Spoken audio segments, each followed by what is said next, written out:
everyone, it's me Gavin, and welcome back to the channel. Today we're going to be diving in to the brand new event in Goddess of Victory NIKKE, Good World, which introduces our brand new SSR NIKKE, Snow Crane, and we also do have Anise's side story from what I understand that we're going to be diving into afterwards. If you guys are new to the channel, however, I would highly encourage you to please subscribe for more Goddess of Victory NIKKE content, and then also give the video a thumbs up, as I appreciate it very much. If you guys are watching after the fact, then you can always find this video over here in the past streams playlist, or you can always join us live whenever we do go and live stream anything to do with NIKKE, and all kinds of important story stuff here for different other gacha games on the channel. Again, I would highly encourage you guys to subscribe so that way you get notified when I do go live. But with that being said, let's dive into it.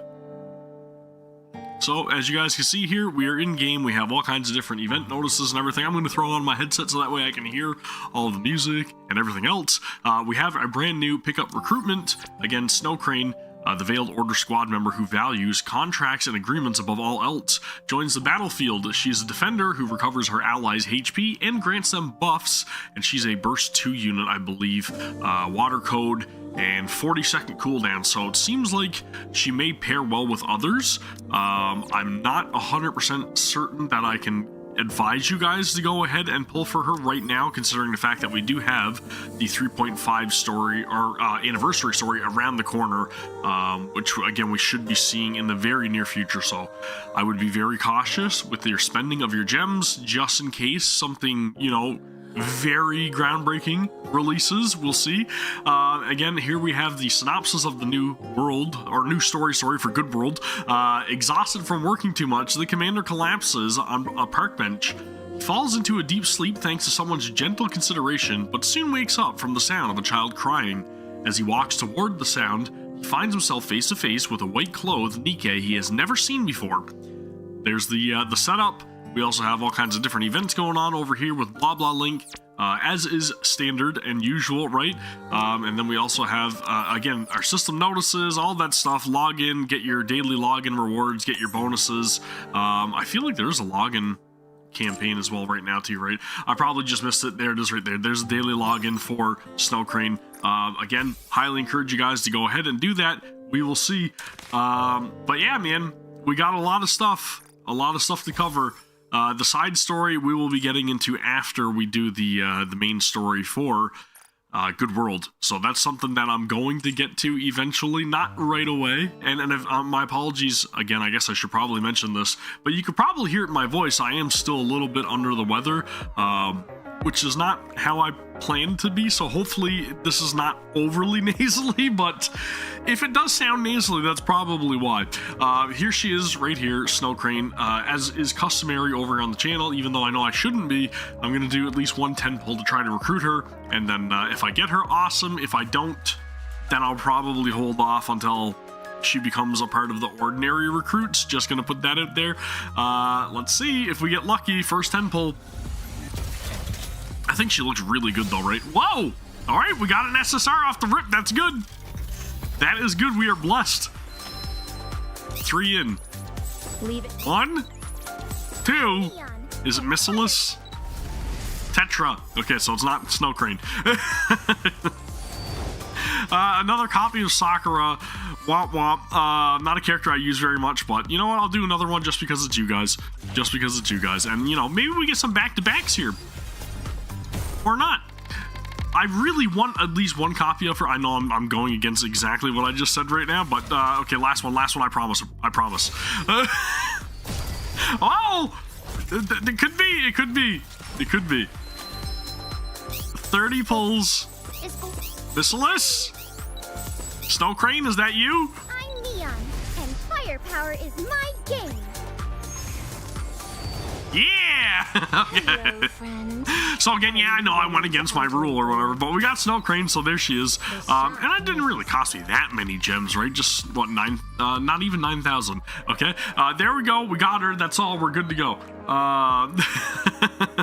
Sorry, Filippo. I have a tendency to go a little overboard when it comes to pulling, okay?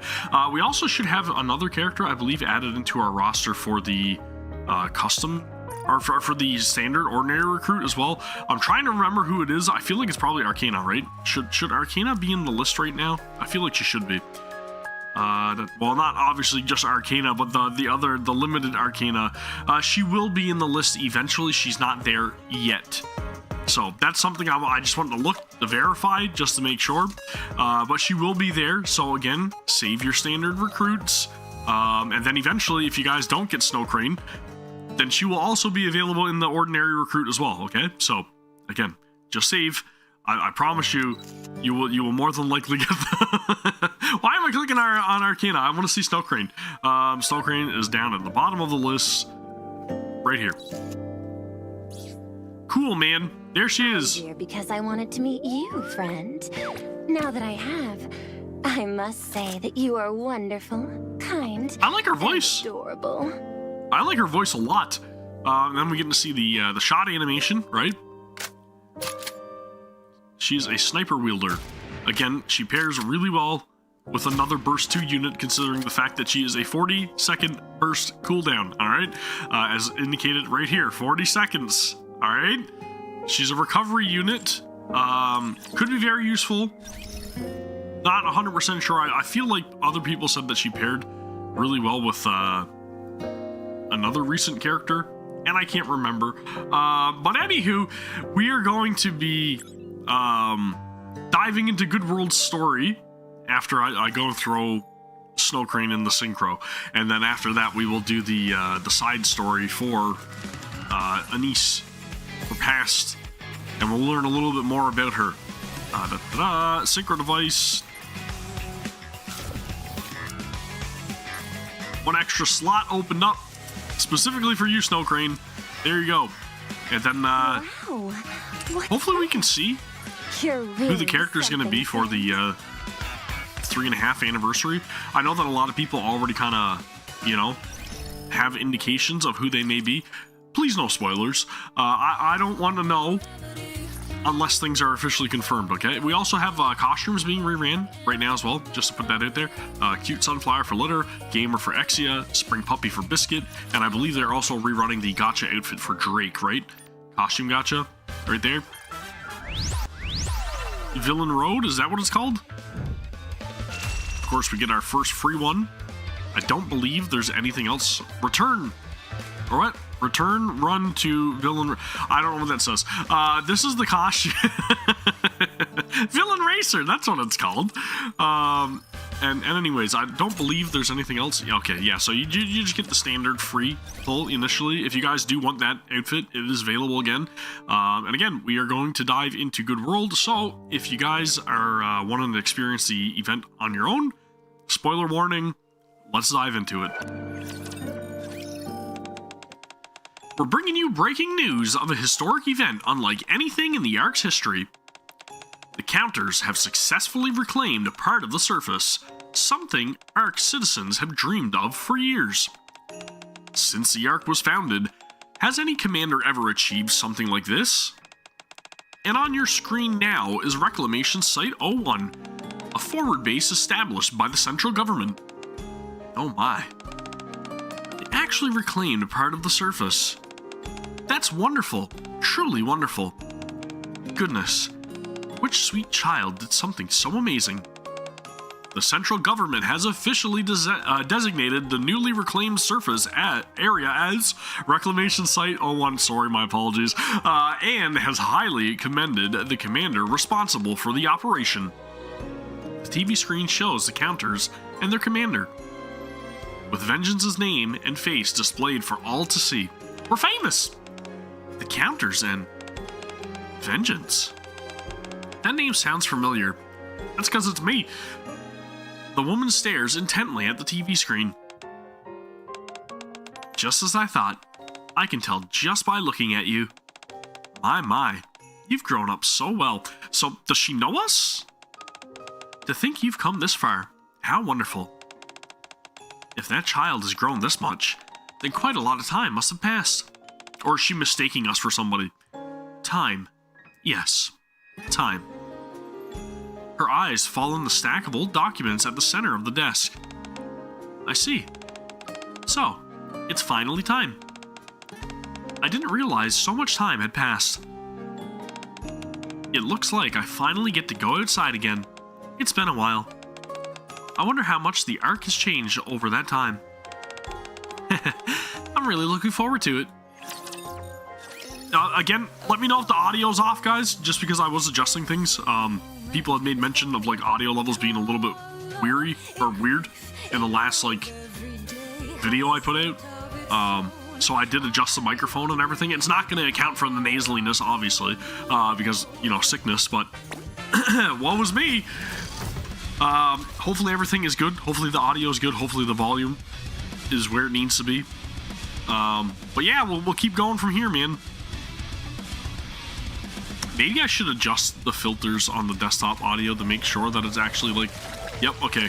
It's set to the NIKKE levels, which should be good.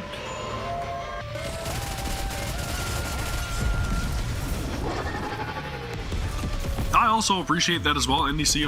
I really like that we're getting perspectives of other NIKKEs that are kind of just like out around the arc, doing their thing, not really concerned about what we've been doing yet because we haven't been introduced to them, but we kind of get to see a little sneak peek of, like, you know, their day-to-day life. That's really neat. I like that perspective change, and that approach. That's Purnell singing. That has to be Purnell.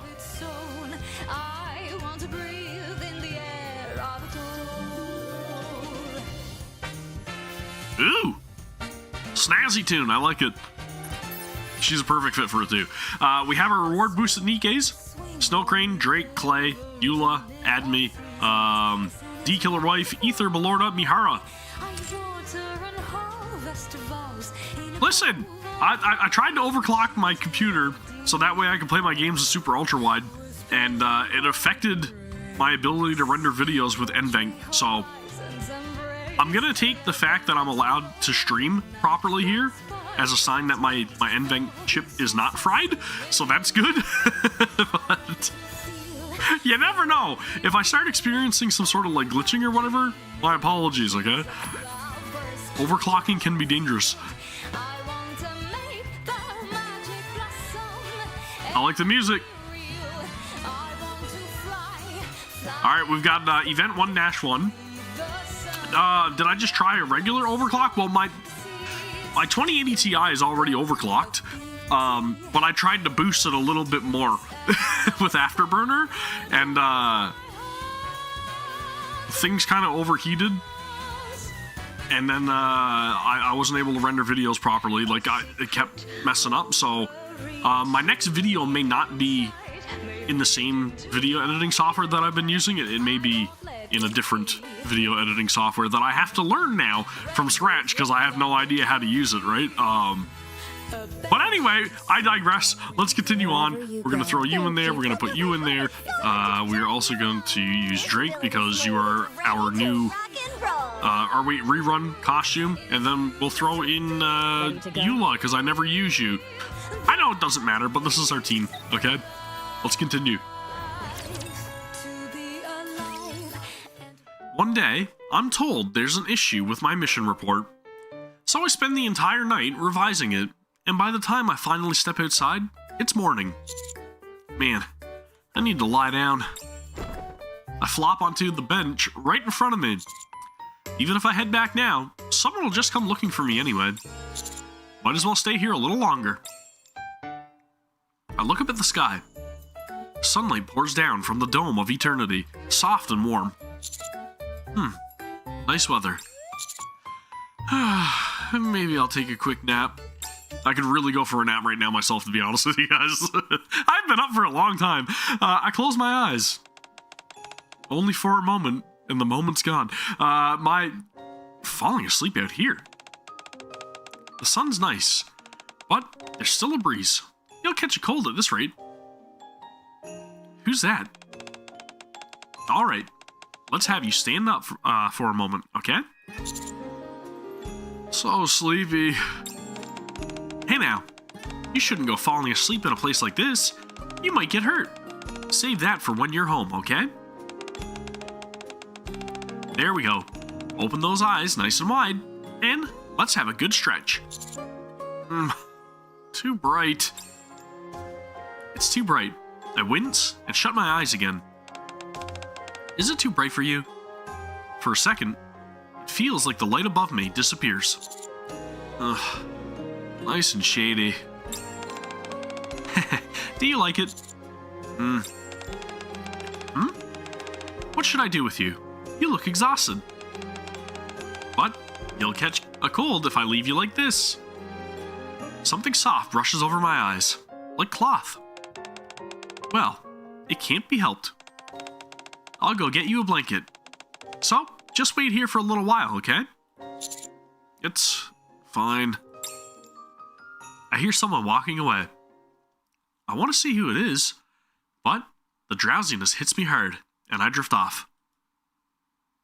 That's me whenever I'm in, like, the heat.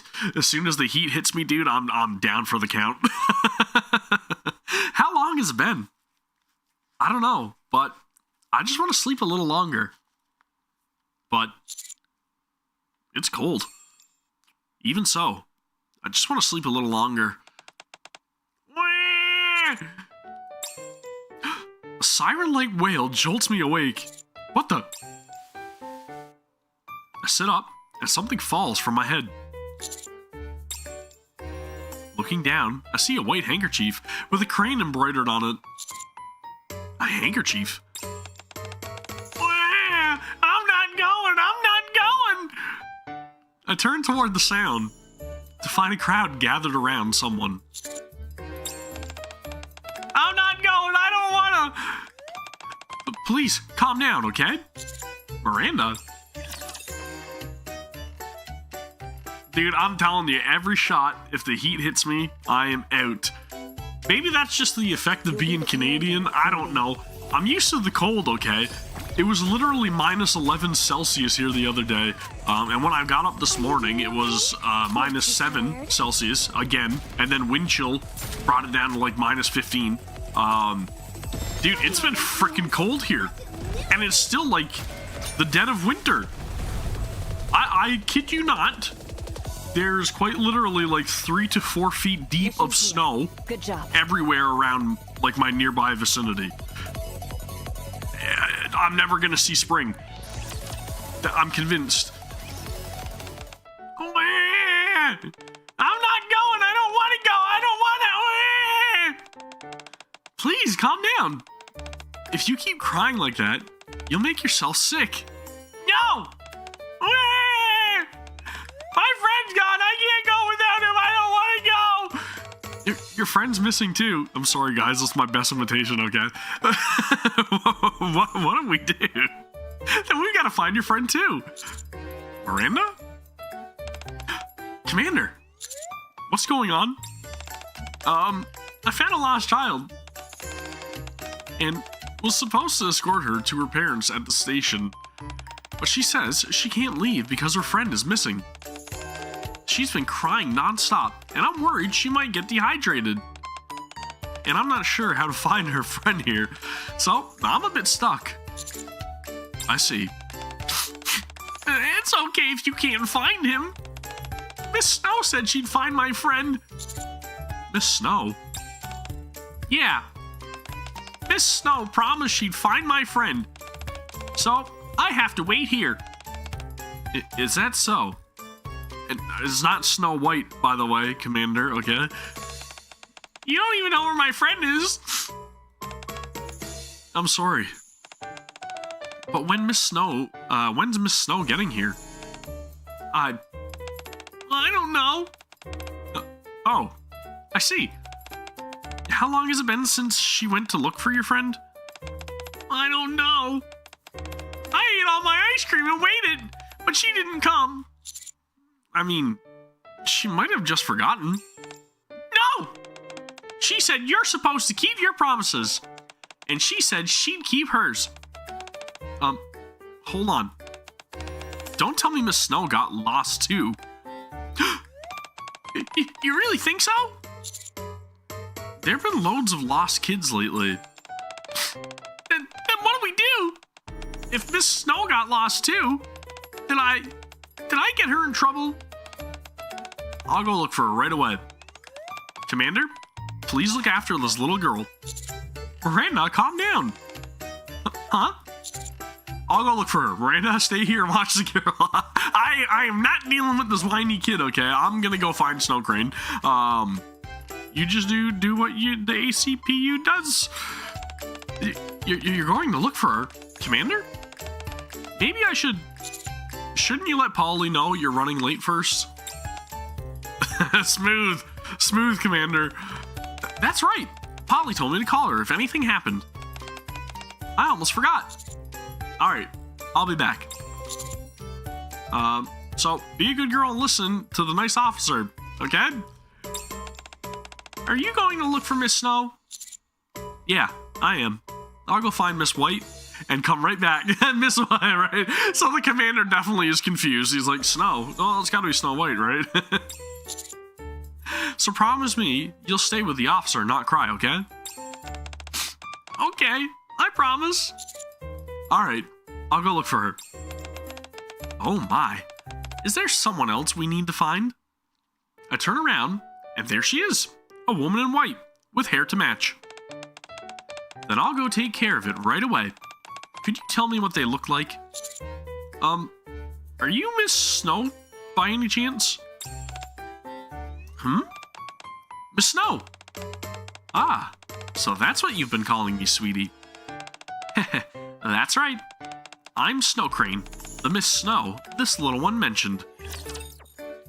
There we go, proper introduction, not to be confused again with Snow White. I love that they put that nod in there as well though, right? To make sure that we're not confused, to make sure that we know that the commander could have been, you know, thrown off a little bit looking for the wrong person. That's a good little attention to detail, okay? Just gonna say that. Are you doing okay?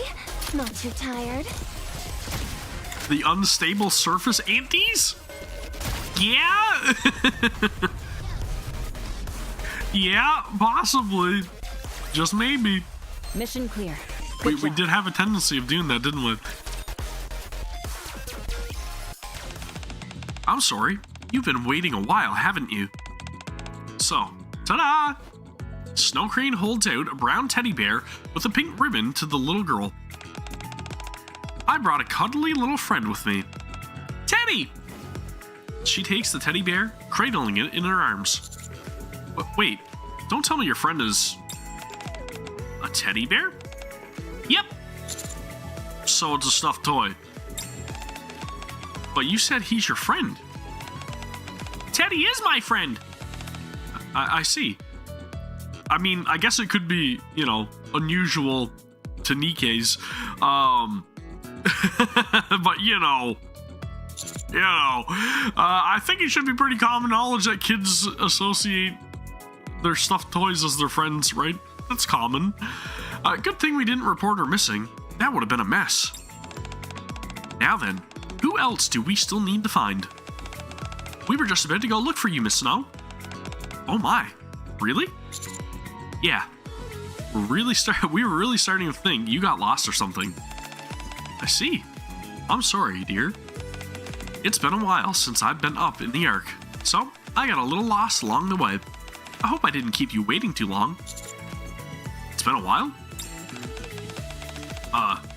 Well then, since it looks like her friend's been found safe and sound, we'll be heading off now. Thank you for your cooperation, Commander. Anytime. I'll leave the rest of you, Miranda. Bye-bye, Miss Snow. Bye-bye, mister. You take care now, little one. Miranda and the little girl leave together.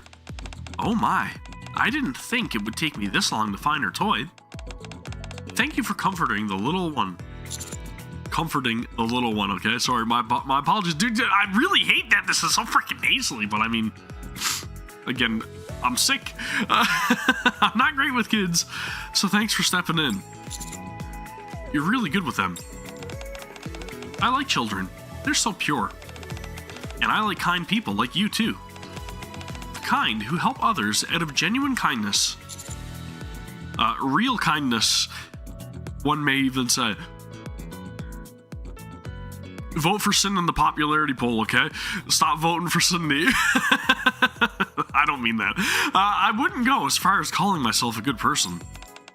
Now then, Snow Crane stares straight at me. Why are you staring at me like that?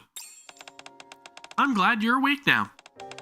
I was going to bring you a blanket, but it's been a while since I've been up here. The ark's changed quite a bit, hasn't it? I ran into a little trouble and couldn't get one. I'm sorry. You must have been cold. Wait, is this yours? I hold up the handkerchief with a crane embroidered on it. Oh my, it is. Thank you for bringing it back to me. That was very kind of you, friend. I could never throw this away. Thank you for covering me earlier. The sun was really bright. Oh, it's nothing. Really. Snow Crane reaches out and takes the handkerchief. You probably heard earlier, but I'm Snow Crane. And your name's Vengeance, right? You know me? Oh, absolutely. I see you on TV all the time. The hero who reclaimed part of the surface. Reclamation Site 01, isn't that right? Oh, so that's what was on TV. I don't have a TV. Of course. It's only natural people would want to praise you. You did something everyone's dreamed of for so long, and no one else ever managed it. So, when you think about it, Snow Crane just stares intently at me. What's wrong? It might be a little tricky otherwise. So, could you lower your head just a bit for me? Lower my head?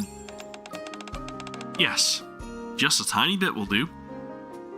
I do as Snow Crane says and lower my head. That's it. Good. Snow Crane lifts a hand and starts gently patting my head. What the? Are we getting praise? Notice me, senpai?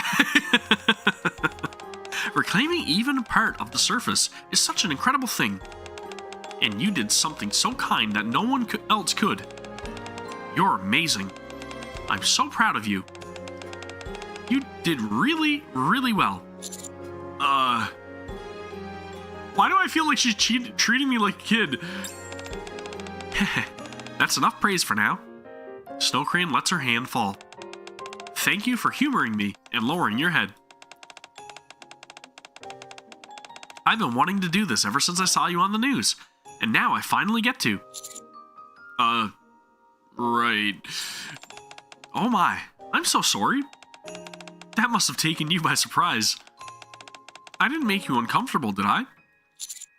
No, not really. You just may have awakened something in me. Like Makami Shifty may have. It just made me feel like a kid again. I'm sorry. I was just so surprised to see how much you've grown. It made me so proud. I couldn't help but pat your head. It's a little embarrassing, is all. I'm a grown man after all. Wait. Something about that didn't sound right. No need to be embarrassed. Even grown-ups deserve lots of praise when they've done a good job. Hang on. What did you just say? I just meant even grown-ups deserve a little praise, too. No. You said you know me. Did that come out strange? That's not quite it. Oh dear. Now's not the time for that. Do you know what time it is? I pull out my phone and check the time. It's 11:20 a.m. Oh dear. I might be late if I don't hurry. I should get going now. It was really lovely meeting you today, friend. Oh, okay. Snow Crane rushes toward the park entrance, then halts abruptly and looks around for a while. She's lost. And now she's heading this way again. Excuse me, friend. I'm really sorry to bother you. Do you happen to know where the train station is? I can't seem to find a map anywhere. No, she's definitely not related to Nayuda. Nayuda's just aloof. She's everywhere all at once. That's Nayuda's problem. I feel like I need to sneeze, so if I do mute for a second, guys, then that's why. And then if I have to immediately run into the room to clean up a bunch of crap, then sorry. A map? I guess people don't really use maps anymore these days. You all know your way around so well. That's so clever of you. Why don't you just check the map on your phone? Oh, phones have maps now? Snow Crane fishes her phone out of her pocket. On something this tiny? How does that even work? I'll take you there. I'm surprised that she didn't pull out like one of the old like big cell phones with all the push buttons. Oh, dude. Okay, so we got another old-timey NIKKE, somebody that's been around for quite a while apparently, since before they used maps on their phones. So she's been out of here for a while, a long while. They may end up meeting Zoro, possibly. We do love One Piece here. I know what reference you're getting at. Damn it! You're safe. I got something on my glasses and it's right in my view. Ugh. I will say this much though. The main reason that I wanted Snow Crane so badly and why I was, you know, willing to pull 30 times for her is because I really like her design. I think she's a great looking character. And it's definitely not because of the shot animation idle behind cover at all, never. Oh my. So this is the station. If I'd come by myself, I might have wandered around forever. Goodness, the roads have gotten so complicated, haven't they? You're very good at finding your way, aren't you? How impressive. Thank you for bringing me here, friend. Maybe she's like mistaking us for like Anderson or something? Possibly? You're welcome. Thing is, Snow Crane looks up at the departure board, eyes moving over the train schedules. There are so many trains running. Which one should I take to get there? Where are you heading? I think it's somewhere along Royal Road. The place is called Under Grace, I think. Do you happen to have the address? Oh, of course. I'm sure I wrote it down somewhere. Let me check. Snow Crane pulls out a small notebook. Ah, there it is. Here you go. Can I take a look? Inside the notebook are 3 addresses. Snow Crane points to the first one. Looks like you're heading to the department store on Royal Road. Just catch a train Royal Road from platform 1. Oh my. You really do know everything, don't you? Anyone could figure that out. yeah. Way to be condescending, right? Anyone could figure that out. What a smart boy. Snow Crane gently pats my back. You're treating me like a kid again. That deserves some praise, you know. Thank you so much for helping me. I'll see you again soon, okay? Snow Crane walks briskly forward. Where's platform 1? Should I really just let Snow Crane go? Without asking anything? I should at least ask for her number. I look toward where Snow Crane went. Once again, Snow Crane looks around. Then starts walking back toward me. Oh dear, this isn't good. What is it this time? I can't seem to find where to buy a ticket. Huh? I need one, but I'm not sure where to go. Would you happen to know, friend? Just buy one on your phone. 1 second.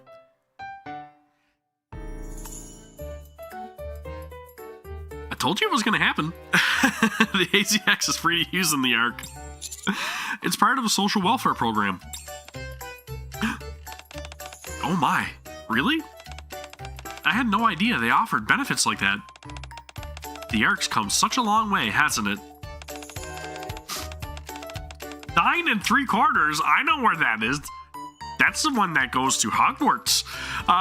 So, I just need to go to the platform and get on. You gotta walk straight into a wall, okay? Yeah, that's right.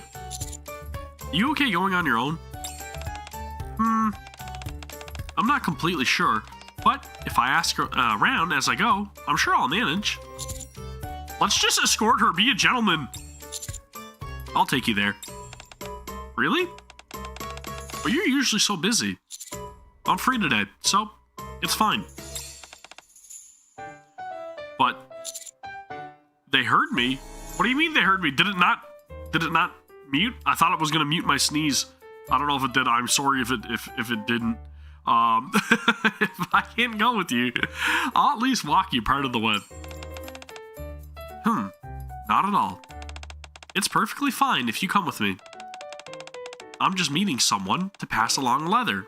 Or a letter, not leather. To pass along a letter. That's all. I'm sure they won't mind you being there either. They're all kind people. I just feel a little bad because you've done so much for me. You even walked me all the way here. When you see someone who's lost, it's only natural to. Friend? Nothing in this world is ever only natural. What does that mean? In the end, it all comes down to the choices we make. Alright, how about this? When I'm done with everything for today, I'll grant you one wish in return for your help, as long as it's within my power. A wish? Are you a genie now? That's alright. It doesn't have to be today. I'll take care of the agreement. I don't think that's necessary. Oh my. I'm sorry. I didn't mean to come across so strongly. Managing agreements is just part of what I do. So, you manage agreements? Then, shall we make it a promise instead? We'll still need to keep it, just like an agreement, but it won't feel quite so heavy.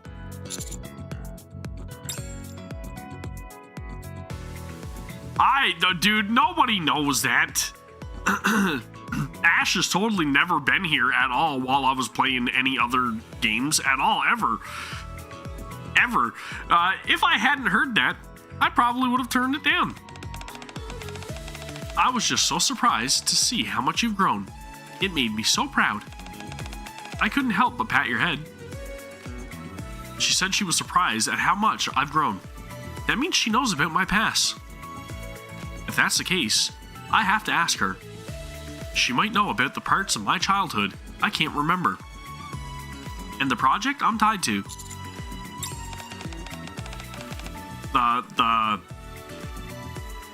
What is it? Mechanical Messiah? Research project? Possibly? Maybe? Is something bothering you?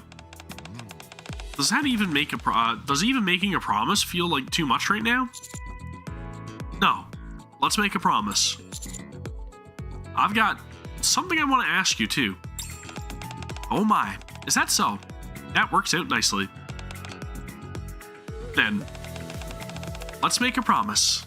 When this is over, I'll grant you one wish, friend. Okay, I'll hold you to that. Alright, let's continue on, man. I could have swore that this mute button was going to mute my voice, though. Yeah, okay, so it mutes it in my headphones, but if you guys heard that sneeze, then I'm sorry, I'm very sorry. Give me a second and I'll be right back, okay? I need just a short break.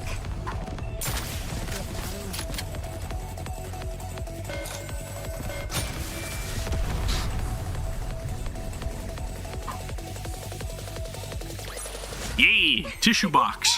That's what I'm talking about. That'll help me out. And yes, it's just for my nose. Thank you.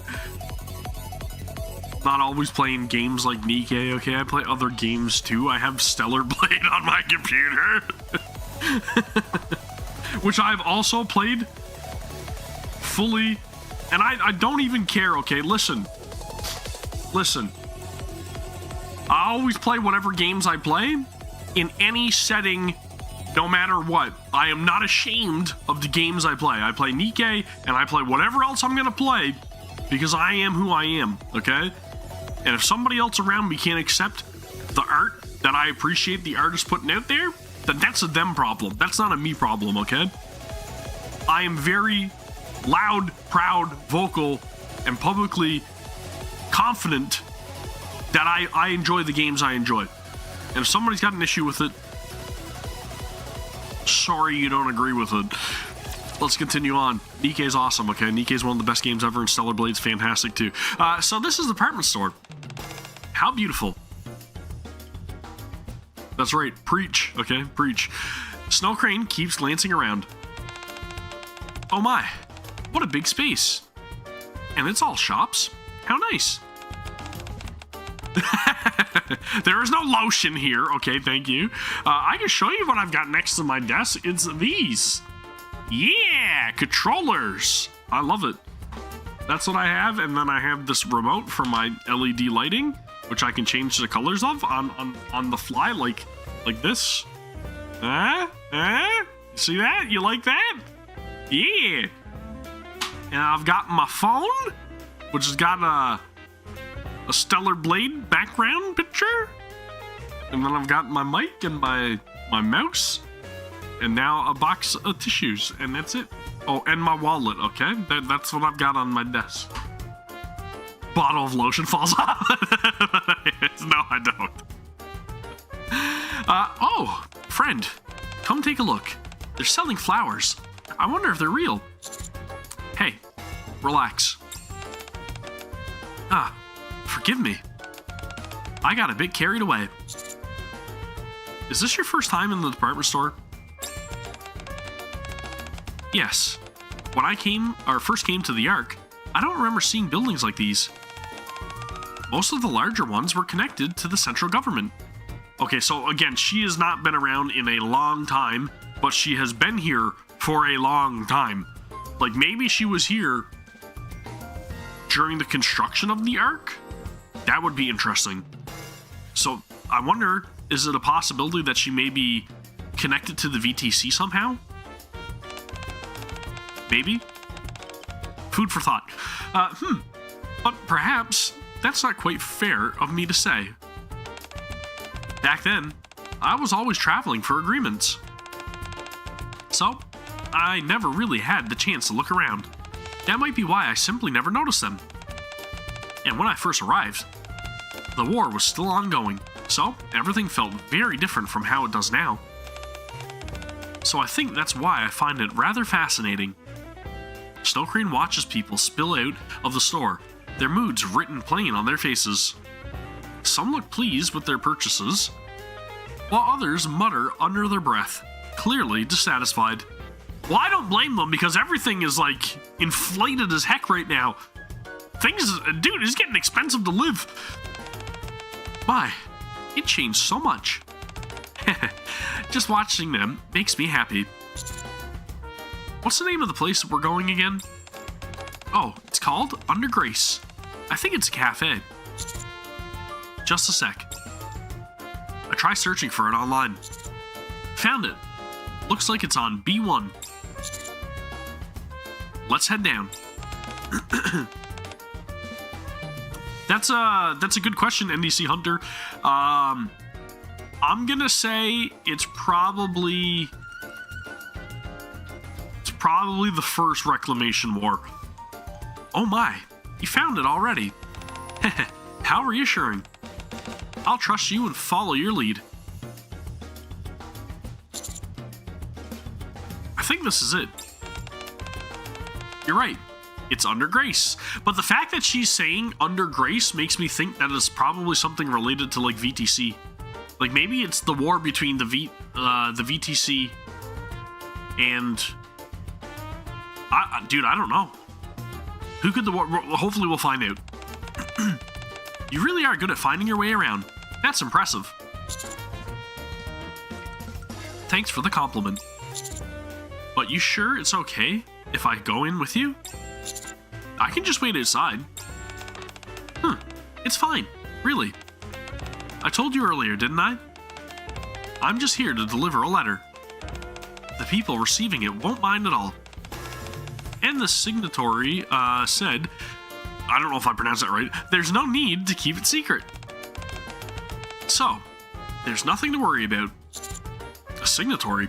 So, you're doing this because of an agreement? Yes, that's right. I'm just fulfilling a request from an agreement made a long time ago. I'm a little worried you might get bored while I deliver the letter. Will you be alright? I'll be fine. Looks like everything's alright now. Let's head inside, shall we? Sure. We step into the cafe. The warm scent of coffee fills the air. Hey! Wow, the coffee smells lovely. I can't smell. Yeah, it really does. Thank you for the compliment. Hearing that from young folks really brightens my day. The menu's right over here, so take your time and have a look before ordering. Snow Crane stares intently at the woman. Can I help you? Are you Sarah by any chance? Pardon? Yes, that's me. But who are you? I believe this is the first time we've met in person. My name is Snow Crane. Is Snow Crane? Yes, that's right. It's a pleasure to meet you, my friend. I've come to deliver a letter on behalf of you-know-who. As per our agreement, who's you-know-who? Don't do that to us! Come on, man. Holy crap, man. Dude, I'm telling you, I need just a fuel is ridiculous. One moment, please. Currently where I live, it's over $2 a liter right now. Over $2 a liter. Which is outrageous. Outrageous, sorry. It used to cost me about, I'd say almost $90 to fill my van completely, like my work van for work. And now it costs like $150. It's not cheap. With a soft clink, Sarah sets 2 cups of hot coffee on the table.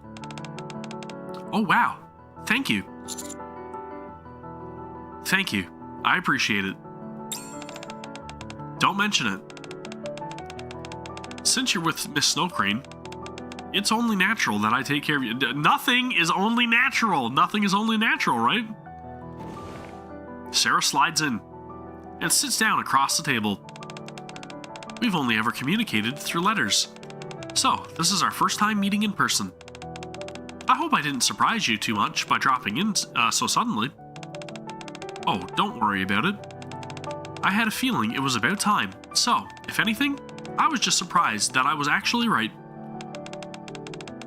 Speaking of surprises, though, shouldn't you be more surprised at how young I look? Bikes and electric scooters? Dude, we do, where I live is so, like, remote. There's, like, nothing like that.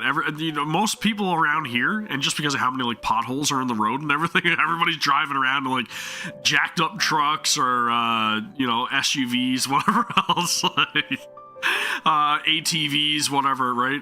There's literally, like, nobody with any, like, there might be 1 or 2 electric cars around where I live.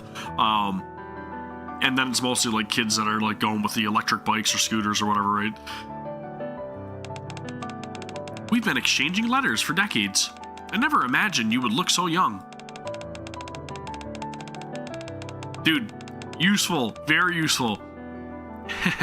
I started using Evergreen earlier than most my friends, and I've kept it up ever since. For several decades. Oh dear, I'm sorry. I started talking before making proper introductions. This is Sarah. She's affiliated with a foundation run by one of my signatories. A foundation? Yes. I was only a child when everyone migrated to the Ark, and I came alone, without my parents. The foundation supported me until I became an adult. In return, I entered into an agreement with Miss Snow Crane here, who oversees the foundations on behalf of another. Dude, you know the worst thing about it is that I kind of have no choice but to use the vehicle that I have, right? Because I've got like a ton of deliveries to make every single day, and if I don't have a van, which I have not seen any delivery vans running on electric yet, they're probably out there, but I haven't seen any recently. I kind of have no choice. So maybe eventually, if we run out, then I won't have any work. And then I'm gonna need to do YouTube for a living. So you guys should subscribe to the channel and watch all my videos and watch every single ad and go and vouch for me. Okay, so that way we can actually make sure that we can stay alive. That's fine. To write her each year about the changes in the Ark. You've been around since the Ark migration? That means you must be... It's not very nice to ask a lady her age. So, let's keep our guesses to ourselves, okay? They just don't want to spoil anything. Oh, right. Anyway, that's why you asked if she was surprised by how young you look. Exactly. We'd never actually met in person, just exchanged letters. But I suppose that ends today. Yes. Now that the contract has ended, I wanted to see you in person and deliver this letter that was left for you. Snow Crane hands Sarah a letter. I see. So this is a letter from them. Sarah gingerly accepts the letter. If you don't mind, may I read it first? Why, of course. Sarah lifts her trembling hands and carefully opens the letter. Then she buries her face in her hands and begins to cry. I reach for a tissue to hand her. But Snow Crane gently strokes my back and shakes her head. Now, where's the lotion? She starts drinking her coffee without a word.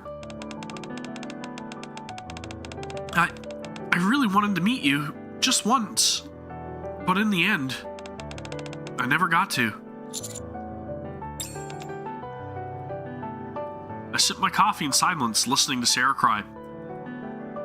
Her sobs are full of longing, gratitude, and sorrow. Dude, that's a sin. A little while later, the least we could do is console her, pat her back or something, man. I know we offered a tissue, but come on. Thank you both for waiting. Goodness, I can't remember the last time I cried like this. To think I'd make such a scene at my age, and in front of someone younger, too. I'm sorry. No, not at all. There's nothing to be ashamed of. It's only natural to cry when you're hurt. Nothing is only natural. Thank you, Miss Snow Crane, for waiting so patiently, and for bringing me this letter. I suppose I won't be writing those yearly letters anymore. It's going to feel a little lonelier now. No, I should be the one thanking you. When I think about those yearly letters no longer coming, it does feel a little lonely, doesn't it? You've worked so hard all this time. Likewise, Miss Snow Crane. Now then, I'll proceed with closing out the agreement. Sarah? As agreed, I have one final question. In your opinion, do you feel the Ark has become a better place than it was before? Would you like me to be honest? Yes, that's what they asked of me. No. So she's working for the central government then, right? The methods have changed, but things haven't improved in the slightest. Of course, people's lives are far better than they used to be. I mean, even someone like me, a former war orphan, now runs a cafe on Royal Road.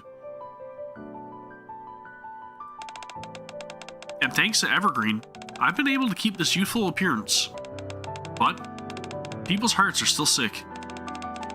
If anything, they've just grown worse in a different way. They've grown so used to peace in the Ark that they've forgotten the war still raging on the surface. Forgotten who made that peace possible in the first place. And now, we even have a ridiculous term like NIKKE-phobe. I am not one of those. Yes, thanks to Pretty, Tetraline, and those well-known squads, NIKKE rights have been improved beyond recognition since the Second Surface Reclamation War. And yet, whenever something happens in the Ark, people are still quick to pin the blame on the NIKKEs. If you're asking me which faction, then I kind of got an idea, but I'm going to save my assumptions, okay? Peace has become a given, and with that, they've grown complacent, ungrateful. Just like so many who belong to our foundation, and not to mention she has a missileless tablet, and I think that that's pretty much associated with a couple of other people with missileless tablets, like Mana, possibly. Just gonna put that out there. Never satisfied with the support they were given, foolish enough to try taking the Foundation's money, only to end up facing your judgment. Face your judgment? Yeah, you're right.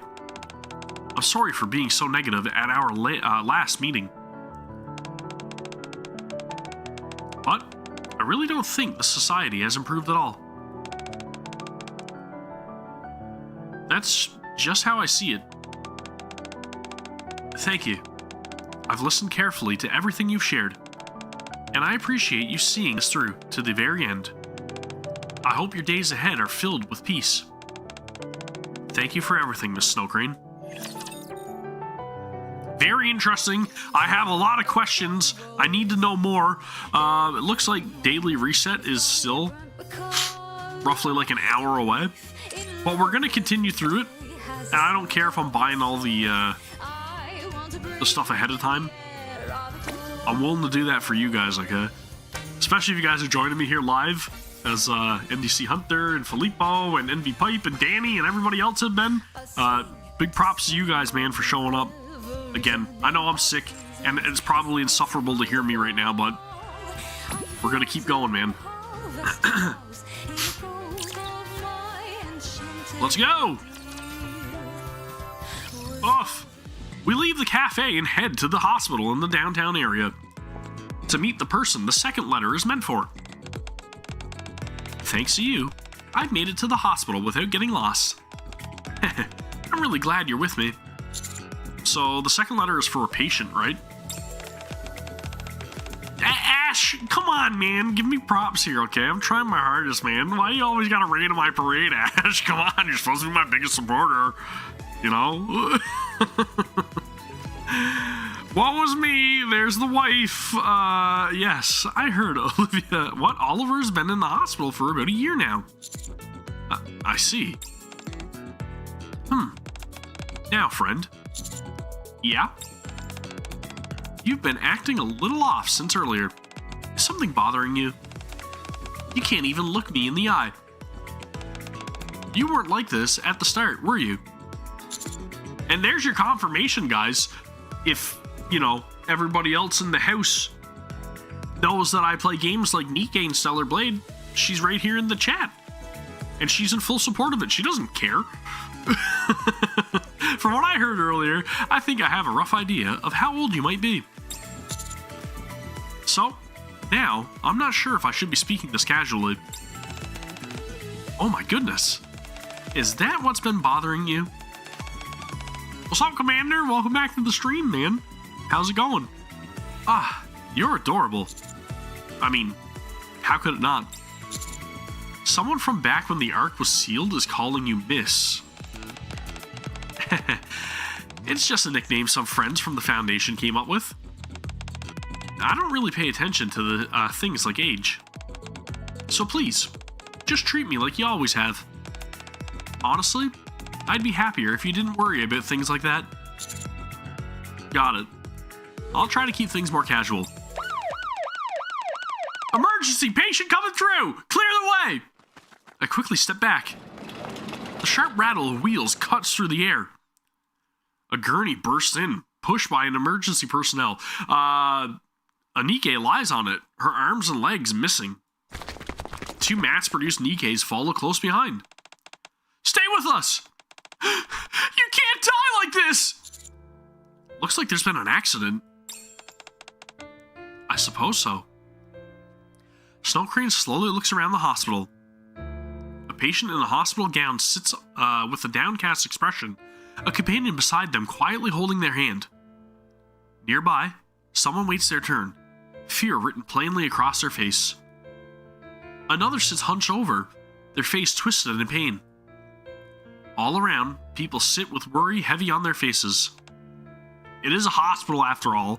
Is that really that unusual? I don't think so. Are you alright? Of course.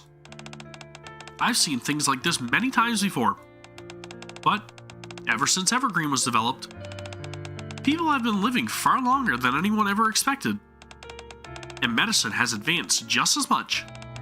And yet, humans, and NIKKEs too, they still fall ill without warning. They still get caught in accidents. They still grieve and suffer. Even after all this time, that hasn't changed, nor will it ever. That makes me a little sad. Oh dear, I'm sorry. I didn't mean to make things so serious. We submitted a visitation request a while ago, but it looks like it's taking a little longer than expected. You're right. I'll go check. Who's here to see Miss Oliver? Or Mr. Oliver, sorry. My bad. Yes, that's us. Please, come this way. The nurse leads us into the hospital room. And there...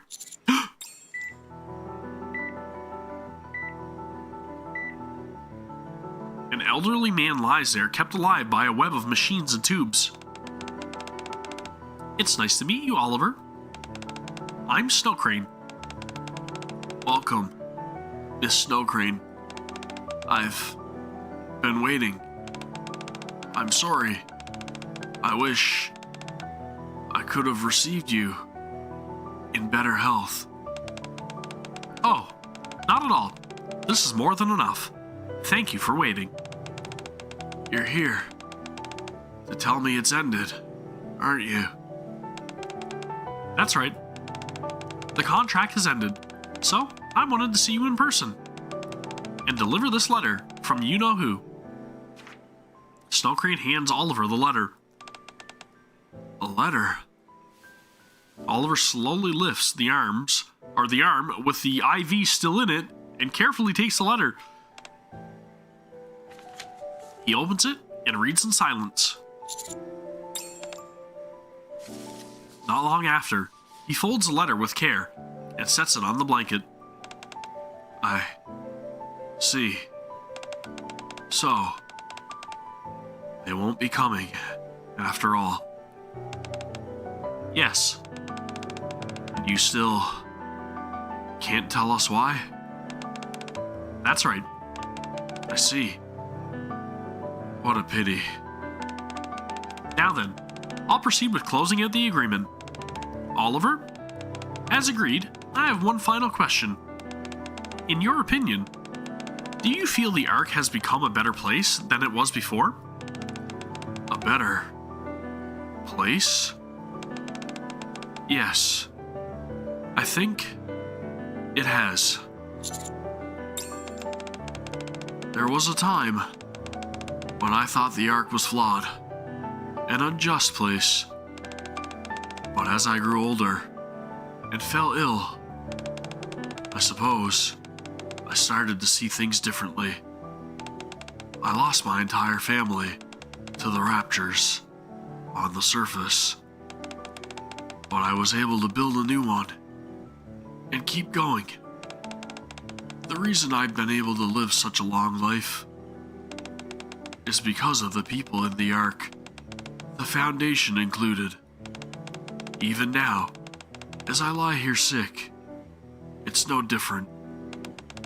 Thanks to the help of so many and the devotion of my children, I was able to see you, Miss Snowcrane, and bring this agreement to a close.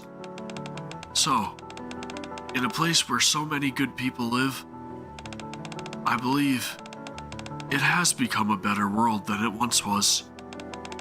Thank you for sharing your thoughts. I know that couldn't have been easy, so I really appreciate you taking the time to tell me. No, it's just something I had to do. I'm just glad I could see the agreement through before things got worse. Now, I think I can go without any regrets. Thank you for all your hard work, Oliver. Miss Snowcrane? Could I ask one last favor?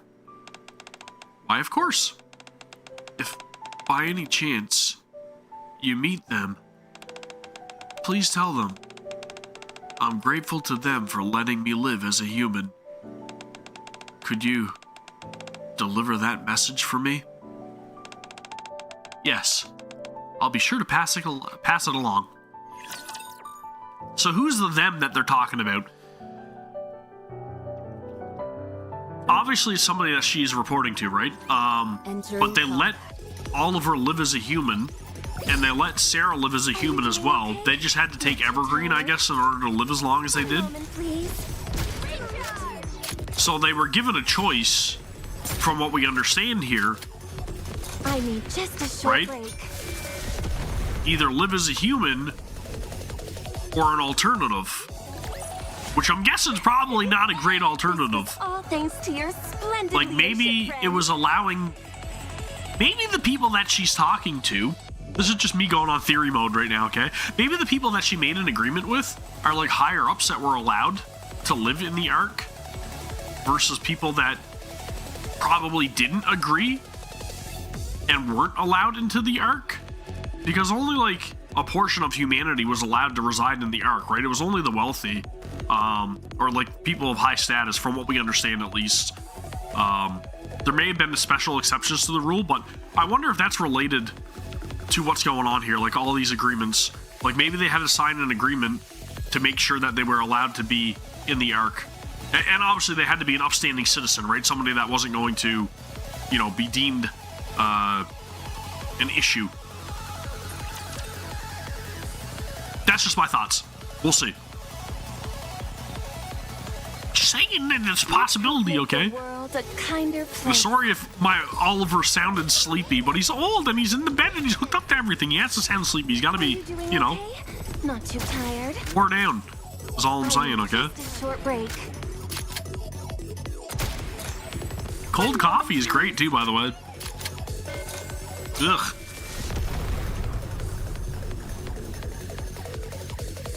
It's gone. That's the power of being a maid.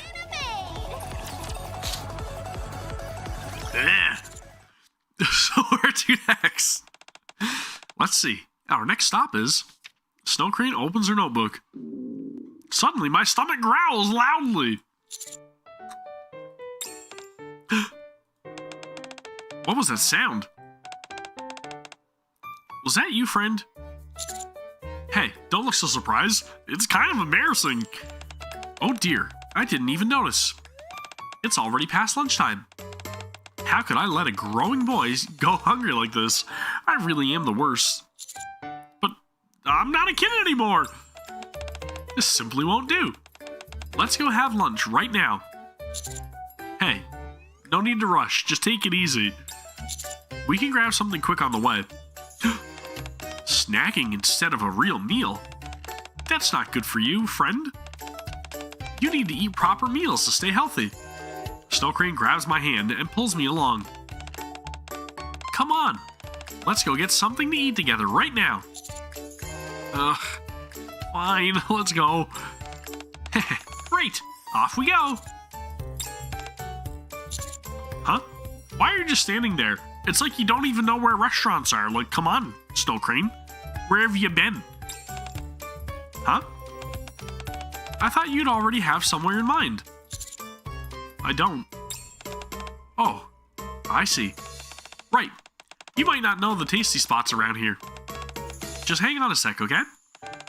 I'll ask a few people what the most popular places are. I saw on TV that if you ask about 10 people and check their answers, you can usually find a really nice spot. I grabbed Snow Crane just as she's about to dart forward. No, it's fine. I'll take you somewhere. Everybody, it's time for Cosmo Taste. Welcome to Cosmo Burger. Please place your order at the kiosk. Kiosk? Oh wow, friend. It seems the staff are calling themselves Kiosk these days. How curious. No, it's just a sign of the times, Snow Crane. Soon enough, we're gonna have all kinds of different restaurants around here that are gonna be operated by robots and AI, okay? It's a sad reality. Just can't afford to pay staff anymore. Huh? That man said we should place our order at the kiosk. Usually, we'd say you place your order with the staff. But I guess they call themselves kiosk here. No, that's not it. I lead Snow Crane up to the kiosk. This is a kiosk. It's a machine you can use to place orders on your own and completely ignore the staff that were hired and then make sure that they're not getting paid an honest wage, right? Because they're not going to be needed much longer. Oh. So you order with this? How do you pay then? You tap your card on the screen or on the keypad, and that's how you pay, or you pay on your app and your phone. And soon enough, even grocery shopping is going to be the same thing, right? Because now we got all these like automated check-ins and everything everywhere's in the grocery stores, and yep.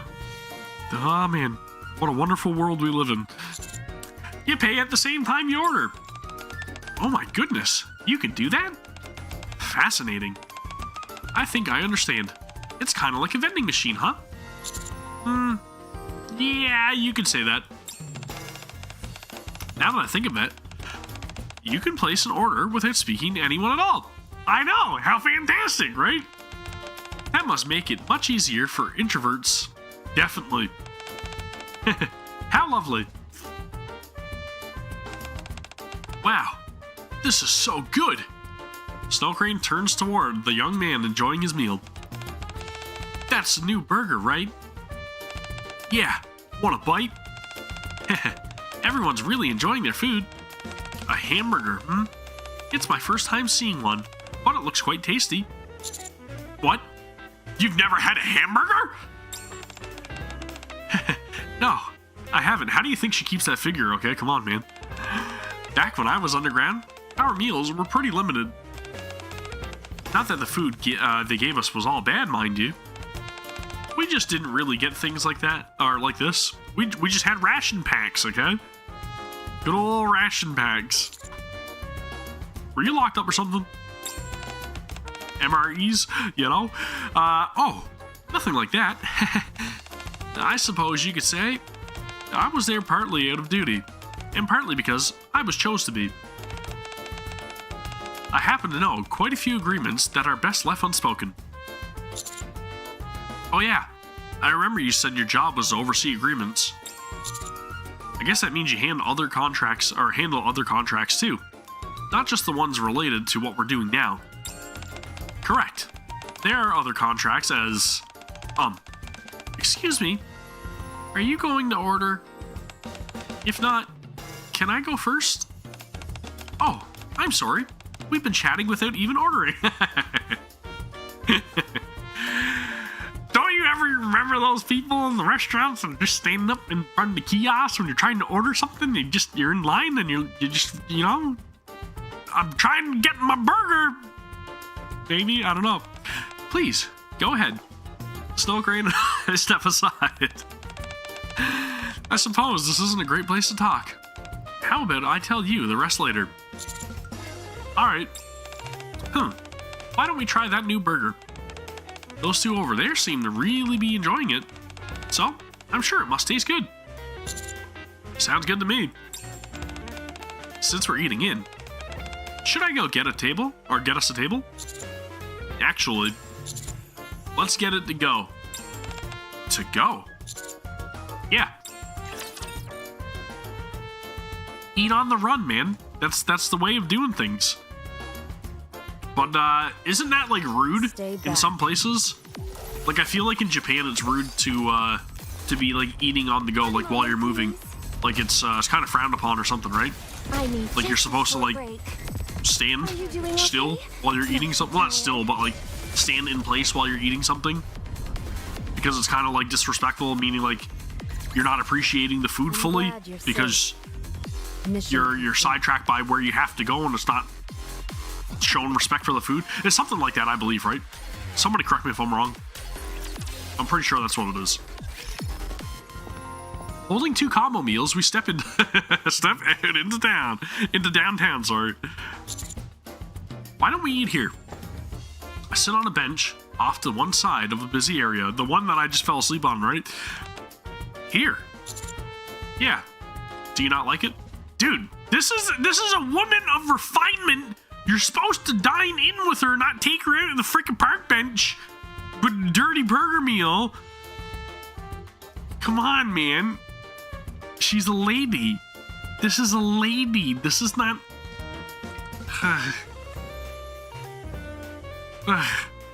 Zero game. Zero game. No, it's perfectly fine. I just didn't know this is how people ate out now. It's always fun to experience new things. Well, at least she's optimistic, right? Snow Crane sits beside me, and she's not offended. I'm sure I'll enjoy eating out here. I take out 2 hamburgers from the bag and hand one to Snow Crane. Why the sigh? I just feel bad that you ended up paying because I didn't know how to. I should have watched more about this on TV. Well, now that you know how to do it, you can pay next time. Dude, come on! Zero game, dude! Zero game! That's true, huh? Then that's just what I'll do. Next time, I'm going to treat you to something healthy and delicious, like a hamburger. Dripping with grease, a smash burger, double cheese, all kinds of sauce dripping down the side of it, triple bacon. Something healthy. I'm looking forward to it. Now, let's dig in. Snow Crane takes a bite of the hamburger. Crunch! Her eyes widen as she looks at me. This is delightful. Glad you like it. So, this is what young people like to eat these days. I'm having so much fun. I'll get started on mine as well. Gotta see what all the fuss is about. Enjoy. Ouch! As she eats, Snow Crane quietly watches the people passing by. A family, smiling as they cross the street hand in hand. An elderly man resting by the roadside. Merchants squabbling with one another. She watches as everyone around goes about their living their lives in peace. Dude, that's hitting right now for me, man. It should have said, though, she watches as a group of people ignore everybody around them and are staring blankly at their phones. You really like this, don't you? You seem to enjoy people watching. Yes, being able to eat while watching all these people makes me happy. Wait a moment. Are we eating outside because you know I enjoy people watching? That, and the weather's nice as well. My goodness! How very thoughtful of you. You're so kind and caring, friend. Such a good boy. Snow Crane lifts her clean hand and pats my shoulder. As long as it's not dirty grease hand, okay? How did you know, though? What gave it away? It's all ketchup and mustard and just smearing all over your shirt, right? At the department store and the hospital and pretty much everywhere we've been, you always seem to be noticing others. I didn't do the side story yet. Not yet. No spoilers, please. Like when you found me sleeping in the park and helped me. Or when you helped that girl who lost her teddy bear. I figured the reason you're able to notice people is because you must enjoy watching them. Yeah, that's right. The Ark has changed in so many ways, and yet, some things haven't changed at all. I find all those differences so endlessly fascinating that I can't help but look around everywhere and watch. Can't help but look around everywhere and watch. So all this time, you were underground, as you put it, and you never came above ground? I did on occasion, but mostly for work. I've never really walked around the city like this, just for myself. Even before coming to the Ark, I was in a lab training for what was to become my line of work. Really? So when it comes to what you might call normal life, this might actually be my first time experiencing it, so that's another little tidbit of information, right? A breadcrumb. Your first time. You don't have any memories from before you became a NIKKE? No. I was created to carry out the special duty of handling contracts and agreements. I would watch Tetra TV and read the letters sent each year by the people who had contracts with the Foundation. Within those letters, there was a world I had never experienced. A living, breathing ark. That might be why I had more of a personal attachment to this contract than most of the others. I see. Doesn't it make you feel a little sad? What do you mean? That a contract you care about is ending. Yeah, of course. I'm sad knowing that I won't be able to receive their letters anymore. But they held up their end of the contract, through to the very end. That's enough for me to be happy. Being able to inform someone that they fulfilled their contract isn't something that happens often. It's not? There was something Sarah mentioned earlier. It was about people in the Foundation, and how a lot were dissatisfied with the support they received. So they tried to take the Foundation's money, and then I had to discipline them. Oh. Well then. Do you remember that? Yeah. At the beginning, there were over 100 children in the Foundation. Now, only 3 of them remain who were faithful to their agreements. 3, that means no one else made it to the end of their contracts. They either passed away due to illness or unrelated accidents, and were disciplined by me. What do you mean by disciplined? Exactly what it sounds like. I reprimand those who fail to uphold their contracts. Is she contract killer? At first, I try to reason with them. If that doesn't work, I give them a warning. And if that fails, I resort to force. In this line of work, that sort of thing happens more than you'd think. Very few people see an agreement through to its end. That being said, with this contract, there are 3 whole people who either made it to the end or who still can. That's why I'm happy. I get to meet with those who showed me the ark long ago, and then look them in the eye, tell them they've done well, and bring this all to a beautiful close. I see. I'd like to thank you, friend, for helping me bring something so meaningful to a proper end, and for guiding me around this unfamiliar world I find myself in. You're really a good person. No, I'm really only helping you because I want to ask you something. What's wrong? Where did you say the last letter needed to go? Let's see. Leo should be here. Snow Crane opens her notebook and shows me an address. That's not far from here. Oh, wonderful. Let's go talk to him and bring this contract to its proper end. Alright, before we go, let's finish eating. Make sure to chew properly. Once we finish, we'll go find the last friend on my list and give his story a beautiful ending. However, things often conclude in ways we never expect, for reasons we never see coming. That's a little telling, possibly. Is Leo possibly dead? Entering combat. Maybe? Maybe? I don't know what that means, but it doesn't sound good.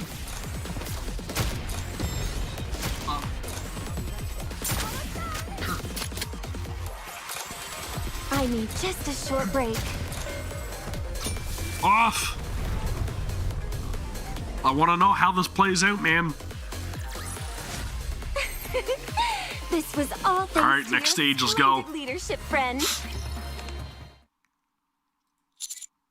You said it was the 5th shelf, right? Yes. Then this should be it. Indeed. I believe this is correct. We lift our heads and look at the photo of an elderly man smiling brightly. Leo. Beside it, there's an urn labeled Leo.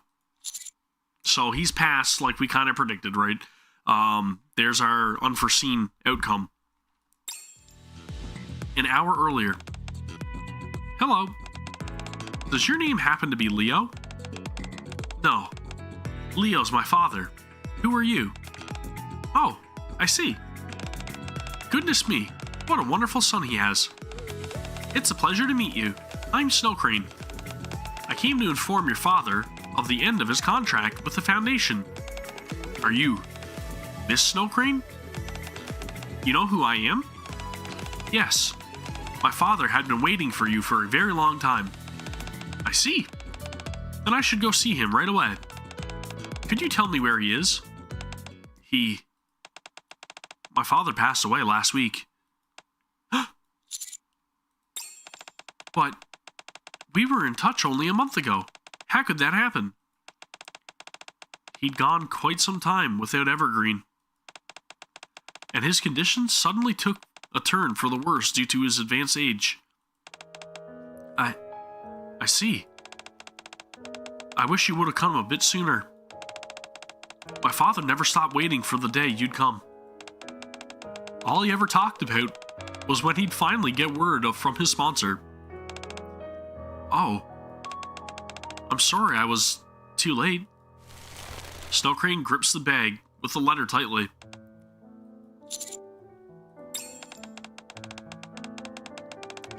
Thank you for letting me know. I'm sorry for your loss. We should get going now. Snow Crane, wait. Yes? If it's not too much trouble, could you tell us where his grave is? So, this is how we finally meet. Snow Crane places a white flower in front of the urn. Thank you for asking about his son, about this. When he told me what happened, my mind went completely blank. This isn't the first time something like this has happened, but I can never get used to it. That's understandable. You just found out you lost someone you'd been in touch with for a long time. That's right. He and I had corresponded for a very long time. Every year, on the same day, he made sure his letters arrived in the morning. He never missed a single one, not even this year. He was faithful and dedicated. That's just the kind of person he was. And yet, ultimately, he passed on before we could finish things up. I should have come sooner. Then Leo might have received the letter he had been waiting for all this time. Now I'll never be able to deliver it. You're not leaving the letter? I have to take it back. The recipient is no longer in a state to receive it. Why don't you read it to him? Pardon? Let's read it here. Isn't that how the contract's supposed to end? That's true, but he may no longer be here. But that doesn't change the fact that he was faithful to his agreement this whole time. So read it for him and let him finish out his contract. But he won't be able to hear it. Still, at least we won't be leaving the agreement unfinished, right? Leaving the agreement unfinished? Snow Crane looks at the photo of Leo smiling brightly. You're right. It's important to have closure. Thank you for the advice, friend. You've got this. Snow Crane steadies her breathing and looks at the letter that was meant to be delivered to Leo. Leo, though we are conducting this meeting in a way I had not anticipated, you have faithfully performed your contractual obligations for the duration of the agreement. Therefore, as witness to this contract, I, Snow Crane, hereby officially declare that you, Leo, have fulfilled your contract with the Foundation to the fullest extent.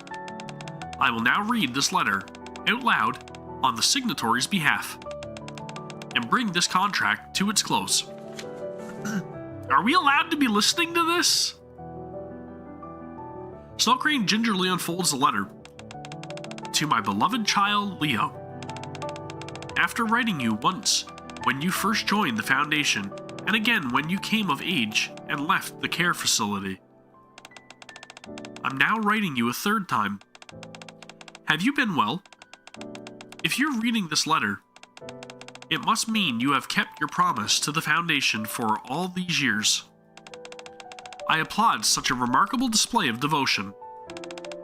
Despite the several hardships you've endured, from losing your family and being cast into an unfamiliar environment, you've managed to live honestly without losing your light. That takes great courage and resolve, and I commend you for it.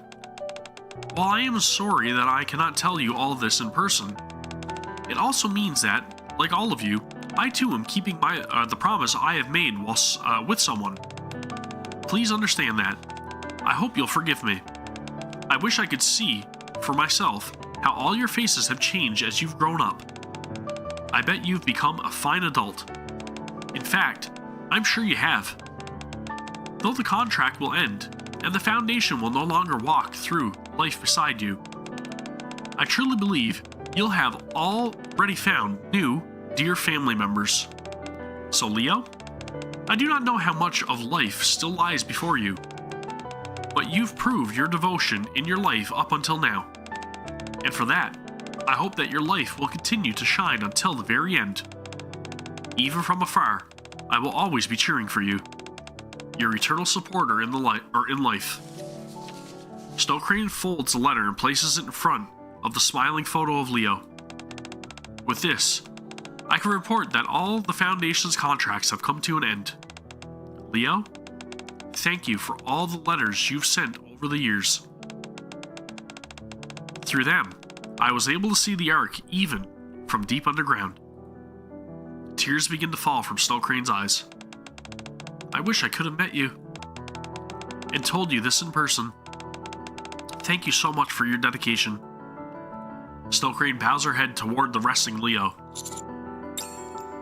Standing beside her, I bow my head as well, silently honoring the man who faithfully carried out his contract. Very touching scene. Holy moly. Dude, very well done. Don't worry, we've got this. And again, I wonder how things are going to end in the next couple of missions. One moment, please. But the Foundation seems to be like an orphanage of sorts, right? Because it's saying like they're my child, and they were left with a care facility. So now I'm kind of wondering like who it possibly actually was from, right? She means Envy Pipe. Just to let you know. That's my cousin. Jordan's been in a couple of videos before, okay? Would you like to rest on the bench for a bit? Sure. Snow Crane and I sit next to each other on a bench, or a nearby bench. Now that it's late, there's no one else in the park except for us two. Thank you for today, friend. It's because of you that I was able to get closure with Leo. It was all you. You did great today. Oh, come now. I couldn't have done any of this without you guiding me along. Thank you for staying with me for so long. Snow Crane lowers her head in gratitude. It was an unforgettable experience. I'm glad it was meaningful for you as well. Now then, since we've finished everything, it's time for me to grant your request, just as promised. Right. Go ahead and ask for anything. I'll do whatever I can for you. There are a few questions I want to ask you. Will you answer them honestly? You want me to answer some questions? That's really all you want? Yeah, these questions are really important to me. I wonder what could be so important. Please. Well, judging by your demeanor, they don't seem to be just any questions. Very well, I'll answer whatever you ask me. Thanks. However, if it's something I'm contractually obligated to keep secret, I won't be able to answer. I hope you understand. Of course. If that's the case, Just tell me it's confidential, and we'll leave it at that. Very well. And if it's not confidential, I promise I'll answer honestly. Thanks. Okay, here we go. Spoiler alert, guys! Here we go! There's gonna be some big beans spoiled here, okay? Before we start, could you lower your head for a moment? My head? Yes, just for a little while. Okay. I lower my head awkwardly. Snow Crane raises her hand. There now. And starts to pat my head. Goodness, why are you so tense? It's okay. It's okay. I'm not tense. There's no need to be nervous or afraid. I'll answer any questions you have. And if you ask about some grave secret of which I can't speak, I'll never threaten you or resent you for it. I swear. Maybe I really have been tense without realizing it. As I feel her the warmth of her hand, the tension in my body begins to ease. There we go. Much better. Now let's take a deep breath, okay? Whew. Good. Relax and try to gather your thoughts.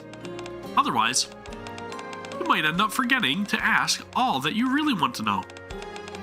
You could take whatever time you need and ask all the questions you want. I want you to feel comfortable asking anything. As the tension fades, my mind starts to settle. Thank you. I'm feeling a lot better. Really? I'm glad. Snow Crane lowers her hand. Now then, let's begin our fun little question and answer time. I'm not nervous anymore. You don't have to do all that. Oh, this isn't to relieve your nerves. It's to set the mood. Now, what's your first question? When we first met in the park, you said you were surprised that I'd grown up into a lovely young man. I did say that, yes. Does that mean you know about my past?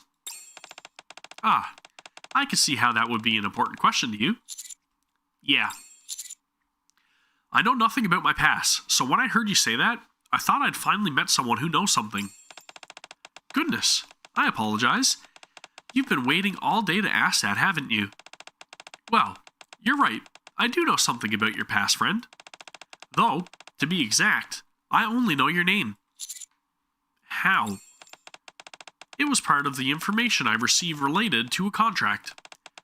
There was a record relating to your birth. Was it about how I was created as part of a special project? Do you remember that? No, I barely have any memories left of back then.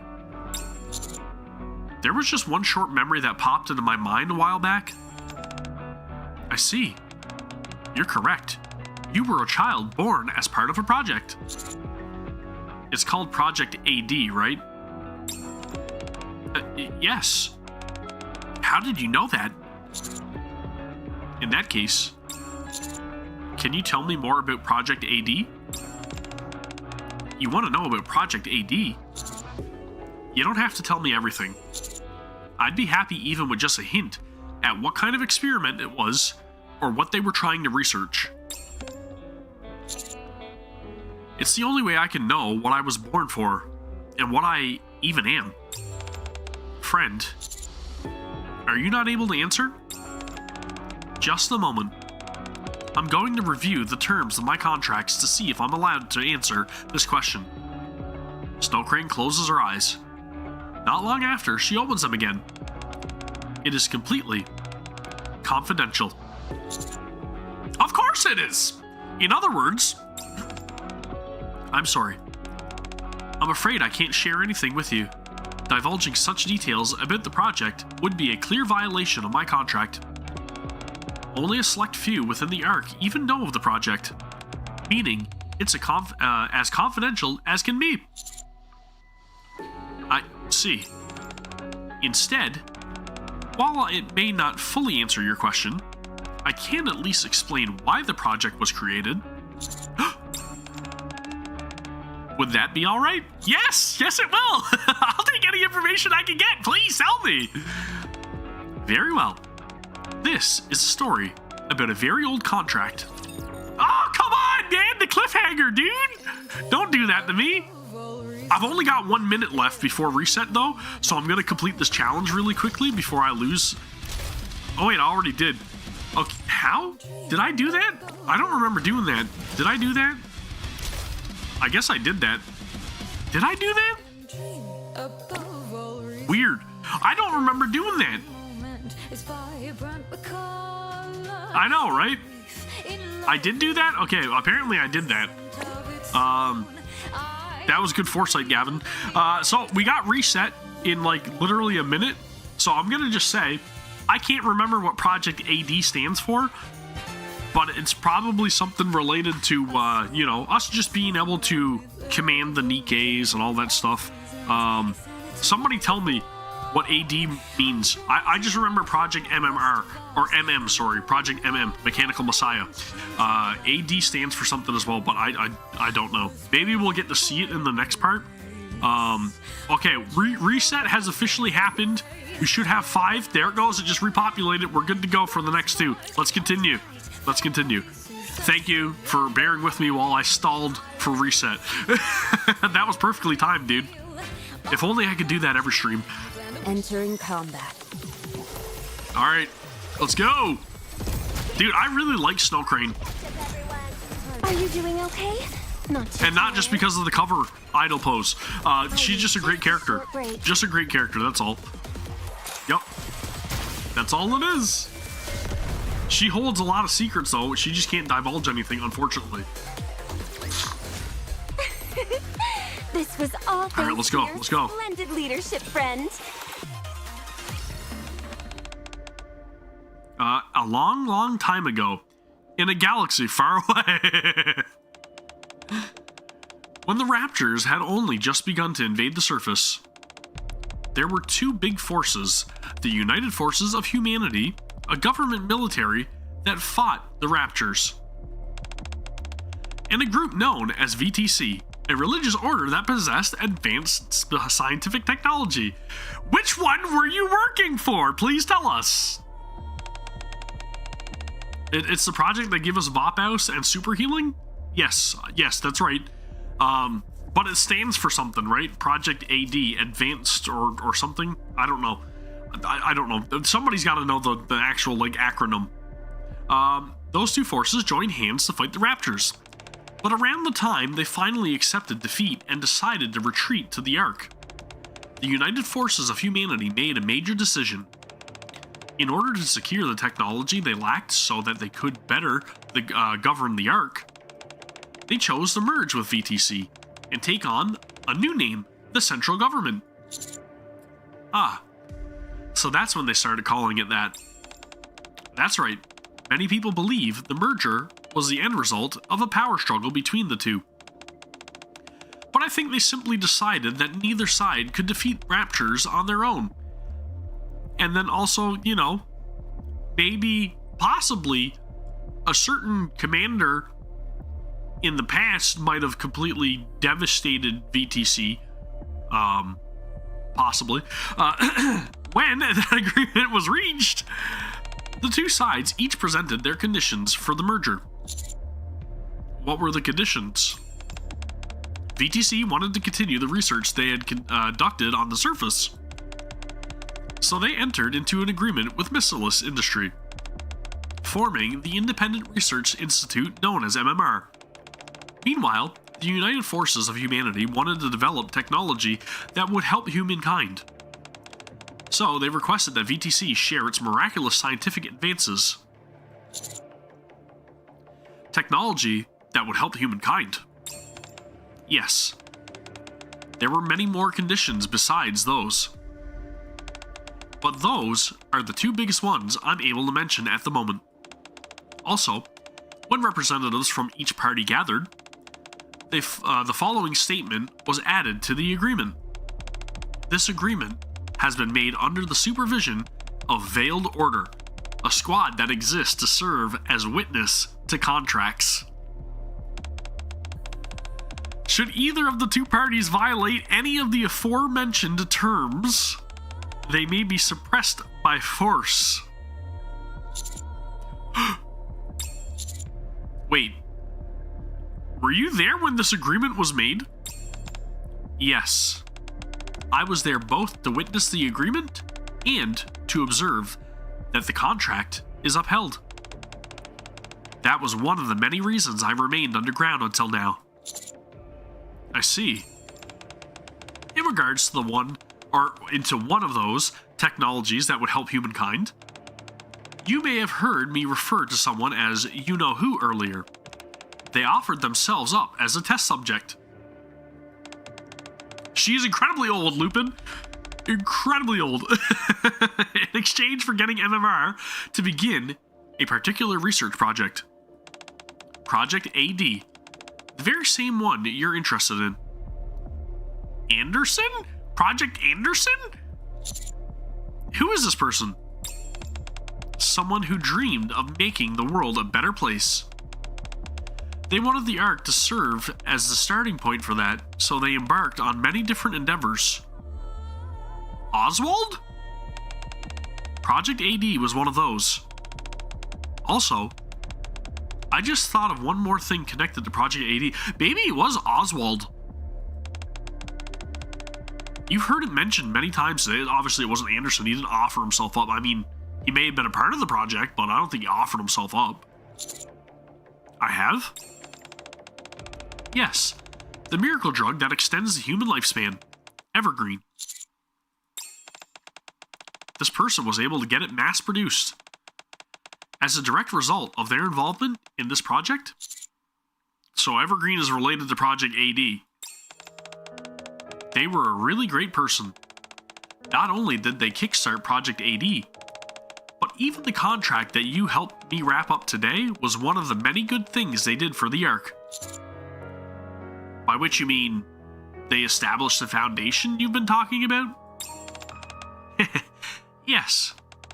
In order to care for children who had lost their parents before entering the Ark. And dude, it's gotta be Oswald. It's gotta be Oswald! This person used their own wealth and built this foundation. However, they wanted to prevent the children from taking things for granted and becoming wasteful. And they were concerned the money could fall into the wrong hands, which would prevent the children from getting their support they needed. To this end, the foundation made a contract with me and had the children send me letters every year recording the changes in the Ark, enabling you to step in if you saw that funds were being misused. Precisely. This person you're talking to sounds like a really good person. They were. They devoted everything they had to making the world better, to making it good. Others may think differently, but that's what I believe. So, to describe Project AD, I would say it was one of several foundation stones this person laid to build a good world. Title drop. I hope you could think of it the same way for now. Part of the foundations of a good world, huh? Someday, I'm sure you'll learn the whole truth about this project. Right. Someday. Yes. I'm sure of it. Can I ask you one last thing? You can't ask me more than one last thing. Can you tell me who this person is that we've been talking about? Of course I can. To put it in terms of your job, they are the boss, high up on the ladder. To put it in terms of the Ark in which we live, they are the commander-in-chief. So it's Anderson, right? Right? That's what they're talking about. They're talking about Anderson. It has to be. Right? Am I crazy?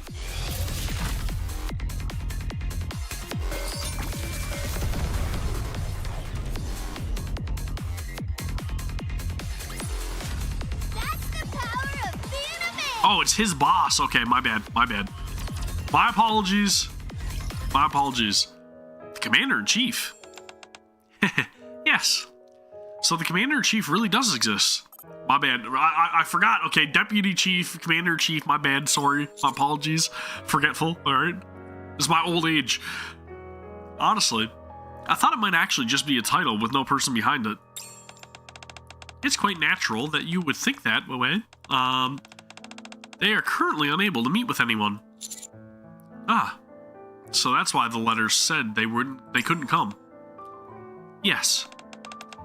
That's also why they wrote so many letters in advance. And why I was the one to deliver them. I presume any other details about them are confidential? Correct. For the time being, what I can tell you is, at this very moment, while you and I are speaking, the Commander-in-Chief is continuing to sacrifice for the Ark. They're sacrificing for the Ark, huh? That's everything I'm able to tell you. What does that mean? Was that helpful at all? Sacrificing for the Ark. Yeah, it helped a lot. Is there anything else you'd like to ask? Not now. I think I'm good. I'm glad to hear that. I have so many more questions, dude. They weren't easy questions, so I appreciate you answering them as best as you could. Yeah, exactly. There's way more questions now. Well then. Do you mind if I ask you one thing as well, friend? You have a question for me? Yes, there's something I'm curious about as well. I'd like you to answer it honestly. What is it? In your opinion, do you think the Ark is becoming a better place? That wasn't what I was expecting you to ask. Oh, really? After spending the whole day walking around the Ark and hearing Sarah and Oliver's answers with all their stories of the past, I found myself wanting to know what you think. Well, we have a choice, guys. It's not quite there yet, but I do think it's becoming a better place, or, honestly, I don't think it's moving in the right direction. Obvious choice. Why do you think that? There are certainly many good people in the Ark, but as Sarah said, it's still full of discrimination, hatred, and selfishness. I don't know why I'm saying selflessness. Selfishness. And secrets and lies, and it's on the brink of collapse, but I can't tell anybody that, right? I've seen far too many people die because of it. No matter how hard good people try, they can't save everyone. That's true. Also, we may or may not know of like this thing called a food shortage. Possibly? Just maybe? That's why I think the people in the Ark need to recognize the state it's in and make an effort to move in a different direction. I see. I appreciate your answer. What about you? Me? Well, before I came to the Ark, I saw many people on the surface who lost their families due to war. And friends. Most people were sad. But today, I got to see the Ark, not through letters or television, but with my own two eyes. And I got to see a lot of different people. People still suffer and grieve because of illness, accidents, and the loss of life, but there was also a child who cried over a lost teddy bear, then smiled again when it was found. And families who gathered together to shop and eat together, and everyone was just living their lives. I think the fact that people can now live ordinary lives is an indication that the world has already been moving in the right direction. And the reason people were able to reclaim a semblance of normality, Snow Crane looks at me, is thanks to the sacrifices of good Nikkes and good people like you, friend.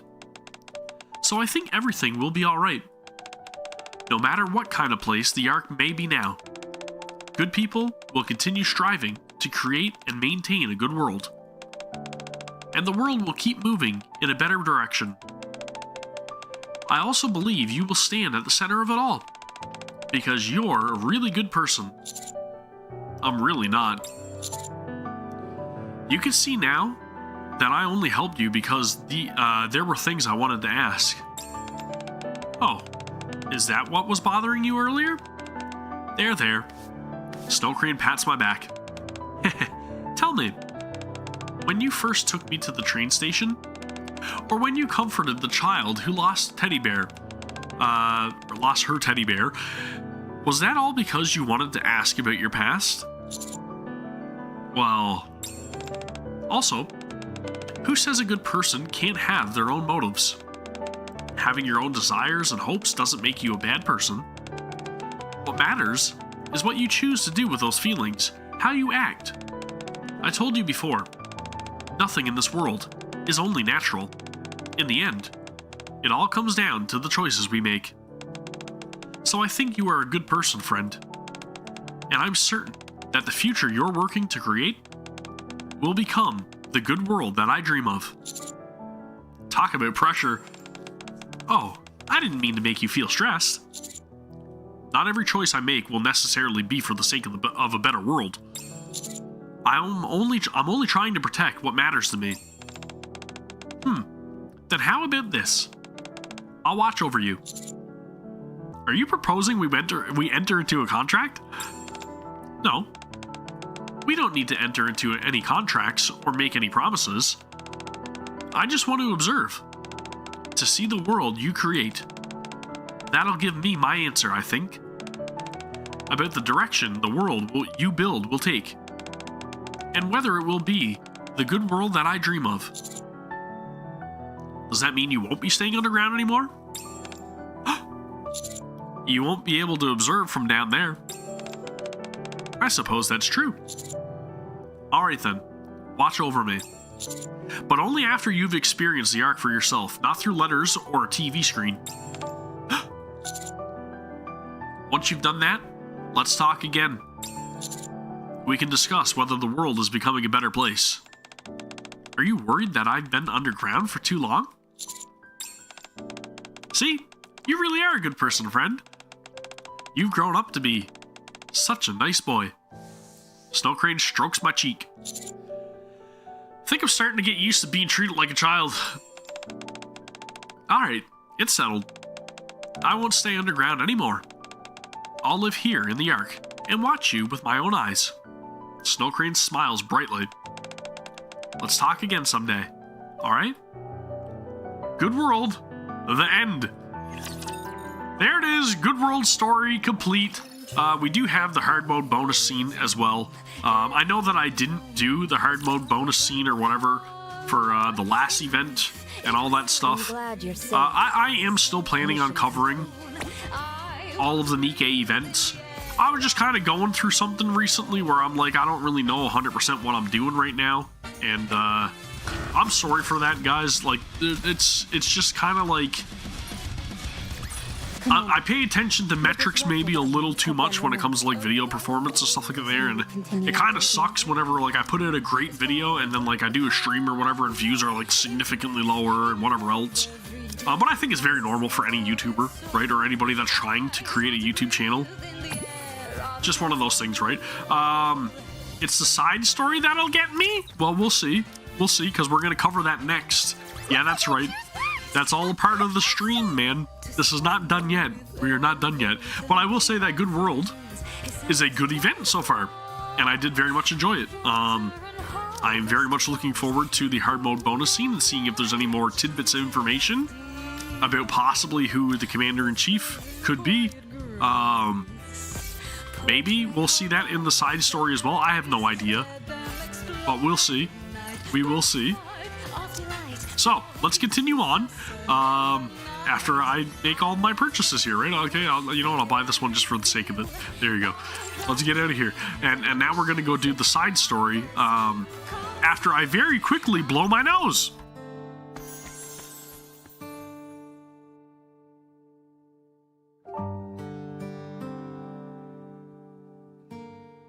Man, I love being sick. It's fantastic. Anywho, we got daily login stuff going on here again. I feel like I do have to send out my characters on dispatch missions, which I'm gonna do before I do anything else, just because it takes a long time to complete, is all I'm saying, okay? So let's do that. And yeah, I don't have Polly's favorite item yet, okay? Support to me. Boo on me, I guess. But if you guys are only just joining us right now for the stream, we are going to be doing the side story, so spoiler alert. And again, bear with me for my froggy voice right now, okay? It's not my fault, guys. I was sick. Side story.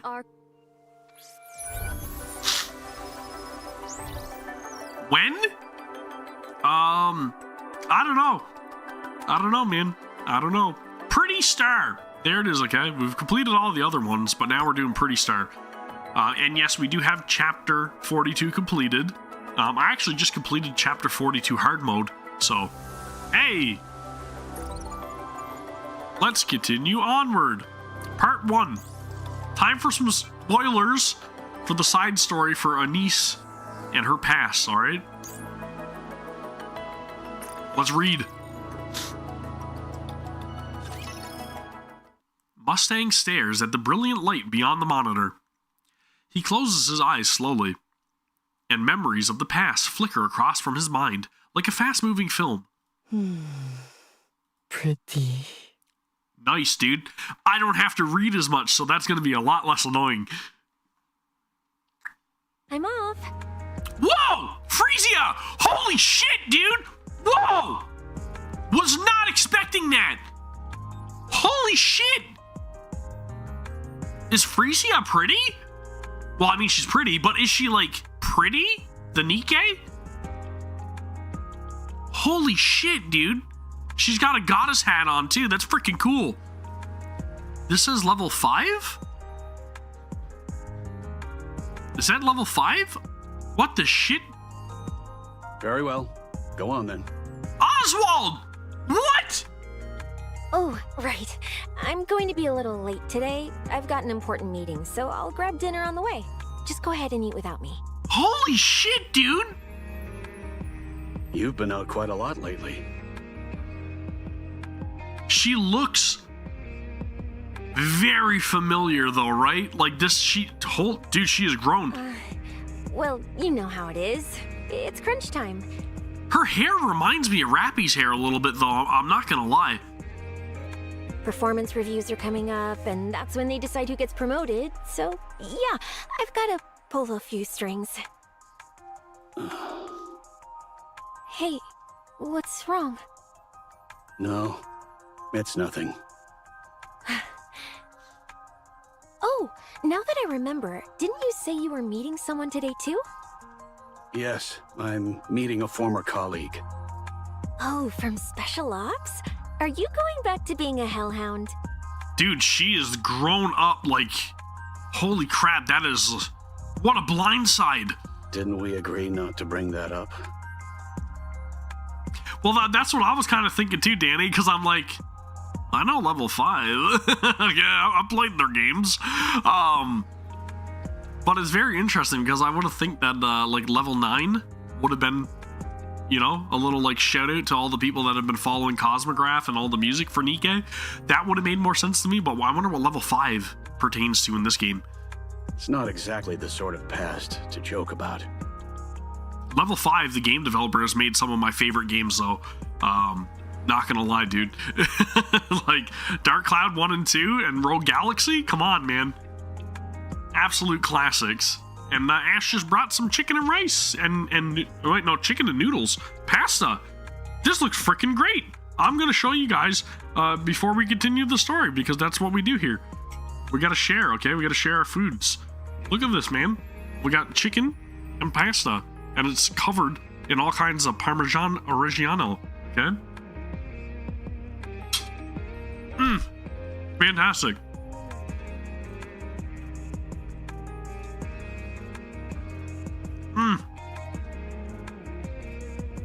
Holy smokes. Just messing with you. Dude, Frisia looks freaking great. But seriously, if anyone tells you to go back, don't. Promise me, okay? Rest assured, I have no plans to return.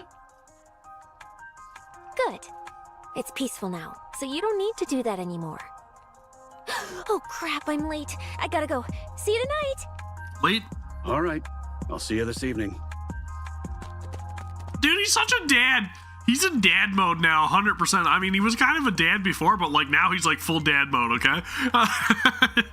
So, again, she means going back to the surface, I hope. Possibly. I have no idea, but I guess we'll find out. Oswald... wait, let's go back so I can read. Frisia hurries out the front door. Oswald stays where he is, staring blankly at the closed door. A time of peace. Huh. Very interesting. Long time no see, Chief.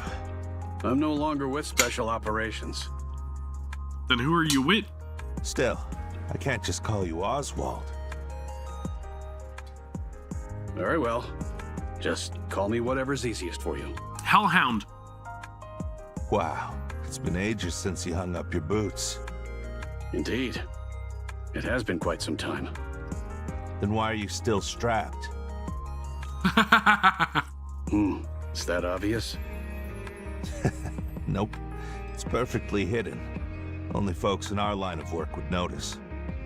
It's a habit. I feel unsettled if it's not there. I know what you mean. I'm the same.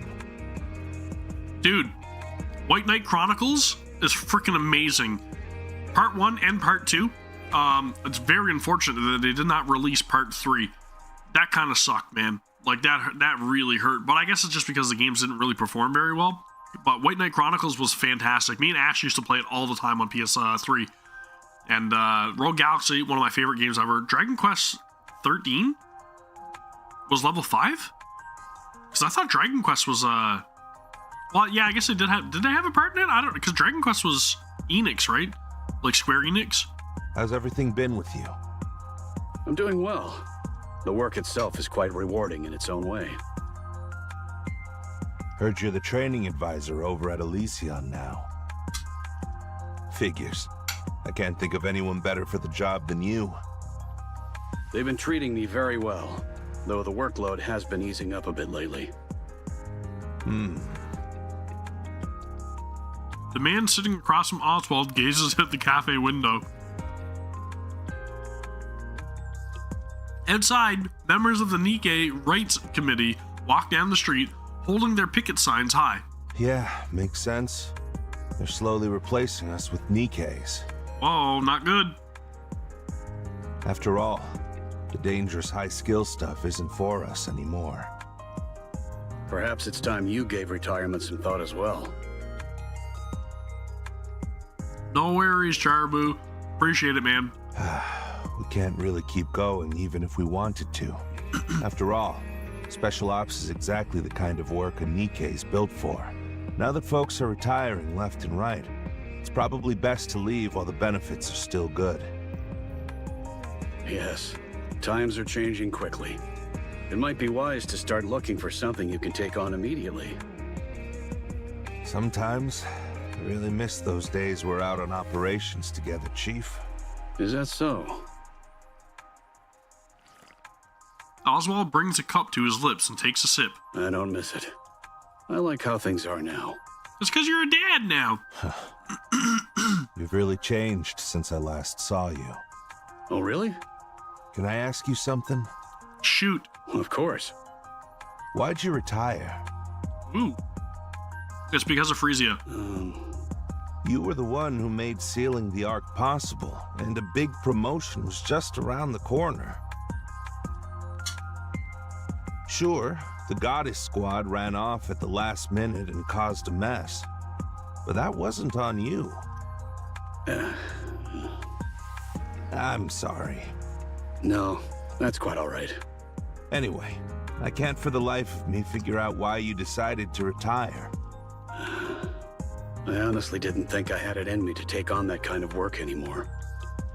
Because of Frisia? So you do know her name? Ah. Everyone in Special Ops knows that name. And I'd bet it's the same even in the central government. I mean, Hellhound Oswald himself. Sorry. Chief of Special Operations had adopted a little girl? That was a shock to say the least. Dude, I love Oswald. What made you decide to do that? I'm afraid I don't know. Just look at her. Of course he was going to take care of her. I really don't. She's awesome. So, are you happy now? Oswald reaches for the coffee cup on the table. It's empty, but he lifts it anyway, bringing it to his lips almost absentmindedly. Yes, I think I am. Glad to hear it. In silence, they watch the city stretch out beyond the glass. So meticulously built that you'd never know it's underground and humanity's last refuge. Their eyes drift to the Ark, looming like a silent sentinel. Suddenly, the calm shatters. Outside, a group of NIKKE phobes disrupts the NIKKE Rights Committee's march. Shouts and footsteps echo, and a brief scuffle ignites. It just keeps getting worse. They push the blame for the surface reclamation war on the NIKKEs, turn citizens against each other, and quietly step out of the spotlight. The central government hasn't changed one bit. They're always looking for a scapegoat. But I never thought they'd throw the NIKKEs under the bus, too. So they just don't want to take the blame for all their failures, right? They want to put the blame on the NIKKEs, and that's what's happening. So this is the reason for NIKKE phobia and for like all the events of like Goddess Fall and so on and so. Well, not Goddess Fall. Is it? What's it called? Yeah, it is, right? Isn't that the event called Goddess Fall, where the elevator? Dragging the Goddess of Victory down and calling them the reason we lost? Honestly, it makes me sick. I'd advise against making remarks like that. Especially in front of Oswald. You definitely don't want to do that. Now I get what you meant when you said you couldn't keep doing this. Back then, I honestly believed that no matter how dirty the work, it was necessary to protect humanity. We were getting torn apart, literally, by those insane raptures. But that's not the case anymore. The surface hasn't been our problem for a long time. It hasn't even been that long since we came down to the Ark, and already things have come to this. All I can do is sit in my room and watch them tear down the very ones we used to look up to, just to save themselves. It leaves a bad taste in my mouth. You know what doesn't leave a bad taste in your mouth? I see. So that's why you asked to meet today. Yeah, I've been thinking about retirement too. We've never really been the type to do ordinary work, right? That's why I've been curious about what life after retirement looks like for you. I guess I was hoping for a little reassurance. Or maybe just a bit of hope. What do you think? You know, I think it's time I retire. Seeing you doing well gives me some peace of mind. That's why I'm done serving a place like this. Up on the surface, I was blinded by grand ideals. But down here, I finally see things clearly. I see. I wish you every success. Thanks. Really appreciate it. Once again, they watch the chaos beyond the glass in silence. The minor scuffle escalates, quickly spiraling out of control. The central government intervenes, deploying tear gas. Both the NIKKE phobes and the NIKKE Rights Committee scatter in panic. Through the crowd scrambling to get away, Oswald catches sight of a very familiar face. What's wrong? You don't look so good all of a sudden. I'm fine. Okay, seems things have quieted down. Shall we get going? Who the hell is it? All right. It was great seeing you. Yes. I did enjoy it as well. Wow. You've really changed a lot. Yeah, he's definitely not a hard ass like he used to be, right? Well, I mean, he would be if it came to parenting. Like if it was something involving Frisia, I guarantee he's going to be stern. Oswald sits on the sofa, staring into the darkness. He doesn't close his eyes. The moment he does, he hears the reproachful voices of his heroes. Memories come unbidden. Of the times he betrayed the very people he once admired. He tries to tell himself he had no other choice, but the comfort never lasts. After all, the truth remains unchanged. He had abandoned them on the surface. He had turned his back on his heroes. There was a time when that self-loathing consumed him, when he couldn't escape it. He thought about ending everything dozens, even hundreds of times. But every time, I'm home. it's always Frisia, man, that brings him back, right? Huh? Hey, what are you doing sitting in the dark? But you can see how remorseful he is. The light comes on, and Oswald winches against the sudden glare. Are you okay, mister? Did you get into a fight with the person you met today? But every single time, he's saved by a girl with no ties to him, who looks at him straight in the eye and asks if he's alright. Mister? Sorry, guys. Frisia, Food. Yeah? What's up? I know you've been working with the NIKKE Rights Committee. Oh, so that's the face he saw. Makes sense. Don't. Wait, what? Just don't. Why not, mister? It's too dangerous. He wants to protect her, right? He wants her to not be in the line of fire. Because he knows the central government, right? There's nothing wrong with doing the right thing. How can I just stand by when people say the Nikkes are the reason we lost the surface reclamation war? So all that talk about getting promoted wasn't about your job after all. Yeah. I'm getting promoted to team leader. So, what's your goal? I want to make everyone look up to the Nikkes once more. How do you plan on doing that? I'm not sure. But I can't just stand around doing nothing. Frisia, He's got a heart, Cost. That's all it is, man. the Ark has no need for heroes. There must be none. Otherwise, they'll only be dragged down in the end. Yep. Heroes end up dying, man. What you're doing now isn't just pointless. It's downright dangerous. I don't see it that way. More and more people are joining us, and We're one eating day very good. everyone will see that the Nikkes aren't a symbol of defeat. They're the goddesses of victory. Don't do it. Ooh. That's a sore spot. Oh, come on. You loved the Nikkes, didn't you? And the goddess squad too. Not anymore. Frisia gestures towards a pair of leather gloves inside an acrylic case atop the living room display cabinet. Red Hood's signature is scrawled crookedly across the leather. What are you even talking about? You keep them on display, clean the case every day, and always end up smiling whenever you look at them. My man, my man. That lie doesn't make sense at all. So why are you doing this? There's nothing more painful than seeing someone you've long admired brought down. Yep. Exactly. That's why we're going to stop it.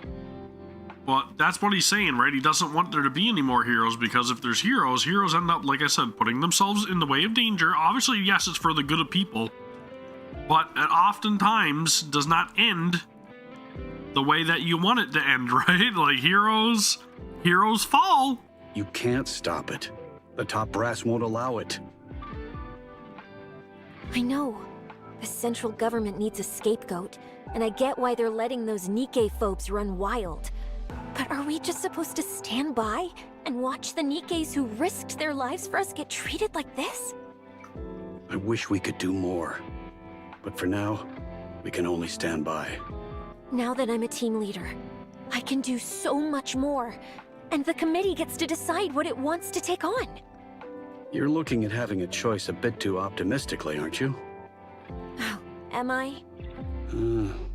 I already told you. Don't do that. I'm doing it anyway. Frisia, Yep. Typical daughter, man. Don't do it. No, I'm doing it. I'm crashing at a friend's tonight. Frisia opens the door and walks out. Oswald stares after her, stunned into silence. She's rebellious. She's at that rebellious age, man. 3 days later, Oswald watches the news, then bolts from the room. As he runs, his hand slips inside his coat. Checking the chest holster, the handgun is snug, exactly where it should be. He arrives at the scene. The authorities try to stop him, but he brushes past them effortlessly. It's over.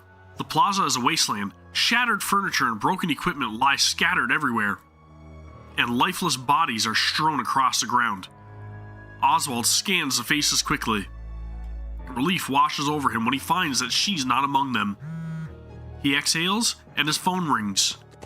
Oswald heads straight to the hospital, where he finds Frisia lying in her bed, eyes staring blankly at the ceiling. Ah, dude! He warned her, man. He warned her not to go and be a part of it, right? Nikke-phobic activists disrupted the speech He tried to keep her away from it. and tried to force their way onto the stage. Your daughter got caught in the scuffle and fell near the edge of the stairs, breaking her neck and severing her nerves. Holy shit. She is conscious, but cannot speak or move.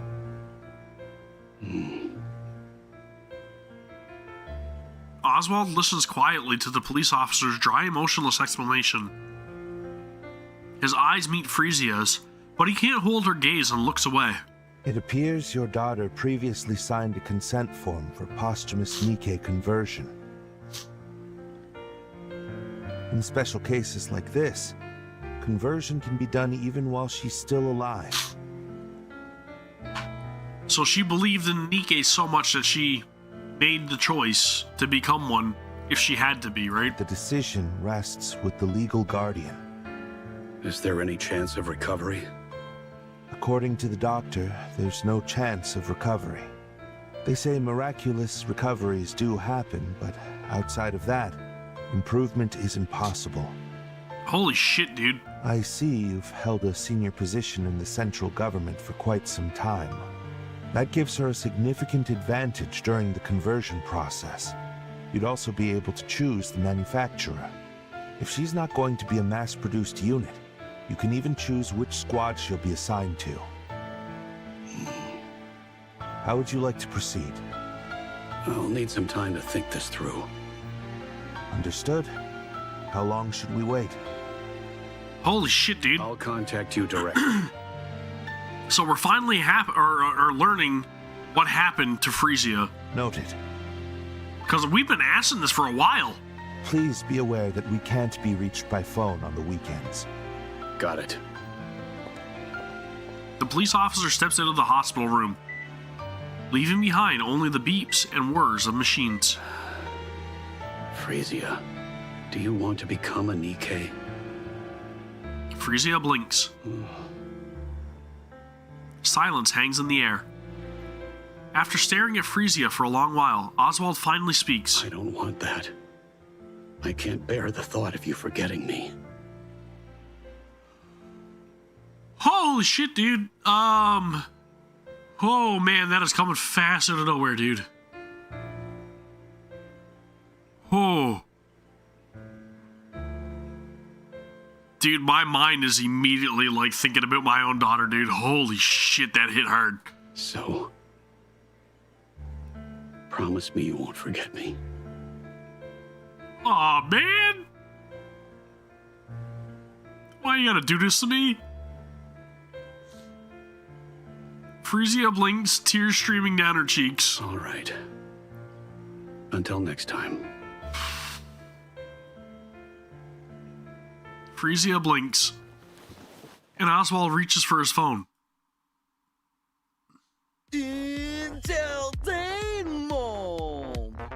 Holy shit, dude.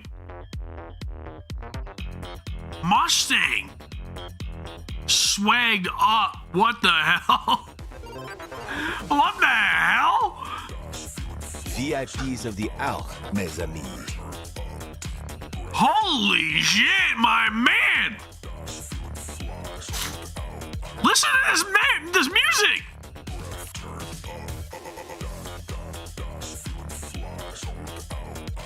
dude, this is Mustang, dude. Holy shit. Enjoying yourselves, oui?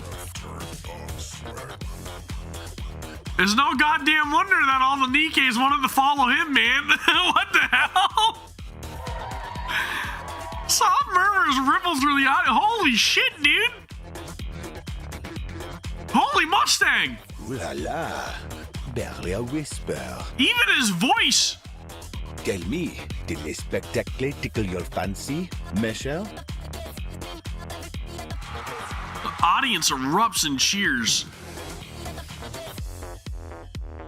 What the hell? Et voila, today's extravaganza draws to a close. Take care on your way home, Michelle. He's a Chad. People are filing out their footsteps fading in the side. He's a Chad. He's a Giga Chad. Mustang watches until the last audience member disappears. Then he makes his way backstage. A staffer hands him a drink. He sips casually, then flings the remainder across their... Yeah! Get the sweetness right. I won't repeat myself. Holy shit, dude! Mustang enters the monitor room and sinks into an extravagant single-seat sofa that looks completely out of place.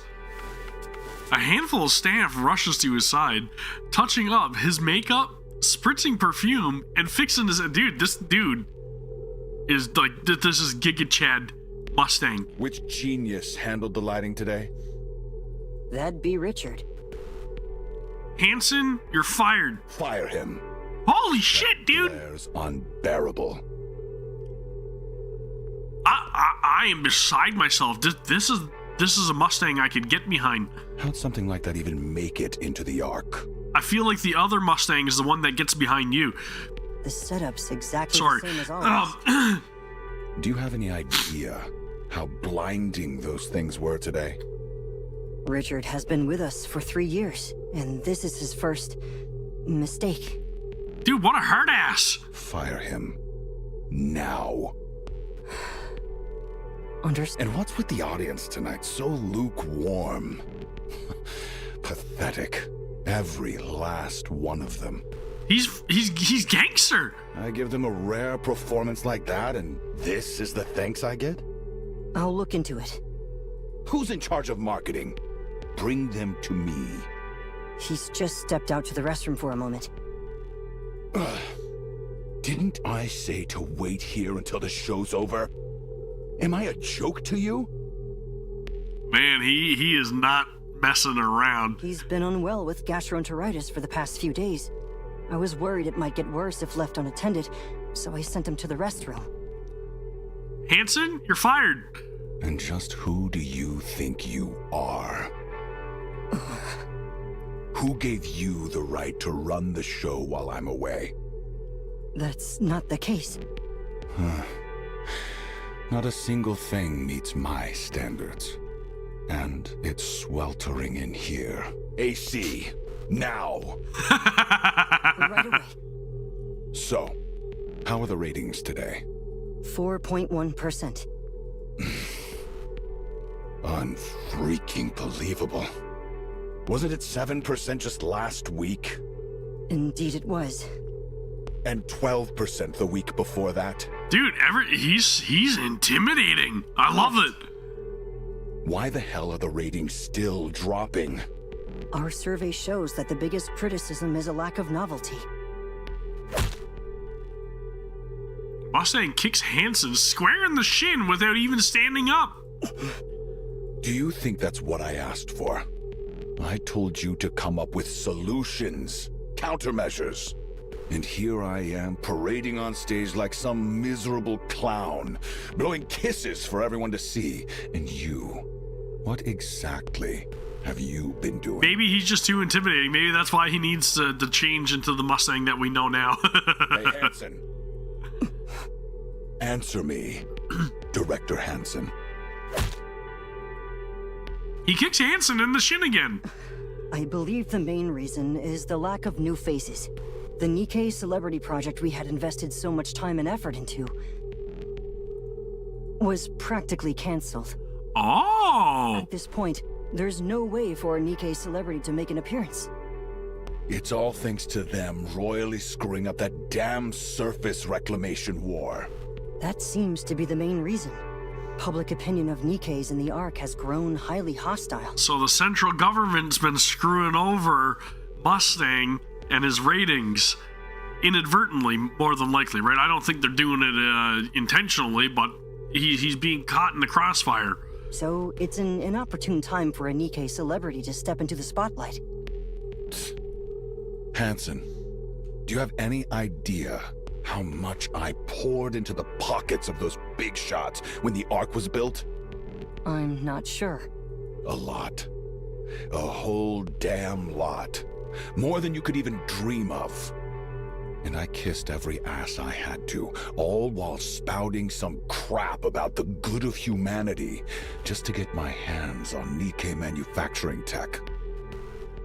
Dude, I love this Mustang. He's very scary. I love him. He's like, listen, man, I've been through the ringer to get where I am right now. And if I don't get some damn answers and some results after all the sacrifices I made, somebody's in trouble. Why, you ask? To secure the monopoly on NIKKE entertainment inside the Ark. NIKKEs that don't age, that obey if you fry their brains a little. The perfect product to sell. You know, you gotta hand it to him. Knowing what we know now, he's kind of succeeded, right? I stuffed them with cash, licked their boots, and it worked flawlessly. Then I lured in those pretty-faced, vain, empty-headed NIKKEs and molded them into stars. All that was left was the debut. One shot, guaranteed hit. If everything had gone according to plan, I'd have ruled the big three. And literally become the god of the Ark. Holy shit, dude. He had some big ambitions. But then, Those are some big ambitions. those idiots botched the surface reclamation war. So tell me, Hansen, what do you do in a situation like that? We're not used to seeing Mustang so, power hungry, right? I'll make sure to calm the NIKKEs and prepare for the next reclamation war. Yes, that's exactly it. Those fools couldn't stomach even a single scratch on their reputations, so they threw the NIKKEs under the bus. Yep. And of course, they had the nerve to officially declare that we lost due to the NIKKE's incompetence. Pathetic! That's what cowards do, right? You always put the blame on somebody else. They didn't quite put it that way. That's basically what they were saying. The NIKKEs didn't live up to expectations. So it's not our problem. Go sort them out yourselves. They won't die, they won't break. So have at it. Yeah, I get it. They had to clean up their mess. Fine. But they destroyed my business. The one I poured years into. And damn that war! Why start a fight you can't even win? At this rate, we're finished. Absolutely finished. There's nothing left for us. Nothing. Hansen, fix this. Now. I'll do my best. I don't care how you do it, just get it done. Yes, I understand. My car? It's waiting outside. I'm heading to Ephialtes. Don't even think Oh, about whoa! me. It seems you've been going there quite often lately. How else am I supposed to blow off my steam, huh? Dudes! Holy shit! Mustang truly is a Giga Chad! They going to the red light district. I'm leaving. Hey. Gotta blow off his change steam. Clothes. Mustang gets to his feet and strides out of the monitor room. Hansen lets out a deep sigh. Always working yourself to the bone, huh? Mrs. Miss! Since you know how hard I've been working, a little help would have been appreciated. How exactly am I supposed to help? That person's a nightmare to deal with. As I see it, you aren't exactly easy to handle either. What a good pair. Thanks for the compliment. I almost feel rejuvenated. Shall we take this outside? Why are you acting like that? You're scaring me. It's important. What's it about, I wonder? Yes. Mrs. Miss hands Hansen a document. So, she's hoping to become a NIKKE. She can't move on her own? Okay, so that's obviously a document about Frisia then, right? Yeah, she'd already worked her way up to team leader at the NIKKE Rights Committee.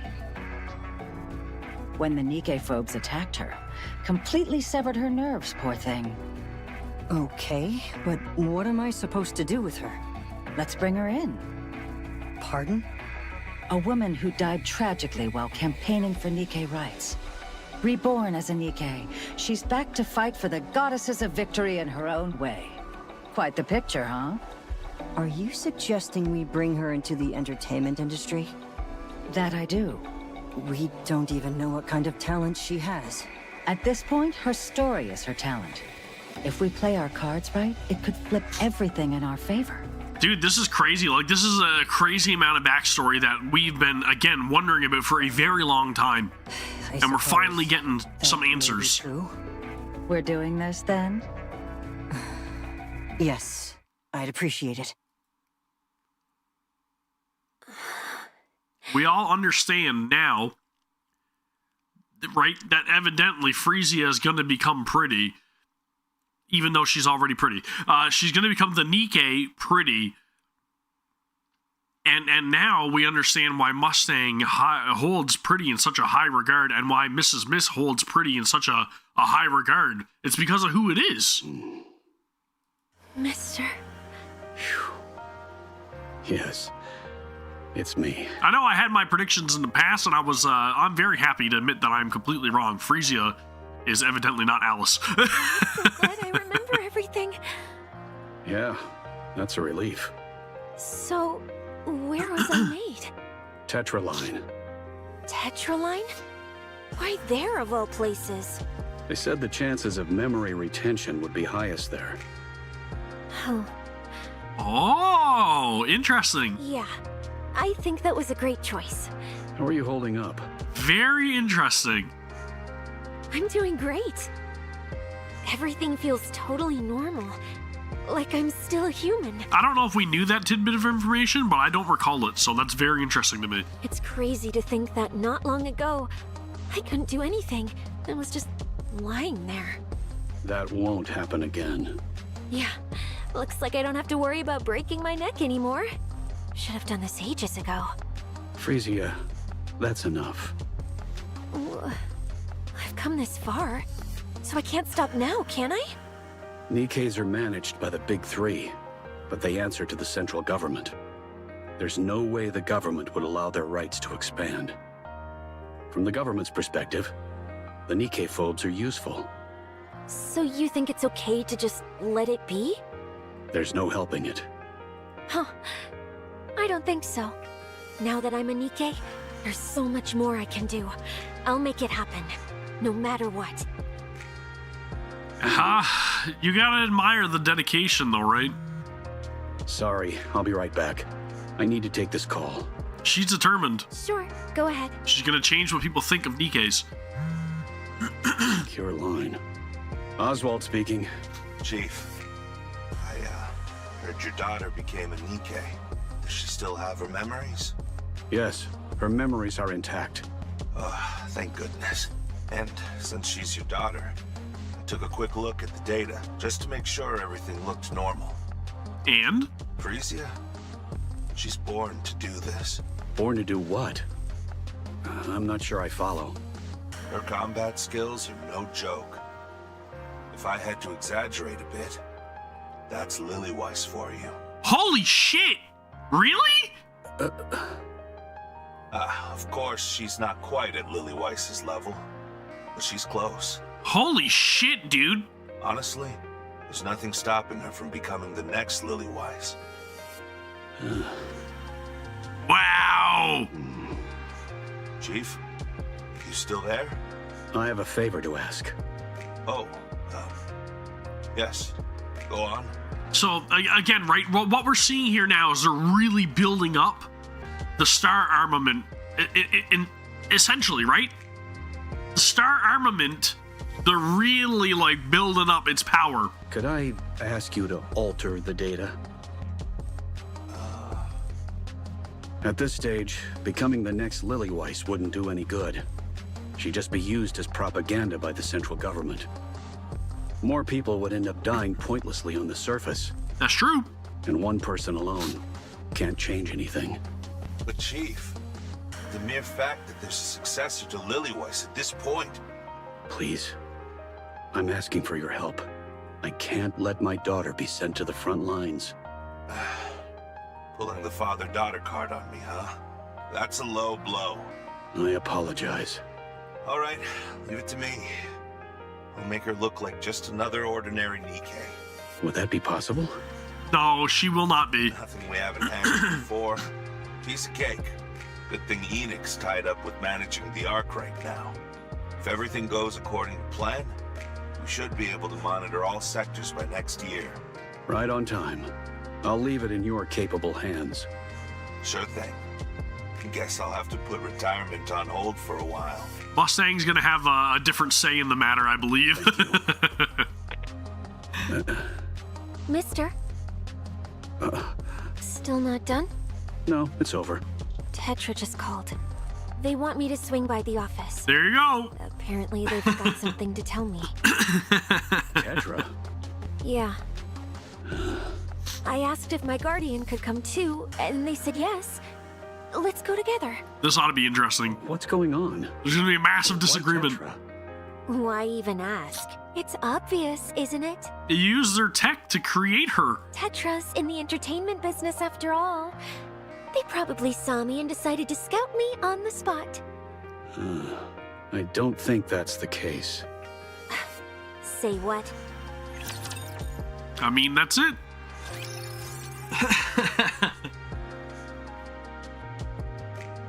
Alright, let's continue on. Stage 3, dudes. Holy moly. Interesting information, man. We're getting... Oh, wow! What is with this Anise? Anise stares intently at her desk. Every inch is scrawled with scribbles, so crude she can barely bring herself to read them.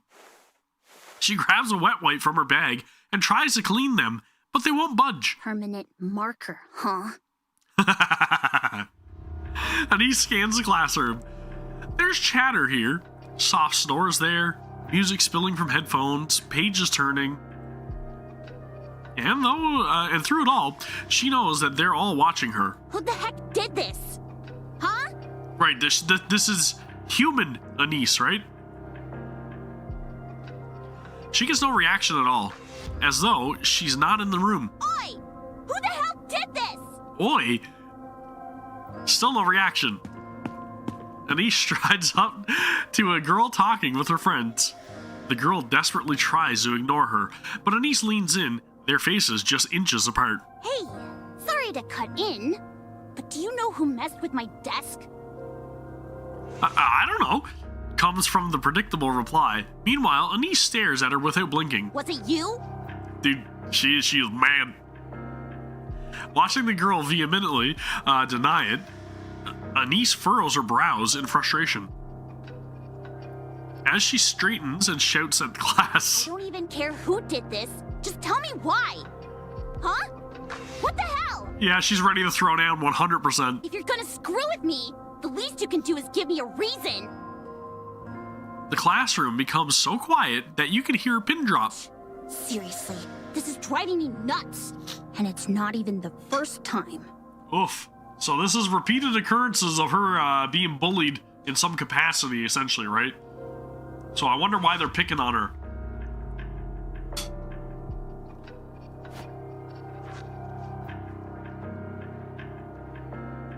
Anise sits at her desk and pulls out another wet wipe. She scrubs furiously, and the scribbles start to come off, little by little. The red writing comes off far more easily than the rest. She stares at the red stains left on the wipe. Then she shoots to her feet. Without warning, she clamps a hand around the back of the girl's neck in the front row. Hey, I don't think you could do that in school. You're supposed to set the example. So, care to explain why you pulled a stunt like that? And don't act like it's your first time either. You probably don't want to be doing any neck grabbing is all I'm saying, okay? It wasn't me. Weren't you bragging about the new lipstick just the other day? The color's hard to miss. Thought you said it was expensive, but here you are using it to scribble. Must be nice having money to burn. Anise clamps down harder on the nape of the girl's neck. I wasn't the only one. But you're in on this too. Come on, class pres, step up and take the hit for the whole class. Maybe she needs to chomp down on her nape or slash it with some blades using her ODM gear. Maybe. The class president rips herself away from Anise's grip, rubbing her neck as she glares icily. You want to know why? I did not say that. I did not say that. You're a nobody, yet you strut around like you're all that. I'm being framed. That's why. What the hell are you talking about? You're an orphan. You only got in here on some scholarship. You've got absolutely nothing. So why do you strut around like you're in charge? I don't like this class president. I'm the leader. I'm the class president, not you. Oh, I get it now. You're from some perfect family, so you get to be class president. And me? No parents, scraping by on government handouts. And suddenly, I'm a threat to your precious spot. That pisses you off, so you pull this kind of crap, right? That's typically what kids used to do. Not so much the case from what I've been seeing recently with my own children. But when I was in school, that's what used to happen, right? The kids that were more well off used to always pick on the kids that were, families of social assistance on the welfare, whatever else. Like my family, I was on welfare, and I was constantly looked down on and cast out and everything, and I'm not going to get into any more of that, but I mean, that's the reality of what things were when I was in school. Please, know your place. Just because everyone humors you doesn't mean they actually like you. The classroom doors slide open, and the teacher enters. What are you doing? Nothing at all. Sit. Class is starting. The class president glances at the teacher and quickly returns to her seat. The teacher eyes Anise for a moment before walking toward the podium. Anise lunges at the class president. I'm not done with you yet! Teacher! Yeah, exactly. Run your mouth until you, Is this now? get caught. And then when you get caught, plea for help and act like it wasn't you that started it. Of course, right? Dunno. Can't remember. Dude, that hits, that definitely hits a chord. Stop causing trouble. She's the one who started it first. I didn't do a single thing. I'm not saying she's in the right, but things like this don't just happen for no reason. Yep. Typical adult, right? It might help if you take a hard look at yourself. Are you for real right now? Yeah. What? Same thing I was thinking. Whoops, my bad. That came out wrong. I just meant it's a shame you're only bringing it up now. But hey, teacher, I've thought it over, and honestly, I don't see a single thing I did wrong. Wow. You were the cheer captain at the recent sports festival, weren't you? I mean, you did kind of grab the kid by the neck. That's kind of... Your classmate by the neck. That's kind of, not right, Anise. Yeah? You volunteered? Yup. Why? Obviously, I'm the best at it. I can plan the moves, lead the team, and have a pretty decent personality to boot. And the others agreed? How else would I become the captain? Dude, she's so sarcastic. Why didn't you just let the class president have it? What is with this fucking teacher? You know how it is, Anise. The class president. Yeah, her parents throw money at the school and she's just as dumb and selfish as you'd expect. So you know, Guess that explains it then. Isn't that way too blunt for teaching a kid how messed up the Ark really is? But it's very accurate. You think this only started when you came to the Ark? No. It's a culture with its own history and traditions. All right, Anise. Since we're talking about it, I'll be blunt. You were abandoned at birth and bounced from one facility to the next. Then, by some stroke of luck, you get picked for the chairman's so-called charity program. Special admission for the underprivileged, just to look good in the papers. Dude, this teacher is an ass. And now, you've got things you never had before. Free housing, free meals, free education. So why isn't that enough? Why do you keep asking for more? Wow, teacher. That's a hell of a way to talk to a student. You sure that's allowed? That's what I'm saying. Like, what the hell is up with them? Like, is it jealousy? Yeah. And honestly, this is fine for you. So, your answer? Do I really have to be honest? I've been honest with you, haven't I? That's the point in which you tell the teacher, go fuck yourself. I just want people to like me. That's what I'd do. I've never really known. Even if it meant I got kicked out of the school. But here at or get suspended or whatever else. Damn it. I'm tearing up. Here, some tissue. When I got to school, the kids actually talked to me and hung out with me. It felt amazing, so I pushed myself even harder to get along with everyone. I thought that if I worked hard and did well, maybe they'd like me for it. You're lonely, aren't you? Yeah, always. Why don't you just quit school? Wow, you really don't hold back, do you? No, she's, I got words. You're not going to get what you want here. The class president will keep pushing you around. And all outside activities, even part-time jobs are off limits, so you're just stuck here. Why don't you just tell her that you're going to give her Fs on every single test as well? At this point, you might as well quit and do what you actually want. You're living your life well because you work hard and fight for what you want. Honestly, that's impressive. But not here. Here, you'll get completely crushed, and all your effort will count for nothing. The memories you make in school, they'll stick with you for the rest of your life. So quit. Transferring would be tough, with your special admission and all. Still, wherever you end up in the world, I'm sure you'll manage just fine. This is an example of a teacher that sucks. Come on, teacher. Give me a hand, will ya? No, you know how it works. I've got bills to pay, and the chairman's the one paying me.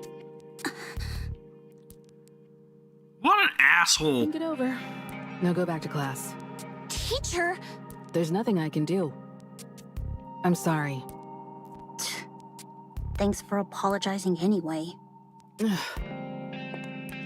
Anise steps out of the teacher's room. She pushes open the classroom door and steps aside. The lesson is in full swing. The teacher talks, students scribble and whisper, but no one so much as glances her way. Anise makes her way to her desk that's even more cluttered than before and drops into her seat.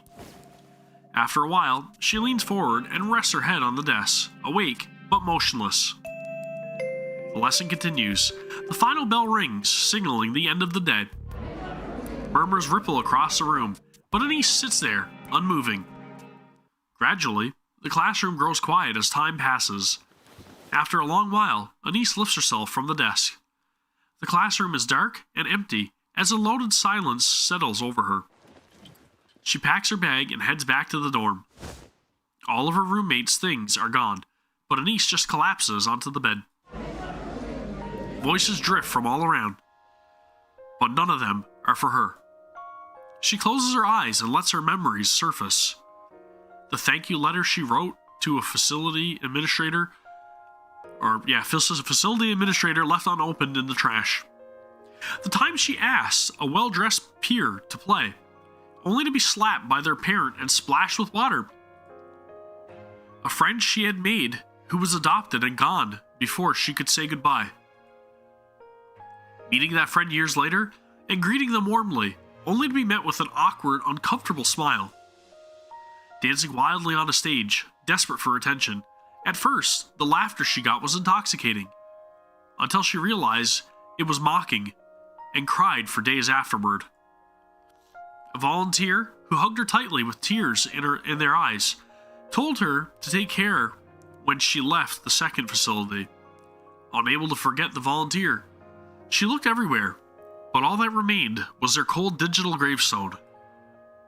The moment she tracked down the volunteer's daughter and begged for a hug, clinging as if her life depended on it. At that moment, Anise is certain. She must have been broken somewhere along the way, so desperate for love. Anise opens her eyes. On the first day of school, someone approaching her with a friendly smile, giving her courage when she had been timid and withdrawn. Eating together, walking home together, talking endlessly. The expectant looks when she volunteered to be cheer captain. Practicing, laughing, and celebrating when they succeeded.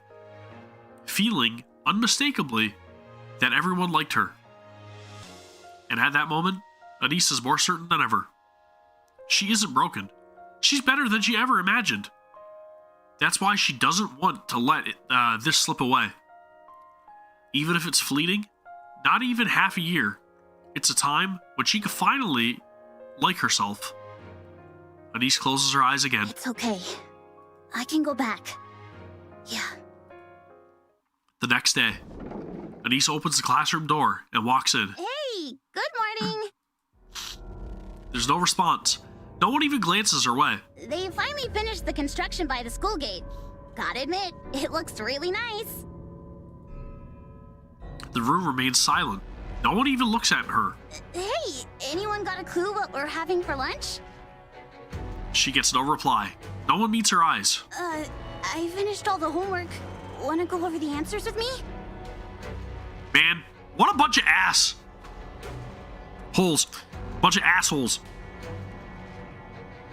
I hate this classroom. No one answers or even glances in her direction. Anise makes her way to her desk. And if you're wondering, I was going to sneeze, okay? It's still a mess with things scattered everywhere. Amid it all, a single chrysanthemum blooms in a small vase.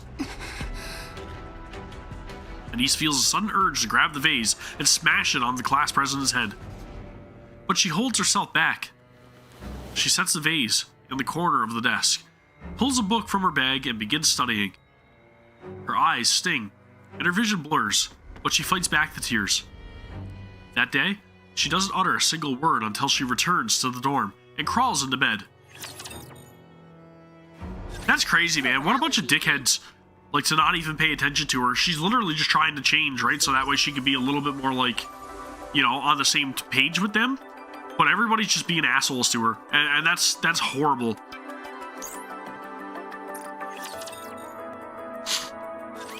Me? A celebrity? Really? Yes, that's correct. Tetraline would like to formally invite you to debut with us. Frisia pokes Oswald in the side. See? I told you. May I ask why? I can't make sense of debuting a NIKKE as a celebrity at this point. And there must be a reason you chose Frisia, given that she's never shown any interest in the entertainment industry. She's got talent. Once she debuts, she'll shoot straight to stardom. I'll stake my reputation on it. I wouldn't be so sure about that. You think I'd lie? Yes, there's nothing backing that claim. I hate to brag, but I'm a very successful producer. When it comes to spotting raw talent, no one even comes close. Where did you get information on Frisia? You shouldn't have had any contact with her.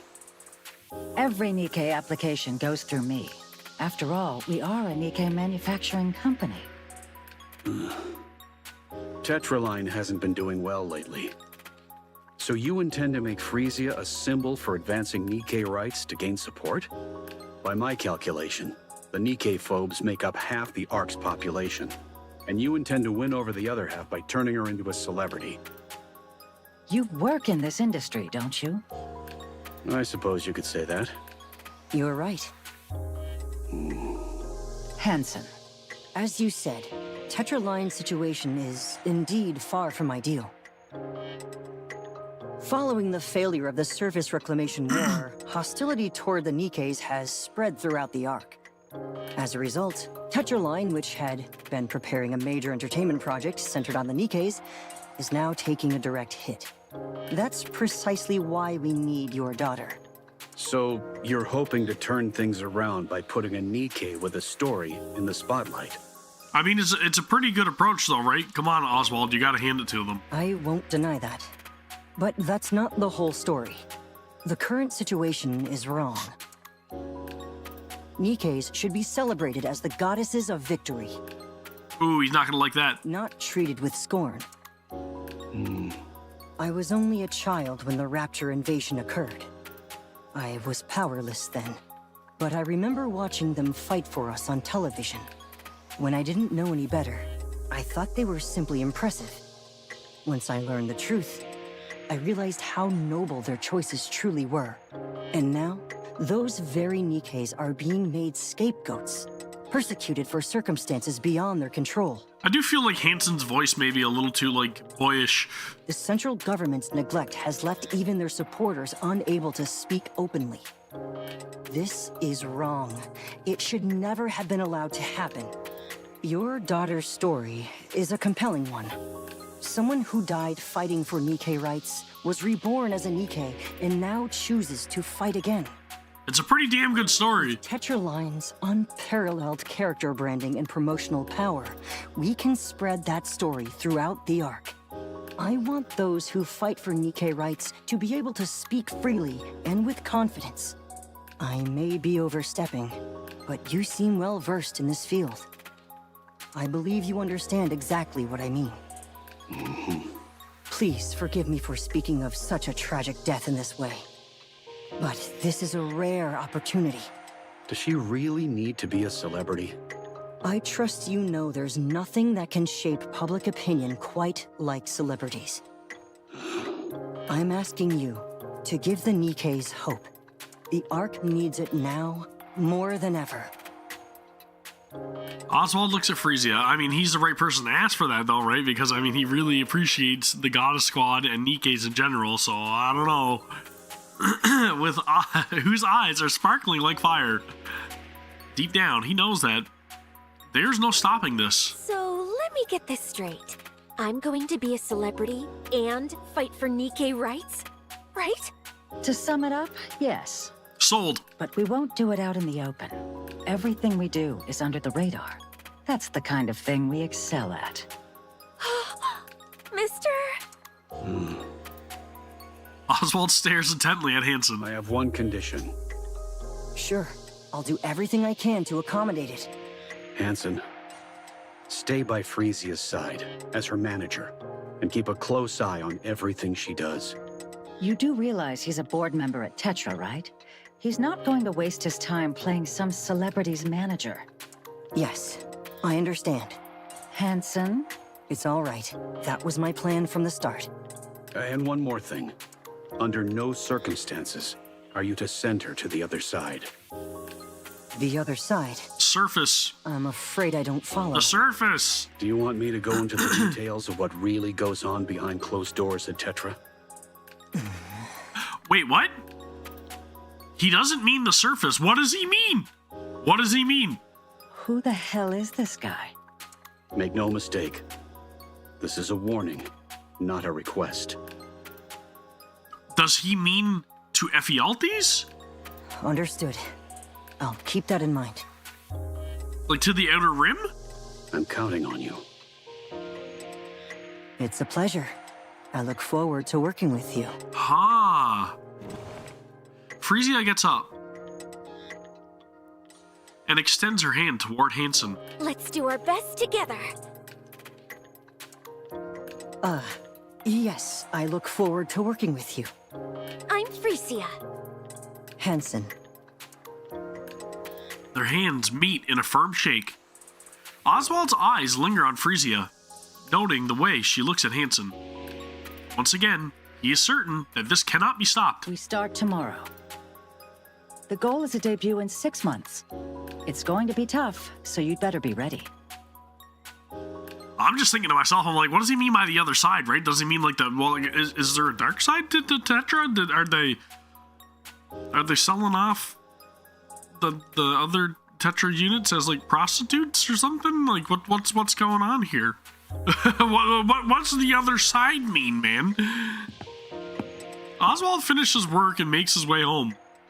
He prepares dinner and watches the news. The front door swings open and Frisia stumbles in, utterly exhausted. Essentially what he's trying to say is like, keep her in the good side of things here in the Ark, you know? Or he doesn't have to worry about her well-being. They share a meal and talk about her training, the house humming with the gentle rhythm of everyday life. Frisia drifts off to sleep, and Oswald turns his attention to the work waiting for him tomorrow. He completely settled into this rhythm, this quiet repetition of days. If life could flow like this forever, he thinks that there would be nothing left to wish for. But a week later, Frisia steps into a new world. That night, Oswald lies awake, wondering what he can do for her. For nearly half a year, Anise has not uttered a single word. The scribbles on her desk have mostly worn away. The chrysanthemum that sat in the vase is gone. Everyone ignores her completely. She tries to get angry. She tries to plead. Nothing changes. Even the teacher stops responding. There's no one to reach out to. Anise has no one. They're literally trying to alienate her, right? They are making her feel like she does not belong because they want her to give up. They want her to get out. But I hope she stays it through because that's a really good show of character. On weekends, she lies alone in her dorm room all day. Still, she goes to school, clinging to the tiniest hope that maybe, just maybe, someone will speak to her tomorrow. Every time, that hope crumbles. Eventually, she gives up. She says nothing. She expects nothing. One day, after everyone leaves and the classroom grows dim and silent, Anise stares blankly into space. And for the first time in months, she speaks. Why am I even still alive?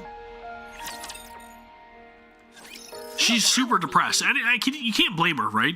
Like, everybody's just being assholes, and they're ignoring her. They want to make her realize that she doesn't belong.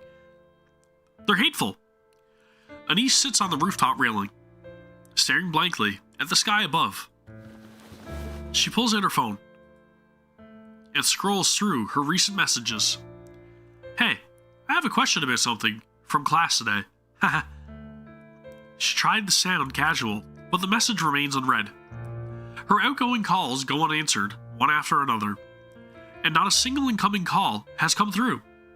For a moment, she wonders if she's forgotten how to speak at all. Her voice comes out just fine. The absurdity of it all makes her lower her head and let out a small, shaky laugh. Soon, the laugh turns into sobs. Tears stream down, soaking her pants. She wants to be loved. Really loved. In a way she's never known. I wish I hadn't known. I shouldn't have let them get to me. Anise makes one last call to her teacher. It goes unanswered. She pushes herself up, balancing on the narrow railing. Dude, do not. Holy shit. And then she closes her eyes. One step. That's all it takes. Just then, music blares throughout the Ark, loud enough to shake the air.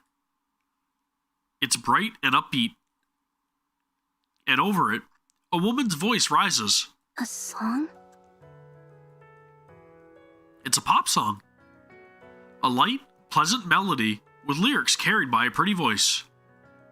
Without even realizing it, Anise finds herself drawn to the music. She knows it. The song was not written for her. And yet, it fills the air, calling out to her to keep going. It tells her that she is worthy of love. That she can get through anything life throws at her. And that one day, she will look back on these moments and laugh.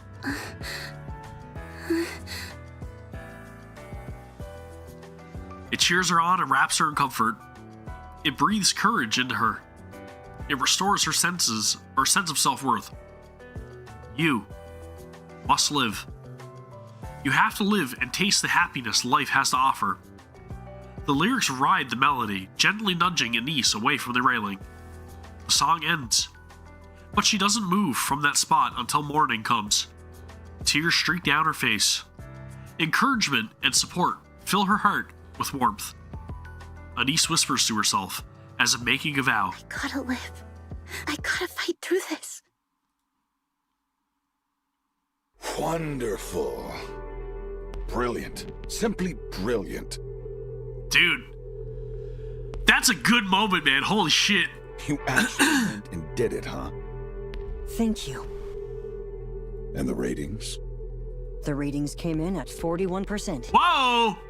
New record! Ha! Well done.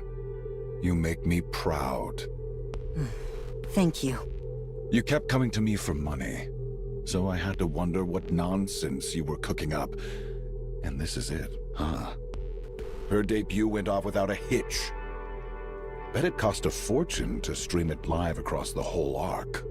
Well, it wasn't exactly cheap. If you need more, just say the word. I'll pour it in without hesitation. My man, what a badass, dude. You've done a fine job shaping her image. A NIKKE who takes the stage for the others. Couldn't have timed it better. So, what's next? We're currently working on it.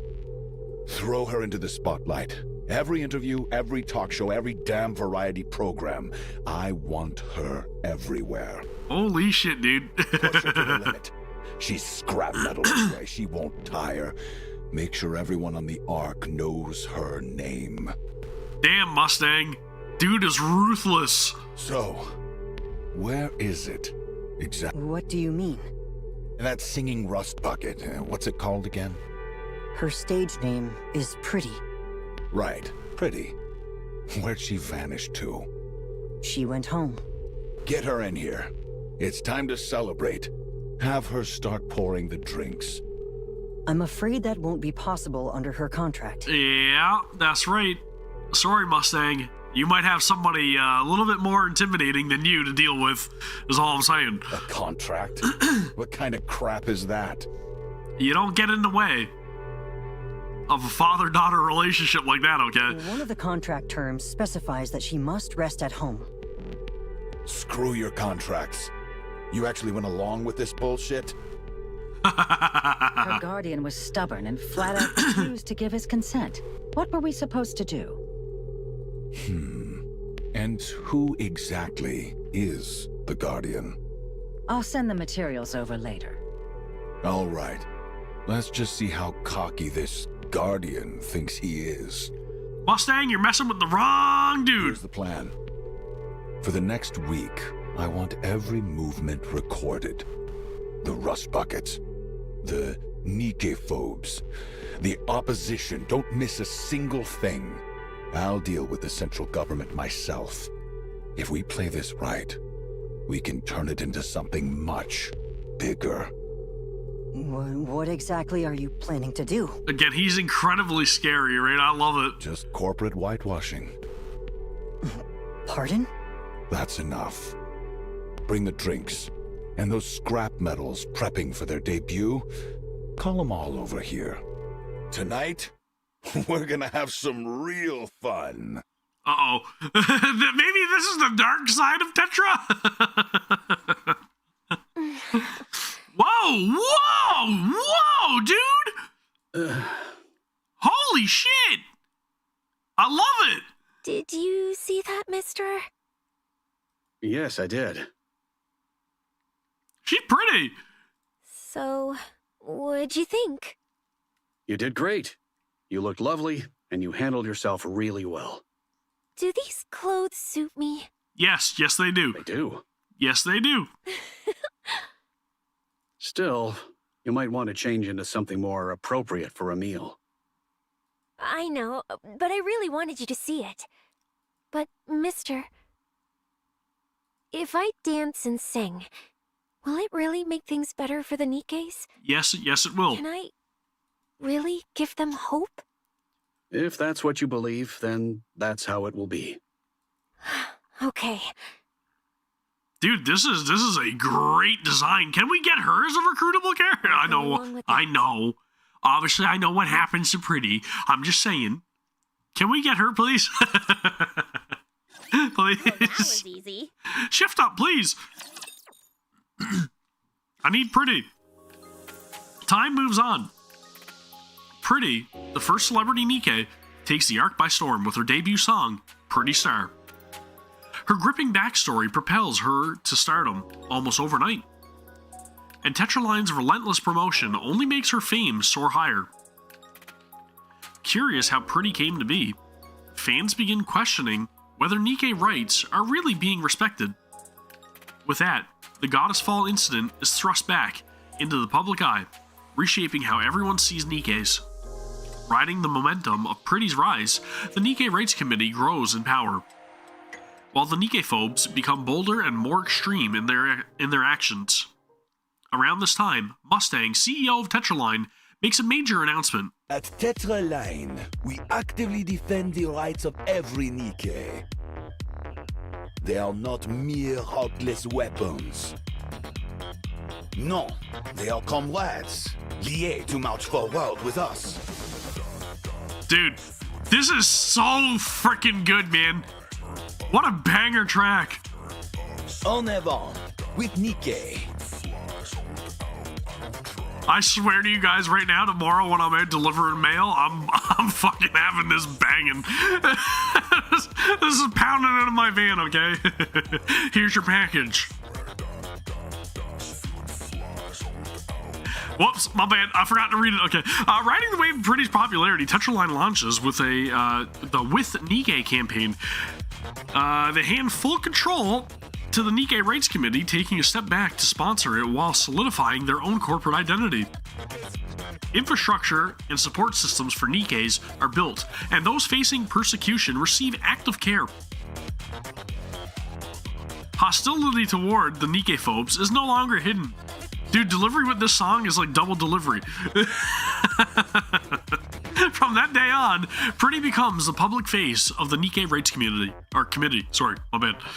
And the With Nikke campaign spreads across the arc like wildfire. Of course, it doesn't come without consequences. Mustang, have you completely lost it? What do you think you're doing? What? The central government isn't just going to sit back and watch. One of the big three openly picking a fight with the Nikke-phobes? What do you think that'll accomplish? Bring it on.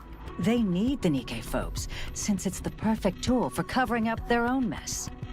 Old age catching up to you. Looks like you've lost your edge. Excuse me? Shots fired! Does it matter to the central government whether people hate scrap metals or worship them? Not a bit. All that matters is that they don't get blamed for anything. Look at this mess. The haters and supporters tearing each other apart, while the fence-sitters are too busy watching the circus. Do you think the central government has time to get involved? No. They're way too busy for that. Even if the supporters come out on top, the government doesn't lose a thing. All they have to do is act like they're looking out for us. And the self-proclaimed intellectuals will lap it up. That's true. As for past scandals, easy. Just grab someone, make an example of them in the square, and problem solved. Sure, I was uneasy too. The last thing I needed was trouble from the central government. But it's all taken care of, so relax. You cut a deal with them? Remember those rust buckets gearing up for their debut? Yeah, they're already in an uproar over Pretty cutting in line. And now there's more? Don't worry. That's the last you'll see of them. Huh? You don't mean...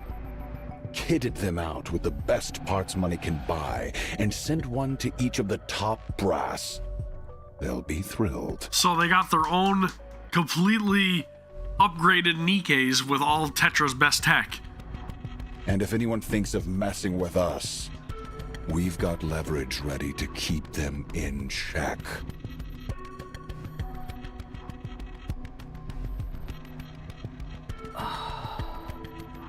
And if that doesn't work, we can always send Shade to slit their throats. Oh, okay, so we're getting mention of Shade right now, too. That's good. It's not exactly rocket science.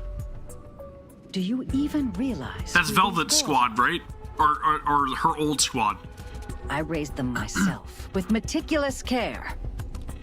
Yeah, and I raised them on my dime, so they owe it all to me. This Mustang, like I said, is ruthless. Even when they pay me back, they get something out of it. Beautiful, isn't it? You disgust me. You've got some nerve talking to me like that. Forget about the dead weights and focus on Pretty. Forget her dancing and singing, just make sure she's presentable. Image is everything. Make her a symbol everyone will remember. That's exactly what I'm doing. And give her a taste of power and wealth. Praise her. Indulge her. Get her addicted to the high life. Holy shit, dude, man, he's corrupt. Make sure she never even thinks of going back. What exactly are you trying to do? This is just in case. It'd be a real pain if she suddenly decides she doesn't care about fame or money. He's quite literally trying to corrupt her. There's no way we're letting a prize like this slip away. Make luxury part of her life. Turn her into a celebrity. Got it? Fine. But Mustang, you're going to hell. Damn right. As the company sponsoring Pretty and the With Nikke campaign, Tetraline stocks keep surging as it gains a pro-Nikke image. At the center of it all, Pretty is stretched thin under the relentless workload. Ugh. I'm so exhausted. Don't sprawl out like that. What if someone takes a picture? It's all good. They tinted it, remember? But a thermal camera would capture everything. Yeah, let them film. It's not like I ever get a break anyway. Image is everything. Next up's the talk show, right? 3 hours this time? That's right. I've got the script down pat. Now I just need to decide where to throw in some improv. You really do work hard. I know this is a bit out of the blue, but why do you push yourself so hard? Hey, Hanson, have you ever seen the Goddess Squad in person? No. I have. What? When? I remember seeing them as a kid during the Ark evacuation. Yep. I even have Red Hood's autograph at home. That's amazing. I can hardly believe it. I'm not making this up. Anyway, that's exactly why I work so hard. Dude, I love this storyline so far. I want to give people hope, just like the Goddess Squad did. It feels like there's a lot of loose ends that are being tied right now, right? Sometimes just being there, just being seen, is enough to lift people's spirits. That's the kind of person I want to be. And the more I give my all, the more I see that life is getting better for the Nikkes. So how could I ever slack off? Still, it's rare these days to come across anyone who's Nikke-phobic. Yeah, that's such a relief. It's all thanks to you. No way! It's really all thanks to the staff, Mrs. Miss, and a certain director/manager. Looks like I'll be getting home at dawn again. Mister's probably still up. Ugh, I feel awful about that. Isn't it time for Mr. Oswald to retire soon? Nah, he says he can't sit still without his mind going a mile a minute. You said you'd ask what was on his mind. Did you? No. His expression was so serious and stern that I couldn't even bring myself to ask. Sounds like there's something going on. Yeah. Ugh, I'm beat. Hey, mind your legs while I'm driving. Can we just stay like this for a while? I love the so fact exhausted. this is a massive like insight to Anise's predecessor, essentially, right? And again, it really is giving us a lot of like build up towards Anise being like the next focal point in the story. So again, it's really nice to see this, but then it's also nice to see what, you know, Frisia and the remainder of her journey and what her importance was to the arc. They're heavy. Come on. And how Oswald, heavy of could they course. be? This is a custom-built, lightweight body after all. Move them now. Seriously, why are you being so petty? Shouldn't you be grateful when a pop star rests her legs on you? Is she coming on to him?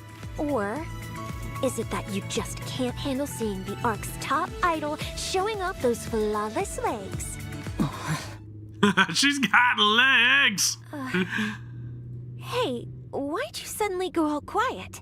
You're right. So get those legs moving. Erection.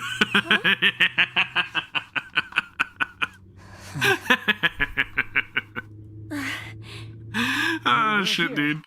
Let's get out. What? Okay. Let's go. Just give me a second to tuck this into my belt. Meanwhile, the student saved my pretty. Hey. Anise? Anise. Huh? You mean me? Yeah. Somebody's talking to her finally? Wait, what? Why? Do you like Pretty? Yeah, I like her. Ah, dude! My jam! Yeah? I kind of figured since you're always listening to her songs.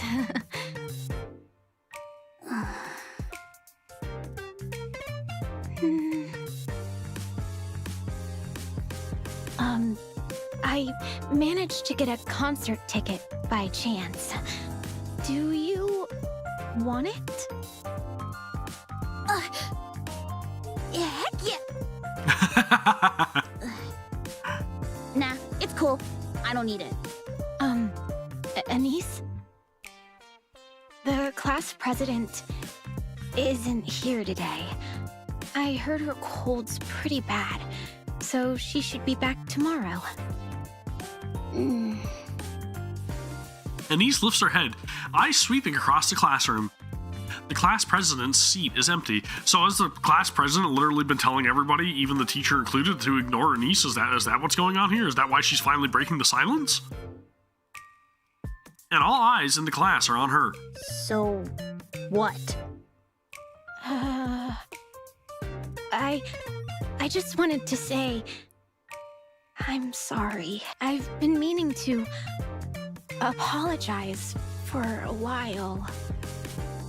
But the class president is really scary.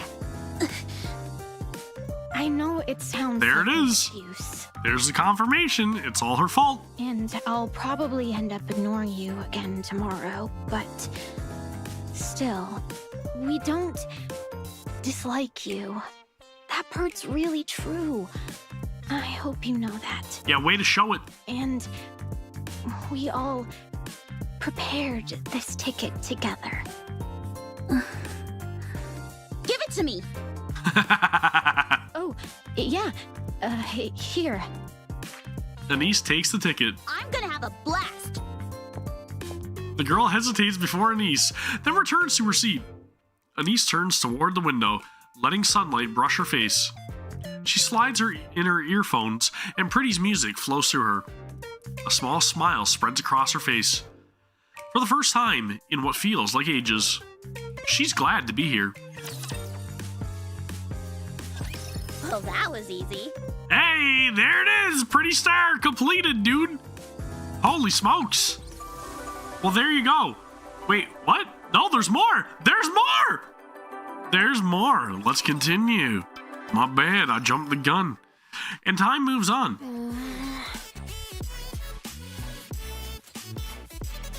Dude, what's with all the banger beats today? Holy frick. Frisia is glued to her phone in the car. There we go. Now we get to see it. What are you doing? I'm on my phone. Just checking my social media. Yep. Oh no. That mistake's Whoa. so obvious. Everyone noticed it. It happens. No one's perfect. Dude, what a song! Still, they spent the time and money to come all this way. Hey, Hanson, can we squeeze in a bit more practice? You're only getting 3 hours of sleep even now. Cutting back any more could be risky. But, That's usually what I got. About 3 hours of sleep for the last 7 years. I'll cancel the dinner with the board. Honestly, we don't... It's healthy, it's fine. but won't that make things harder for you? It's fine. They know full well who they have to thank for their comfortable lives. Sweet. Thanks. Next up is the with NIKKE speech, right? That's right. How's the script for that coming along? I know my lines by heart, but I'm scared I'll get all emotional. What if I burst into tears as soon as I get on stage? If you feel like crying, then cry. What matters most is being sincere. You gotta be authentic. I swear, Genuine. I look horrible in pictures whenever I cry. No, you're beautiful. Oh! Beautiful, huh? Whoa, whoa! Handsome, making a move. So, you think I'm beautiful? Pretty even.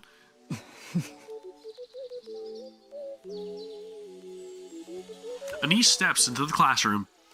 Her eyes meet a few of her classmates, and for a moment, they share a silent greeting. She slides into her seat. By now, the scribbles on her desk are almost completely erased. Someone passes by and quietly leaves a piece of candy on the corner of her desk. She unwraps it without a sound and pops it into her mouth. Her gaze drifts to the window as she chews slowly. She slips on her earphones and lets Pretty's music fill her ears. Anise still doesn't speak at school, but she isn't lonely anymore. She's found peace, man. And it's all because of Pretty. And time continues its quiet march. Freezia's glued to her phone in the car. What are you doing? Just checking my social media. Holy shit, dude, what a tonality shift. It's like, everything was upbeat and cheery, and now it's like, ho-hum. Wow. Everyone's still talking about that mistake I made on the last live stream. Yeah, there we go.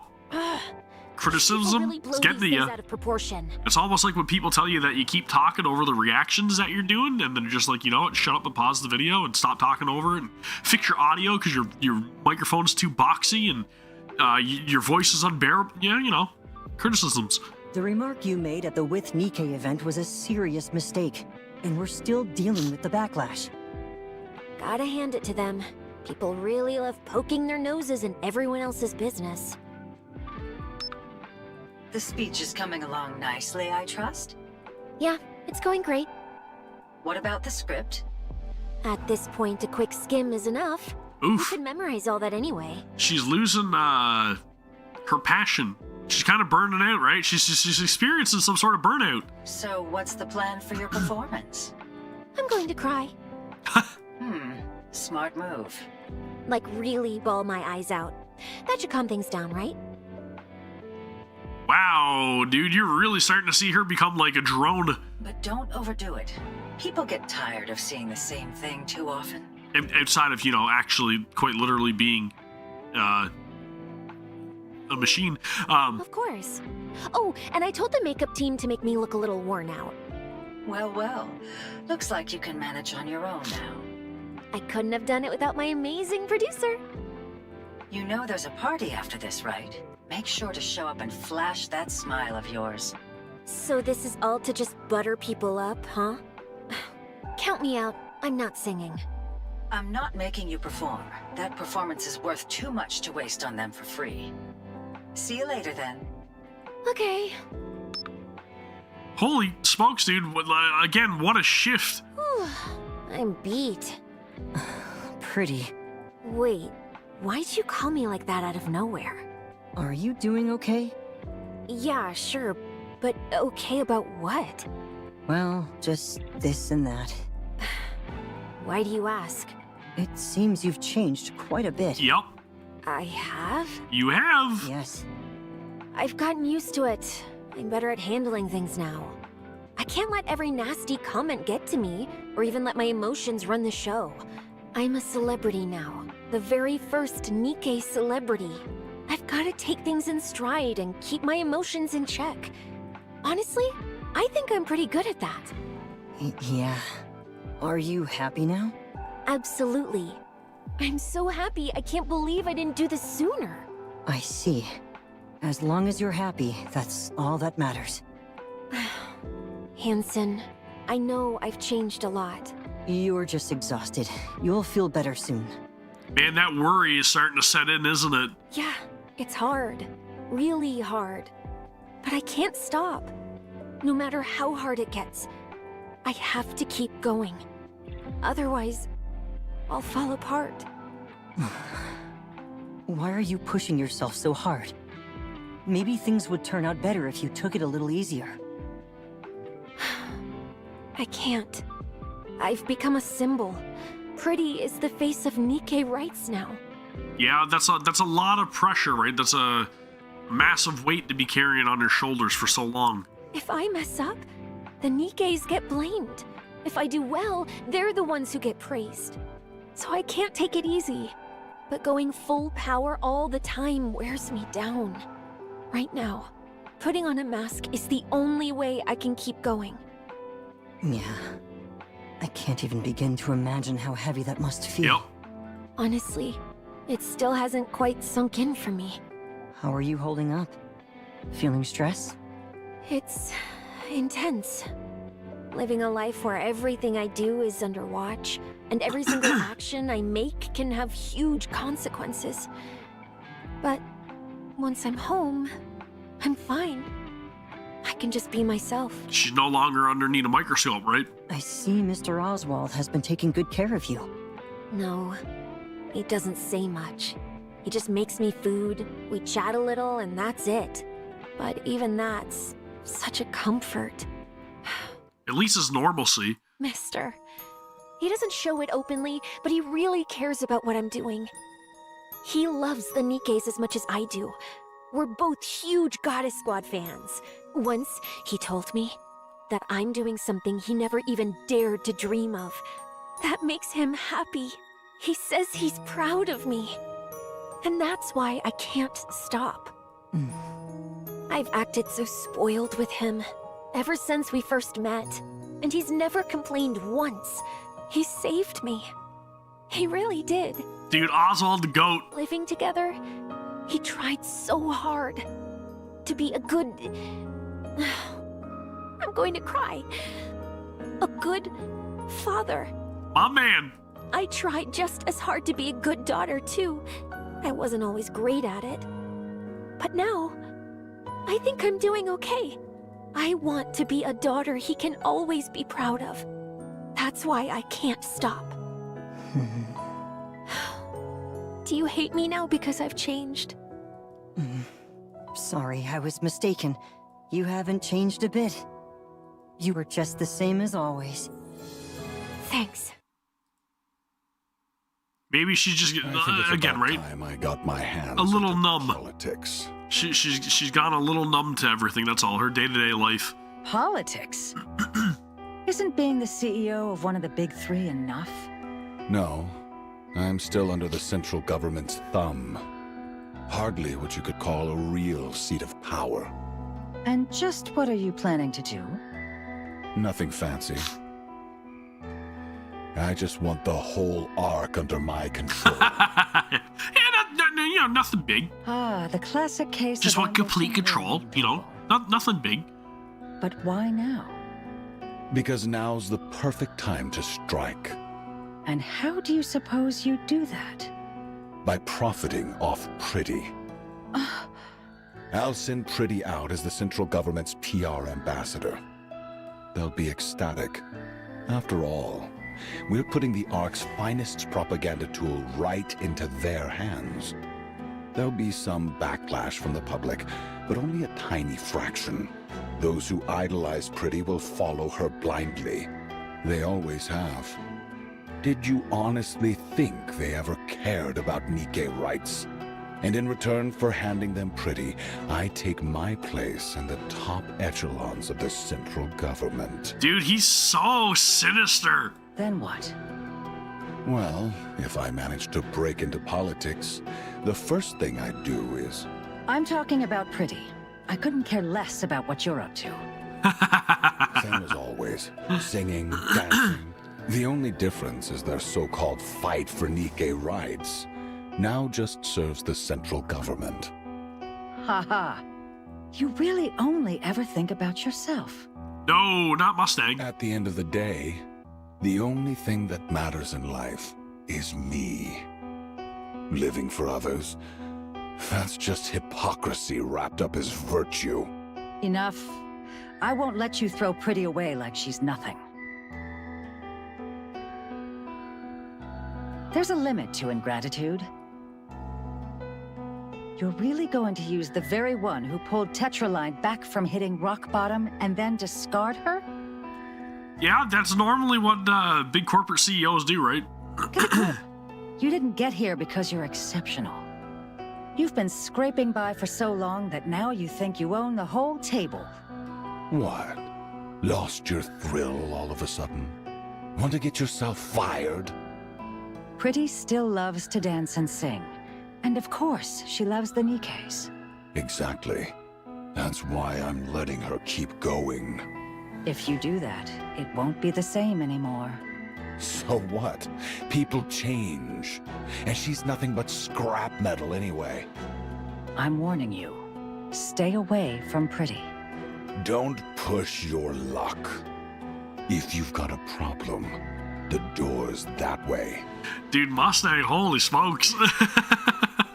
Look at you, acting like some big shot CEO.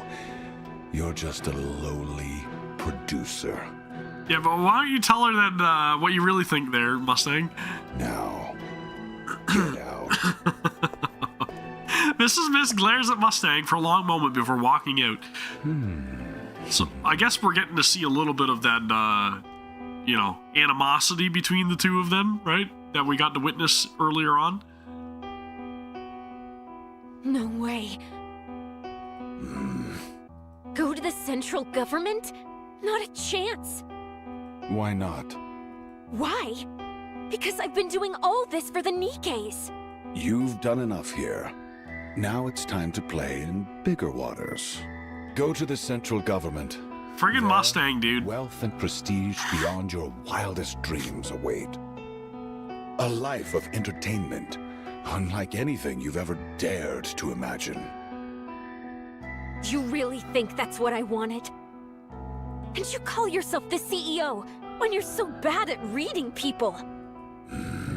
Ooh, insult. I'm not. Not ever. Oh, really? That's right. Suit yourself. Retire then.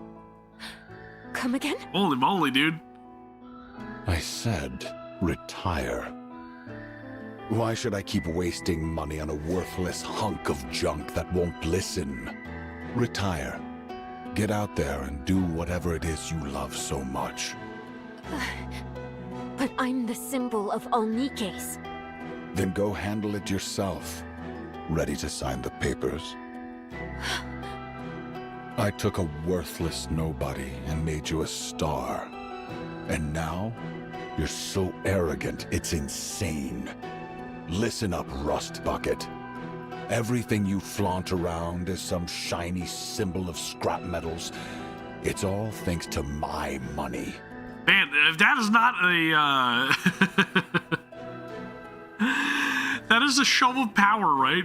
That way, again, it's very much like throwing your money around, I guess, right? And then, you know, putting it in her face and being like, listen here, you were beneath me. My hand behind every publicity stunt, every fabricated scandal, every crafted image, every record you've ever sold. Who do you think made all that happen? You think singing and dancing alone would have cut it? You've never been that good at either. Deep down, you know it was never enough. That's why you're keeping your mouth shut. Refuse my offer, and I'll kick you out and spread every vile rumor I can think of. Dude, like, holy Mustang, man. The guy, holy shit, dude. He's like, listen, I'm gonna get what I want either way. So you better listen. Pretty used to despise Nikke's. And the moment she became one, she put on a fake act of repentance just to fool everyone in the Ark. No one in the Ark would fall for a lie like that. You really think that? I turned a nobody Nikke into the biggest pop star the Ark has ever seen. Think I can't take it all away? You have no idea how many people are just waiting for you to screw Dude, up. Oswald will not have that shit though, right? Climbing up is I feel like he would hard, step in to confront but Mustang. coming down, that's a whole different story. I could have you on your knees in half a day. Care for a taste? Relax, I'm just joking. Why so serious? Fine, 2 years. Just 2 years with the central government. After that, I'll have you back here. No questions, no excuses. Go ahead, think it over. But how long do you need? I'll talk to him. That bastard. Him again. Oswald? Fine, have it your way. 3 days. I'll cover you with the sick leave, so use the time wisely. Now get out of my sight. Frezia leaves the room. Dude, Mustang was a real dick. She still won't break. Unbelievable. Drowned in glamour and indulgence. And she's still standing? This is crazy, man. Mustang is something else. Anyone else would have caved by now. Once they fall, I could have molded them however I pleased. She's changed, though. Sloppier. Better at putting on an act.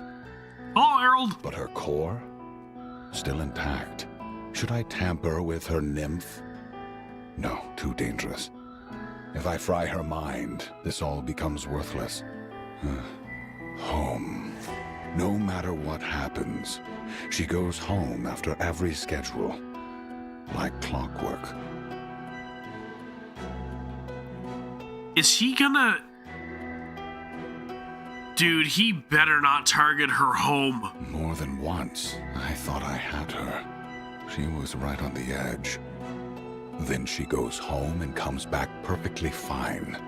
Every time.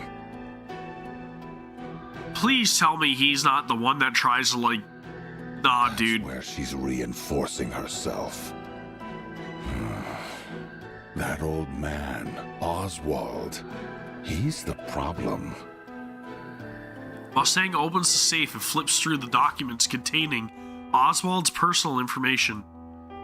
The pages are almost entirely redacted, each stamped with censored. I figured he wasn't just some ordinary guy, so I let him be. But if he tries to get in my way... Mustang picks up his phone, taps a few buttons, and the call connects with a beep. Pick up already. What? Stuffed yourself into a stupor again?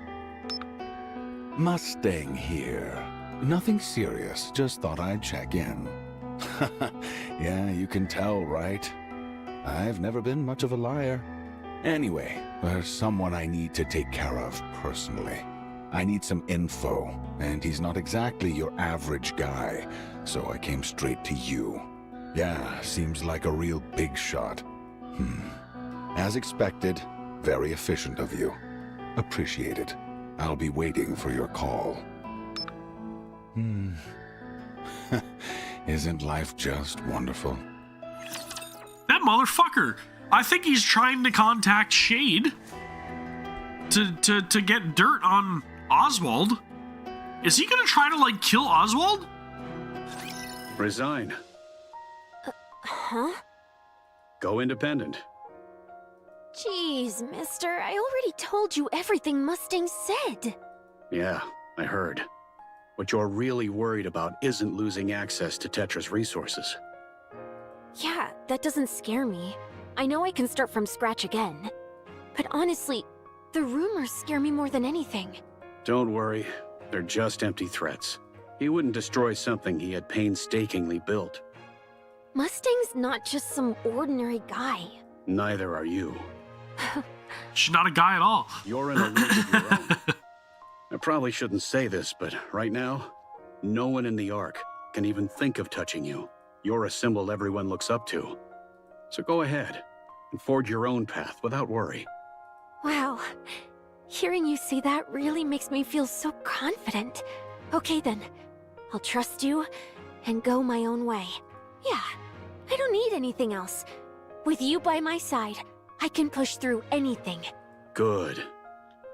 Okay, I'm gonna go chat with Hanson real quick. At this hour? Yeah, I've gotta tell him right away. Only speak to him. Huh? What do you mean? It's nothing. Off you go. Huh. He's afraid. Okay, I'm off. See you later. Frisia sprints away. Oswald's eyes follow her, and only when she's gone does he reach for his phone. It's me. It's been a while, Chief. I have a favor to ask. Sorry, Chief, but I'm turning in my resignation tomorrow. I'm sorry. Guess I'll have to put off retirement again. The next day in Mustang's office at Tetraline. What's this? These are files documenting Tetraline's internal misconduct. They show records of NIKKEs being regularly sent to the central government. And the purpose of each dispatch is clearly recorded. So that's supposed to scare me? I just wanted to let you know about this. You just want me to leave Pretty alone, is that it? No worries, thank you very much. I appreciate it, Justin. Yes. And thank you very much for watching. I appreciate that. That should be all. Thanks for stopping into the stream. I'll take my leave. Hellhound Oswald. Still playing soldier at your age? I could bury you in an instant. But here you are, acting far too recklessly. Go ahead. I've got nothing to lose. What about your daughter? You won't touch Frisia. Yup. I trust you're smarter than that. Fine. I'll ask you one thing. Dude, this is crazy. How'd it feel, abandoning the Goddess Squad on the surface? Well, he's got his information, I guess. You did that, didn't you? The Goddess Squad deserted after the Ark sealing operation. No. I know exactly what you did. You abandoned them. No worries. Thank you very much again. Appreciate it. Really, really appreciate the support. When you're the CEO of one of the big three, you get to know things. All kinds of things. Old voice logs uploaded into machines. Transcripts from the Ark sealing operation. Now, what was it again? So did he hear the voices of Dorothy in them? Thank you and the Goddess Squad for everything you have done for humanity. How moving.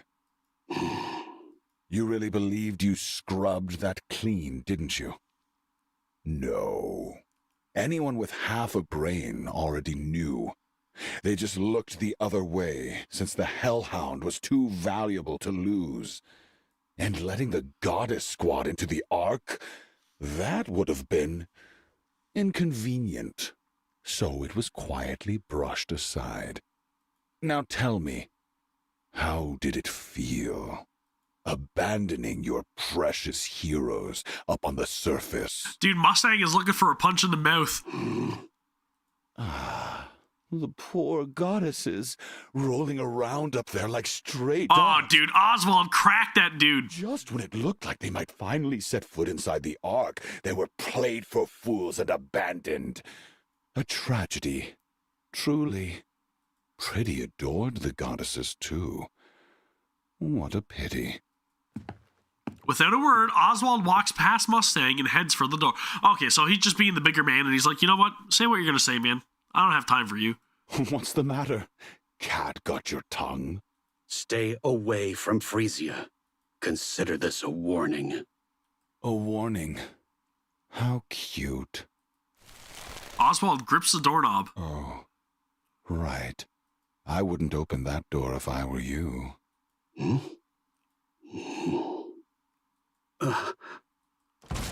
Oswald yanks the door open. Beyond it, Frisia's eyes widen in shock as they lock with his. Whoops. I called our superstar pretty and completely forgot about her. Left her standing at the door. How utterly dreadful of me. So he had her listening on the conversation. Man, what an asshole! Frisia. No way. Mister, that can't be true, right? It's true. I did it. Even though I can't explain why. At least he's admitting. How? Frisia. Oswald reaches out, but Frisia swats his hand away. Don't touch me! This is the worst! Man, Mustang. Damn it, dude. Frisia dashes off. Oswald stands frozen, eyes following her every move. Meanwhile, Mustang laughs.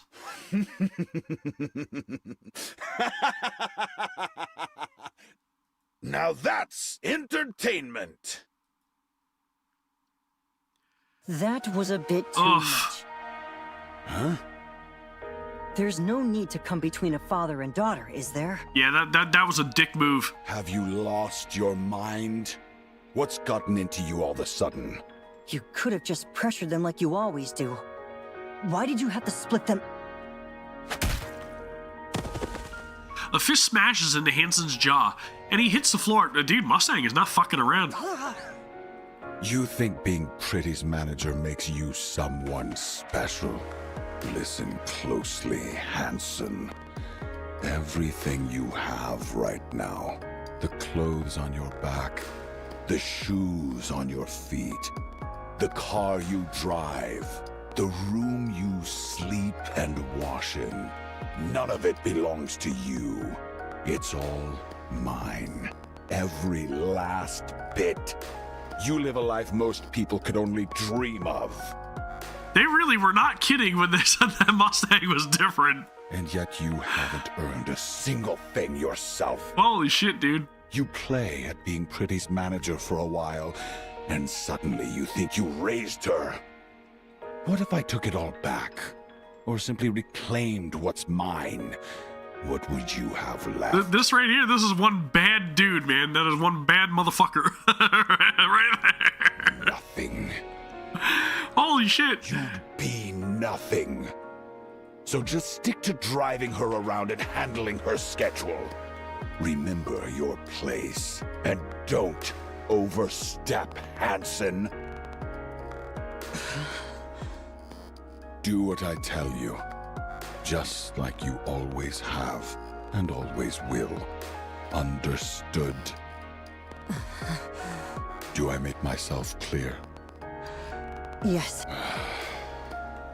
You pathetic fool. What a loser. If that father and daughter mean that much to you, the least you could do is put up a fight. Now get out of my sight. Hansen staggers to his feet, bows his head, and leaves the room. Pathetic. Dude, he rules with an iron fist. And a fist inside the jaw. Holy shit. That Mustang is crazy, dude. Whoa! How much more is there to this? This is a long storyline. Holy smokes. Time passes in a blur. I'm pooped. Frisia flops onto the opulent bed, letting herself sink into the soft layers. A service robot glides over, setting wine and cheese on the table. She props herself up and takes a bite, savoring the rich flavors. I can finally breathe for a second. Pretty, come down. What? Why? I've done everything on the schedule for today. The central government bigwig is here. Come say hello. But the transfer's still a long way off, isn't it? Better to let them know you early. It'll make things easier later. Fine. You've got the 20-year vintage, right? I'm not going if it's not there. Ah, dude, okay. Now she's changing. Of course. Everything's taken care of. Now, get your ass over here. Okay. Pretty swings her legs out of bed. When she opens the door, Hansen is there, waiting. You scared me. Where are you going? The boss called. Apparently someone important from the central government is here. Before you go, can we talk about what happened today? What? You mean me yawning? That's right. I'm so tired. You do know I only get 6 hours of sleep a day, That's right? double what you used to. You should have held it in.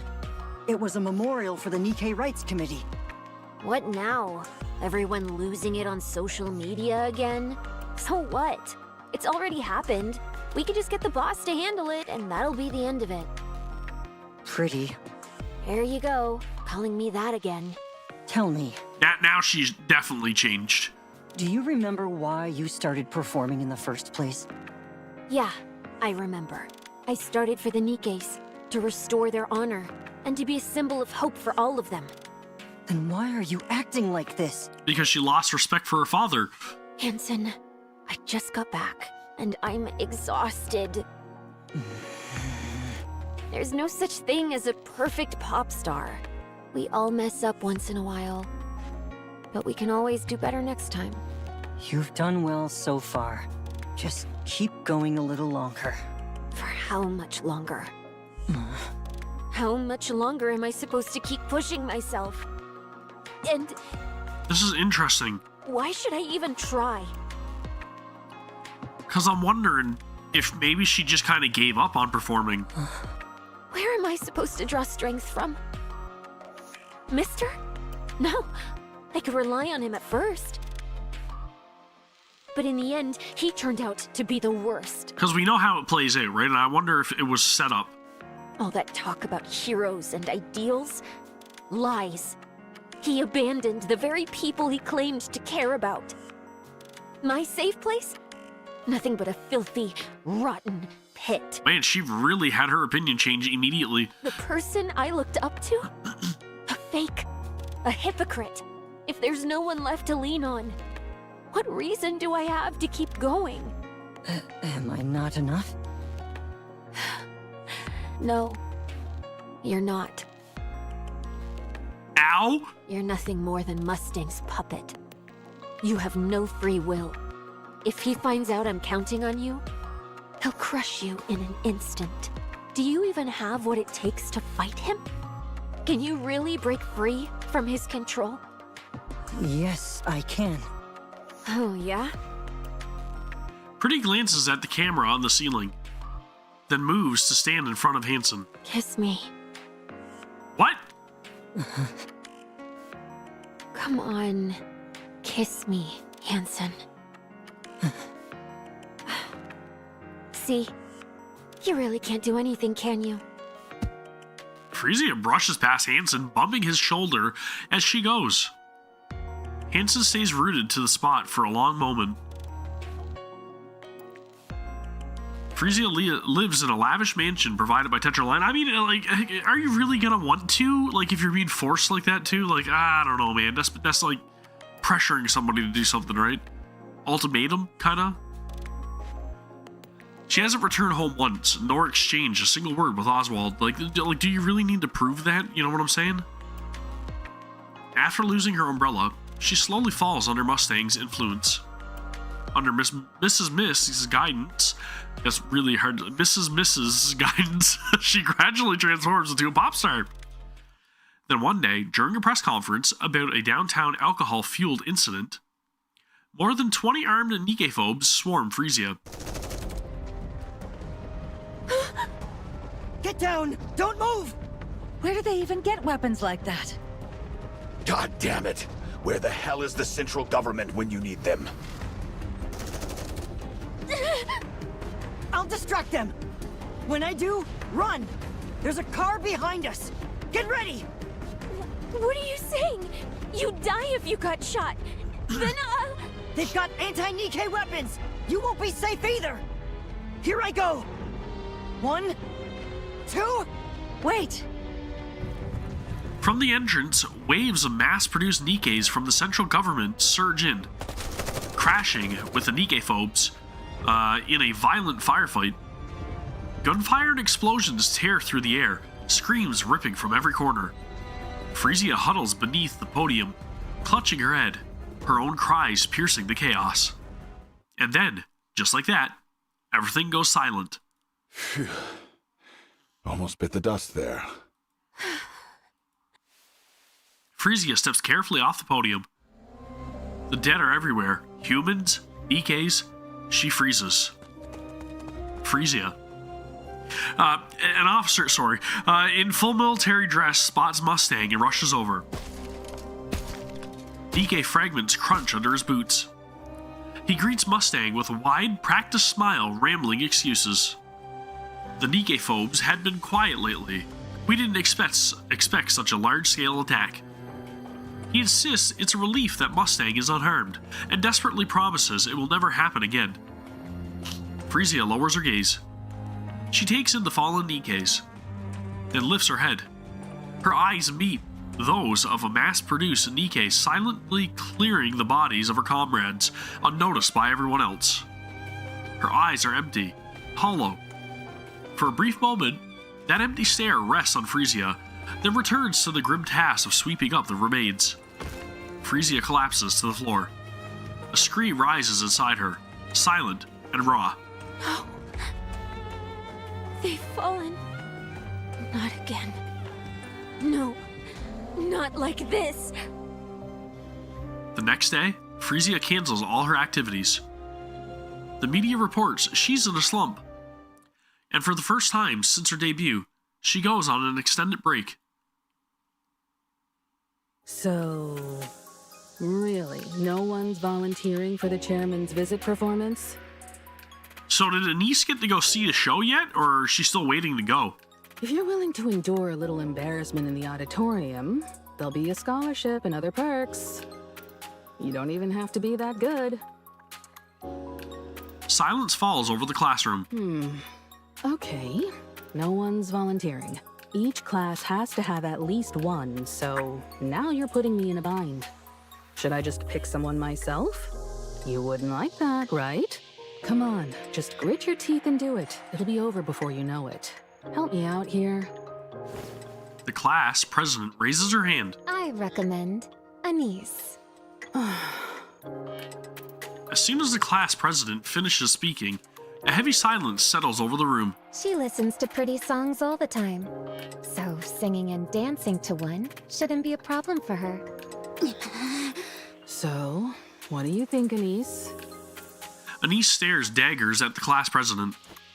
Drunk on her small victory, the class president smiles faintly at Anise before turning away. For the first time in what feels like forever, Anise finally speaks up at school. Yeah, I'll take care of the performance. All right. Whenever you've got a song in mind, just send me a message. Okay. All right. That's it for today. Get home safe. With that, class ends for the day. Anise narrows her eyes, her gaze fixed on the back of the class president's head. Without so much as a glance, she hurriedly packs her bag and slips out of the classroom. That piece of shit! Anise? Yeah? Dude. What song are you gonna do? Pretty Star, right? It's her debut song, after all. I have footage of her live performance, so I'll send it to you. Oh, yeah, thanks. You move so well, Anise. You'll totally nail it. Are you going to sing too? I like the vote of confidence. Yeah, I guess so. I've also got a high-quality backing track we can use. If it's okay with you, I can help out too. Thanks a lot. But you sure you want to do this? You mean the class president? It's fine. you're gonna be doing a pretty song, after all. Two of my faves together. I can put up with the class president for this. Are we starting today? Maybe we should. Do you want to go together? Sure. Yeah. Well, that was easy. Cool, man. Alright. I wonder again how things are gonna play out. I'm very, very intrigued. I love the storyline so far. Frisia wanders the streets with her cap pulled low over her eyes and a mask hiding the rest of her face. Hansen walks at her side, matching her pace without a word. Up ahead, a citizen presses an empty can into the hand of a NIKKE walking down the street. The last of its contents already drained. The NIKKE lets out a sigh, takes it from him, and tosses it into a nearby trash bin. Frisia and Hansen keep moving. The NIKKE stationed at the public facility stand guard, their uniforms disheveled and their bodies worn and battered. A group of students lingers nearby, snickering as they hurl scraps of food at them for sport. The NIKKEs don't react. They don't even flinch. No one steps in. No one tells the students to stop. Frisia and Hansen continue down the street. In a dark corner of the park, a mass-produced NIKKE is getting pummeled, her body swaying with each hit. It isn't supposed to hurt. The attackers wield nothing but cheap plastic rods and their own hands, hardly enough to cause real damage. But that NIKKE's face twists in pain.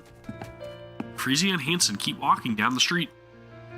They pass a shop where a NIKKE stands awkwardly at the entrance. The owner refuses to sell to her. She fidgets in place, unsure whether to plead or leave. From the neighboring store, another shopkeeper watches her with open pity, but says nothing. Frisia and Hansen keep walking. A little farther on, a drunken man uses a NIKKE as a target for his slurred abuse.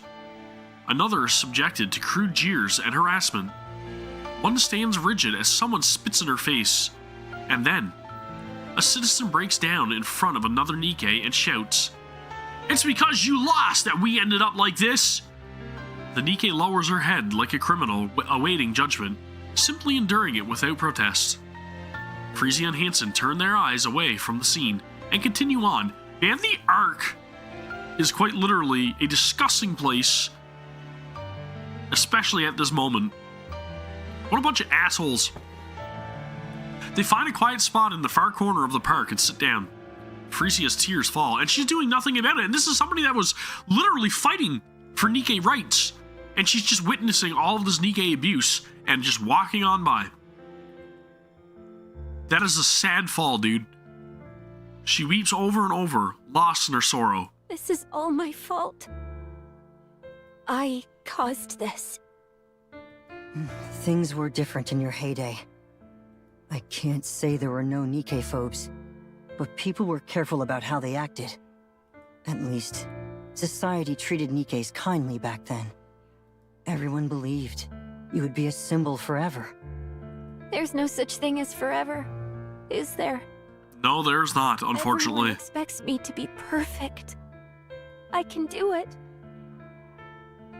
But it never ends. How long do I have to keep being flawless? I'm tired too. It's hard. And the moment I slip up even a little, everyone judges me even more harshly. And that affects the whole world. Because I'm a symbol. And everyone looks up to me.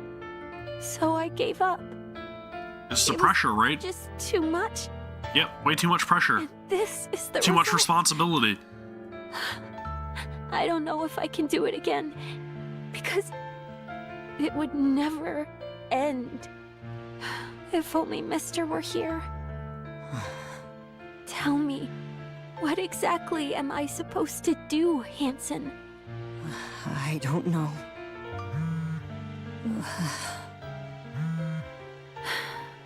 Take it. I'm sure it's Mustang. Sorry. Hansen answers the phone. A torrent of shouting blasts from the other end, harsh and unrelenting. When he hangs up, he turns to Frisia with an unreadable expression. Go ahead. I'm just going to sit here for a bit. Sorry. Frisia does not respond. Hansen rises from his seat, casts her a quick glance, and then takes off running. The park is silent under the night sky.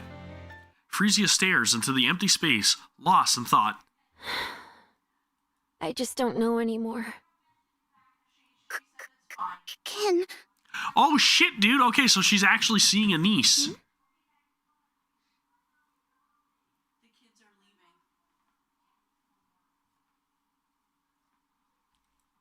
can I get your autograph?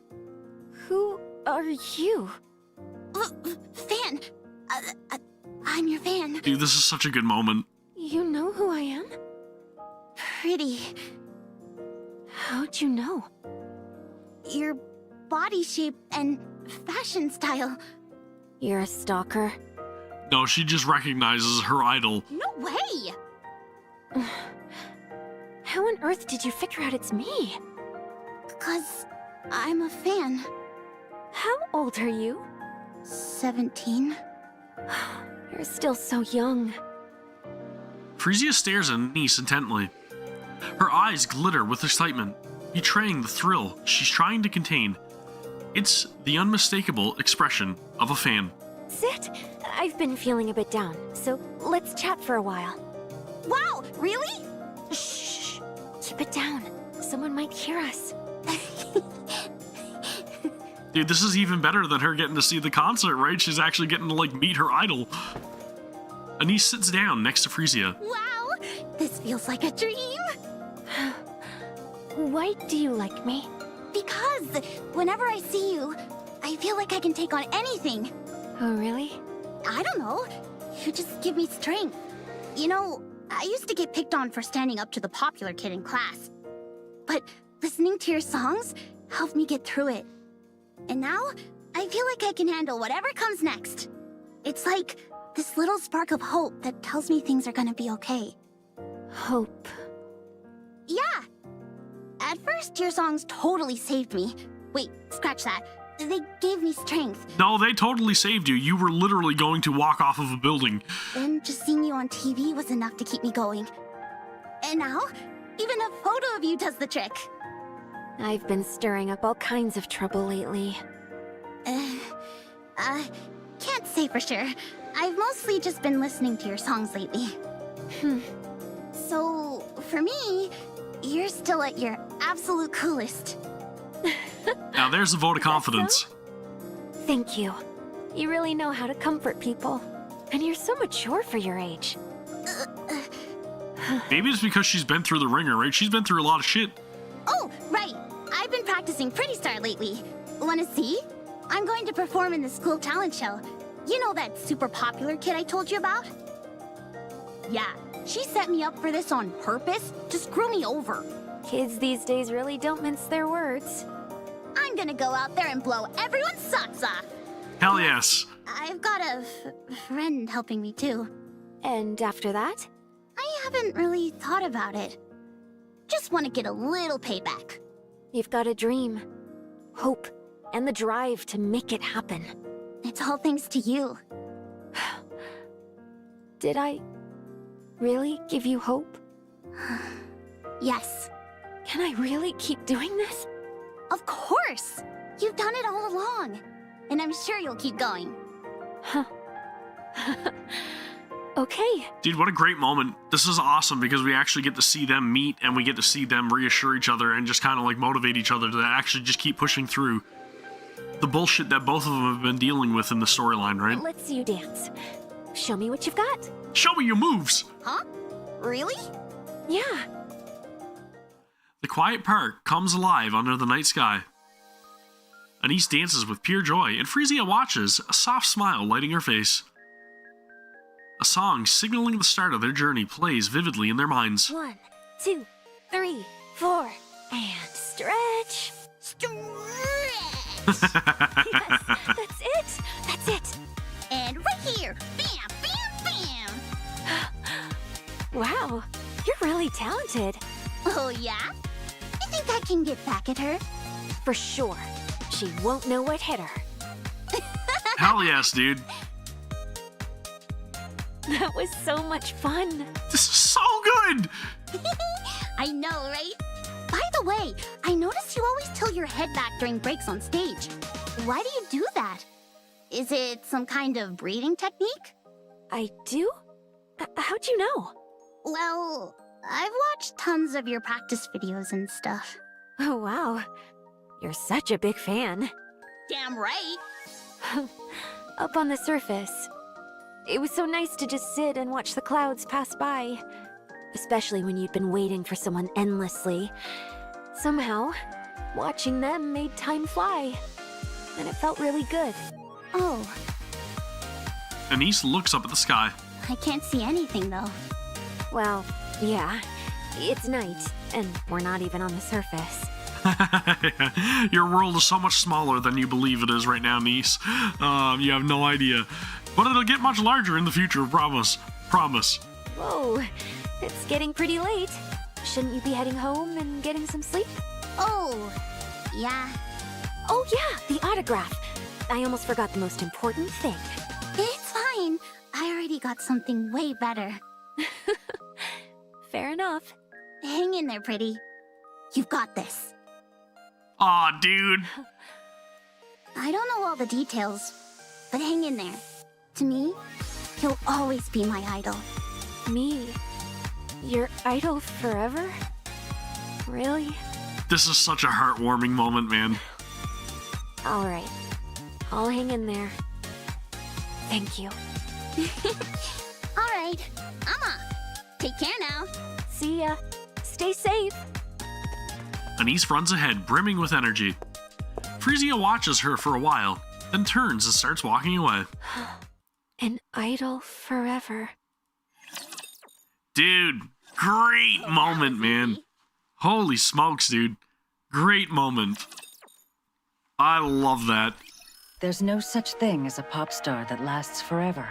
Never has been.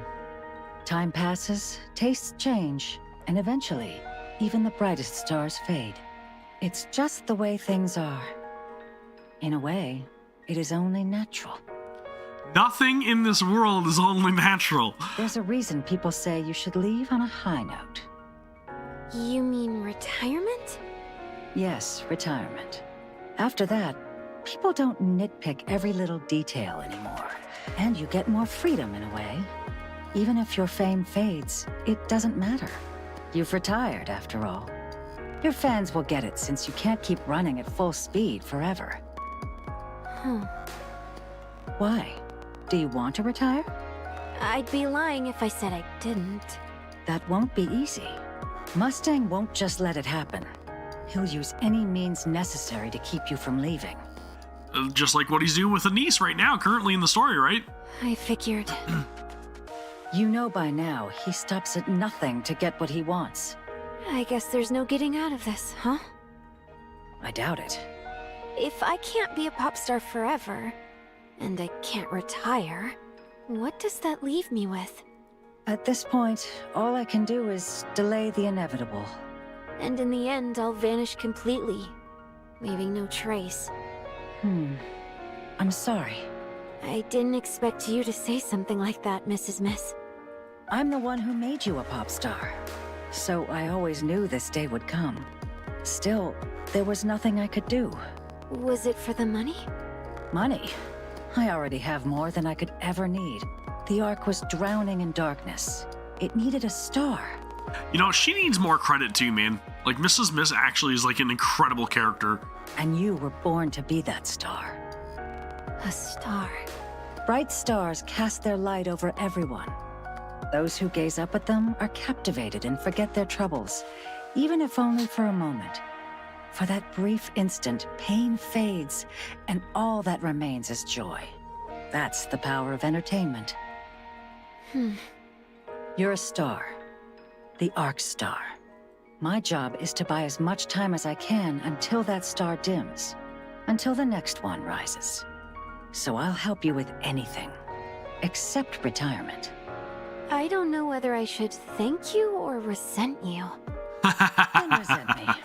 It'll make things easier. You seem troubled. Have you talked to your father? Don't tell me you haven't gone to see him even once all this time? Yeah. I don't want to meet that person who would abandon his heroes. He had reason to, though. He had a very good reason to, Frisia. You just don't understand. Right. There really aren't any stars who last forever.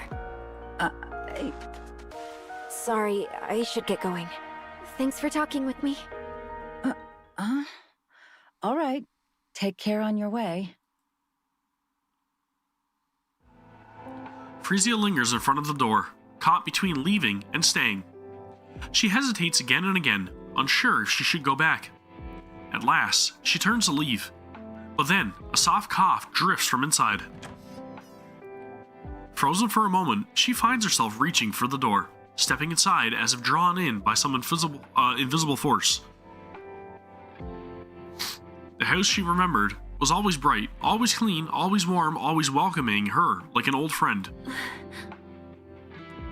Yeah. Oswald's just been stuck inside beating the shit out of himself, right? The place is a disaster zone right now. But now, the house is dark. The smell of alcohol hangs heavy in the air. Cold bites through the rooms. Frisia turns on the light. Countless empty bottles are scattered across the floor. Oswald slumps on the sofa, staring at Frisia with a vacant, hollow look, as if his mind has drifted far away. Mister. Frisia. You're back. You've been through a lot. And you reek of alcohol. Oswald wobbles to his feet. Feet? Holy God, dude, why can't I speak? Swaying slightly as he passes Frisia and stops in front of the kitchen. Hold on. I'll make you something. Oswald rummages through the fridge, but finds nothing. This is quite the predicament. Mister. It's fine. I'll figure something out. Yeah, he's down in the dumps, dude. Oswald searches the cupboard, but it's completely empty as well.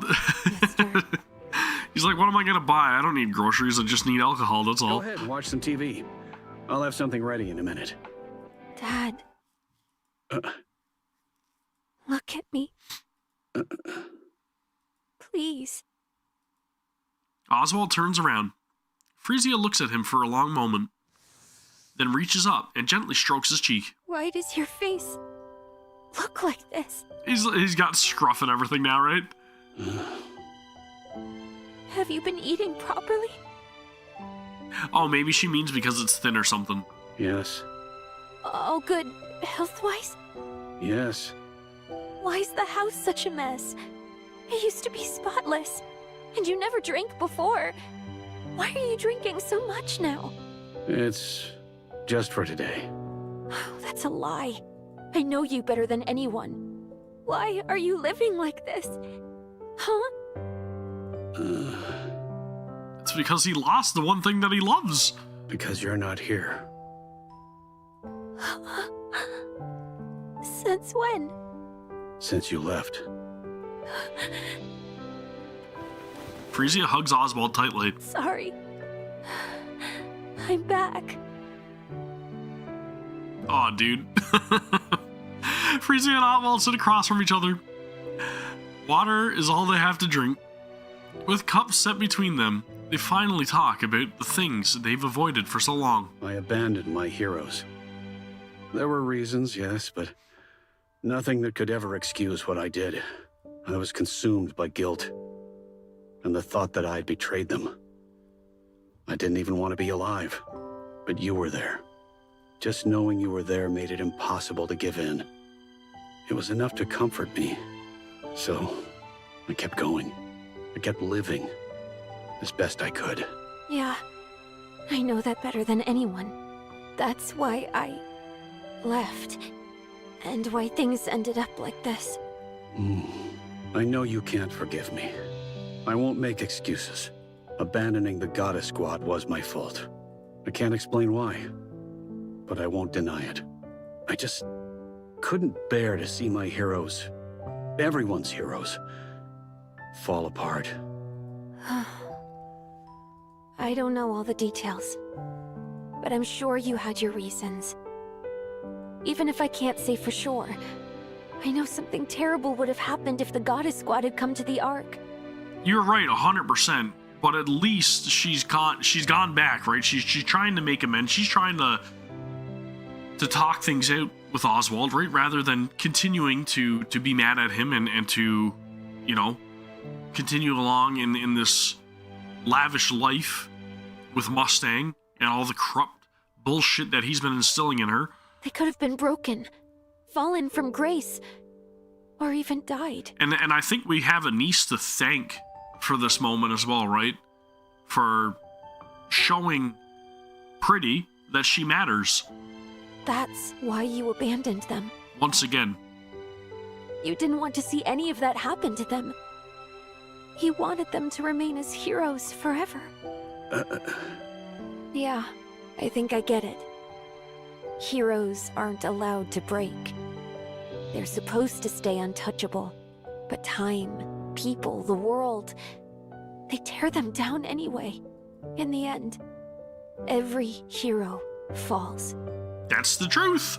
And when they do, they take the people who believed in them down with them. Something happened, didn't it? It did, but it's all right now. I'm glad I came to see you. I'll be back in a bit, so don't start cleaning. Let's do it together when I get back. Well, you can either be a hero or a legend, right? And I mean, you know what they say, so... Will you come back? Yeah, I will. I'll always come back. I can't leave you alone. All right. I'll be waiting. Okay. And if heroes never cry, then I am no hero, because I cry all the time, sorry. Ah, dude, that hurts so much. Pretty announces her return.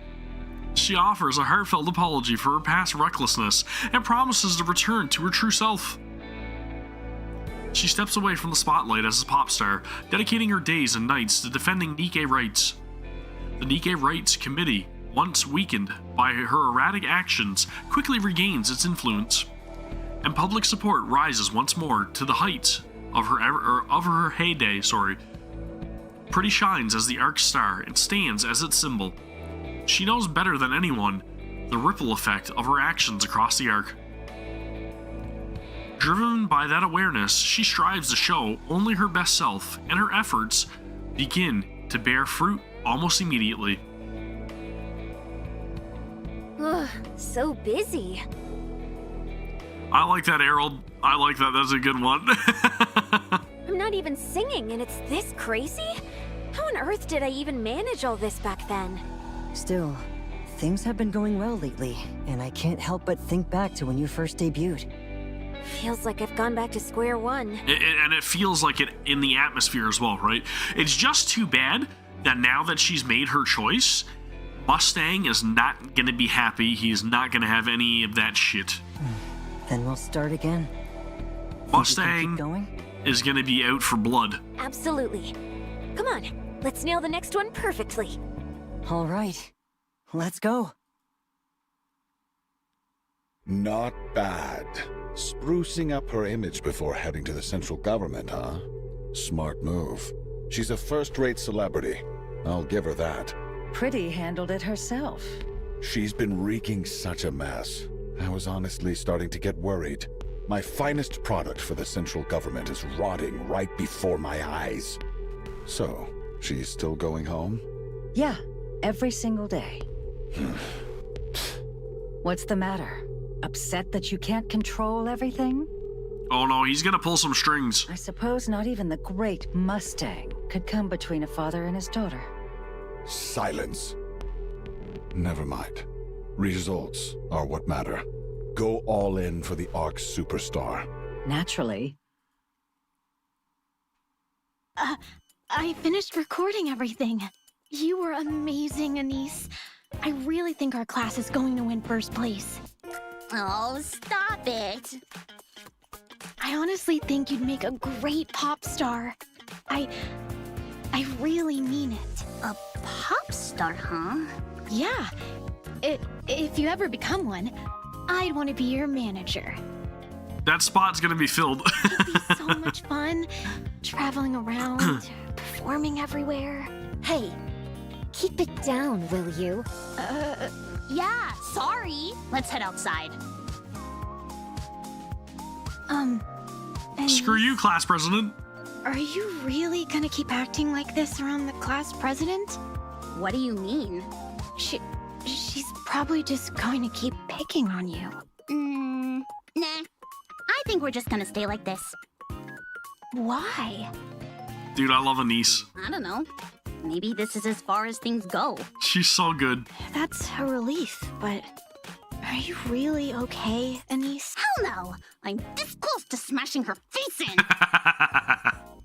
Anise stares at her friend standing in front of her. But I won't.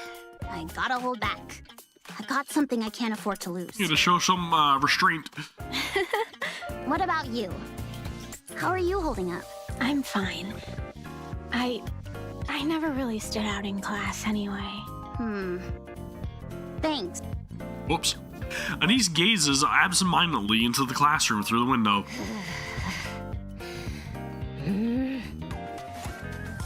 The class president nervously chews her fingernails. What's the worst that could happen? Pretty continues her activities without pause, steadily building recognition beyond even the heights of her heyday. And just when her fame within the arc hits an all-time high... The venue is Arcrayan Hall.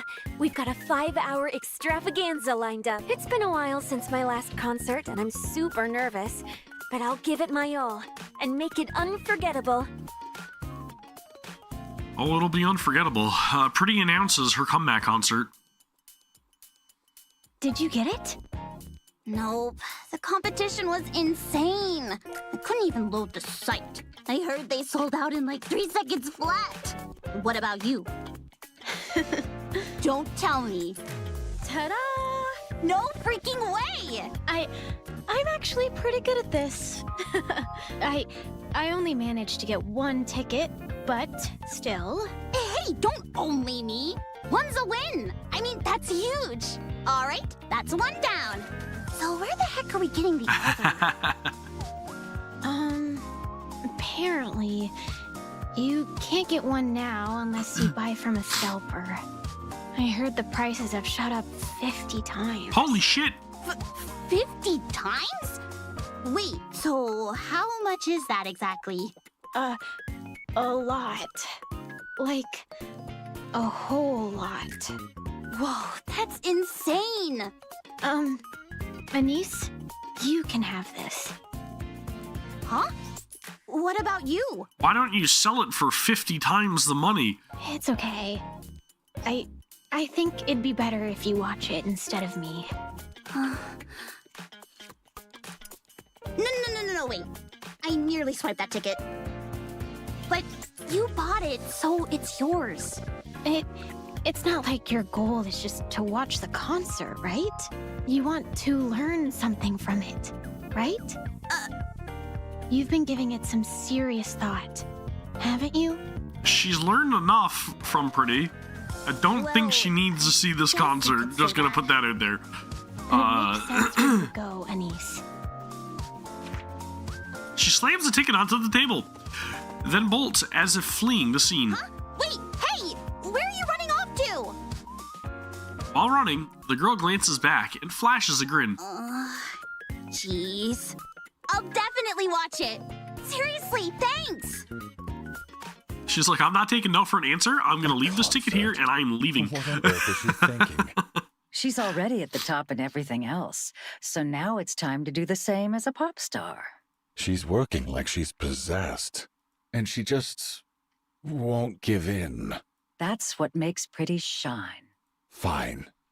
Let her do as she pleases. I'm curious to see just how far she'll go. Are you feeling confident? Of course. I'm in tip-top shape. This is going to be my best concert yet. All right. I'll be looking forward to it. Since tomorrow's a big day, get some sleep tonight and don't push yourself too hard. You worry about the silliest things. We're here. I'll come pick you up tomorrow morning. Okay, drive safe. Will do. See you tomorrow. Hanson? Yes? No, it's nothing. I'm heading in. See you tomorrow. Just tell him. So, it's tomorrow. Yeah. I've got a ticket. What? How'd you manage that? Asked a former coworker for a favor. He's a high up government official, okay? The guy who couldn't retire because of you? Possibly. Has he retired now? No. No, not yet. Seriously? Huh. Dad, could you not come tomorrow? Hmm? I'd probably get way too nervous if you were there. It's my comeback concert, and it really means a lot to me. I just don't want to be tense. Huh. I'll send you a video later. Why would she ask him to not come? I don't think it's nervousness. I feel like maybe she knows. All right, I won't. Phew. How have things been lately? Honestly, it couldn't be better. Good. I'm glad to hear that. I wonder. Weird. That is food for thought. Me too. Well, that was easy. I wonder.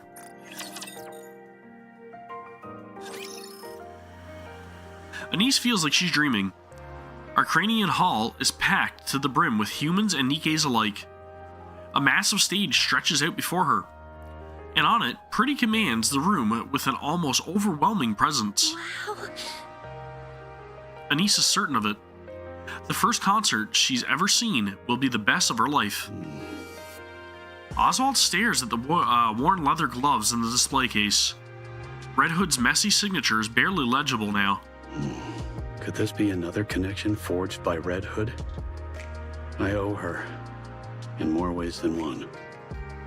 The TV hums in the background, broadcasting non-stop coverage of Pretty's comeback concert. No matter which channel he flips to, it's all the same. Oswald gazes at the ticket in his hand, lost in thought. I suppose it wouldn't hurt to be a bad father. Just this once. Oswald straightens his outfit. Something hard presses against his chest. I won't need this. Oh, dude! Oh. No, you fucked up. He pulls out his handgun and sets it inside the drawer. Ticket in hand, he steps out of the front door. Oh, you fucked up so bad. Everyone, are you having fun? Oh. The audience erupts in cheers. I haven't moved this hard in ages. I'm a little out of breath. Let me just stand here and chat for 3 minutes, then we'll jump right back in. Sound good? Another raucous wave of cheers sweeps over the venue.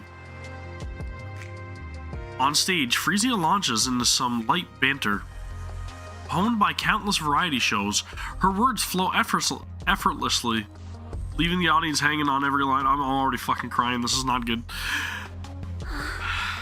She's incredible. Spellbound, Anise watches Pretty on stage, hanging on every word. Then, she notices something off about the 3 figures ahead of her. Their movements are strange.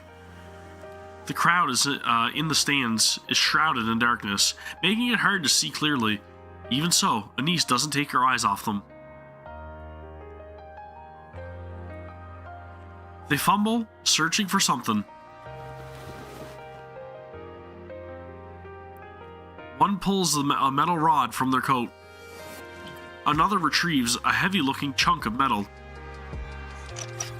The last moves with practiced precision, assembling the pieces together. A flash of light. The completed object catches the faint glow for a moment, its outline glimmering in the dimness. What?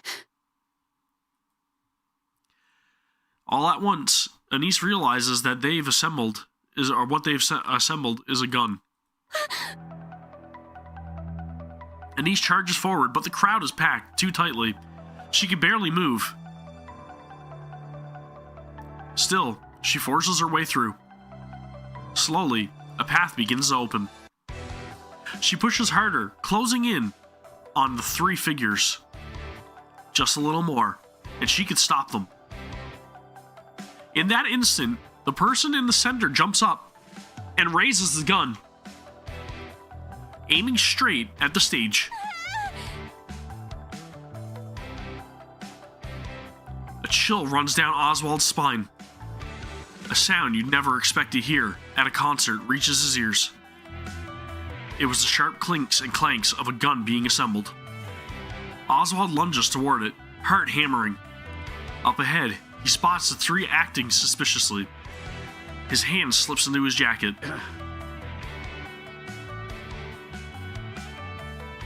It's empty. He left it at home. Without thinking, he tears forward. In that instant, the person in the center jumps up and raises the gun, aiming straight at the stage. All right, everyone. Next time you see a NIKKE, make sure you greet her with a smile, okay?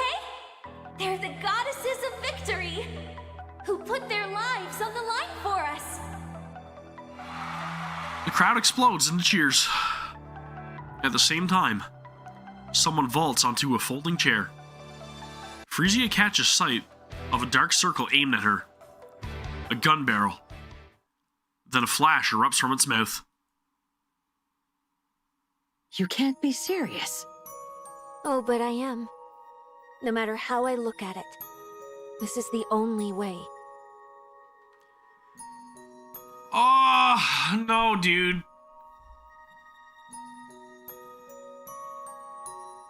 She fucking set it up. She set it up. No hero lasts forever. Every star falls. Every symbol breaks. I told you she knew. That's why she told Oswald not to go. Time, people, the world itself, none of them will just leave you be. But there's one way to change that. One way to remain a symbol who never falls from grace. Who never breaks. Absolutely not. You think I'd entertain that for a second? Come on, Mrs. Miss. You know exactly what I mean. I'm going to give it everything I've got. Harder than ever before. I'll push myself so far that even at my peak, no one could compare. I'll become a superstar no one can even touch. Holy shit, dude. But I'll need your help. More than ever. I can do this. This time, there's a real finish line. And when I reach the very top, I'll hold a concert. Something big will happen. I can feel it. And on that day, in that place, I'll shine forever. Why are you telling me this? Please, find the next star. I won't shine forever. Even the brightest light fades with time. Before mine does, I need you to discover who will shine next. The Ark's new star. That's something only you can do, Mrs. Miss. We know I've Oh, dude, man. created a monster. I never meant to drag you into this. It just hit me. You're the first and last teacher I'll ever have. A bullet. That's the thing flying at me, huh? Back when I was a human, I only ever saw a flash. Never Oh, the bullet itself. So that's what a bullet really looks like.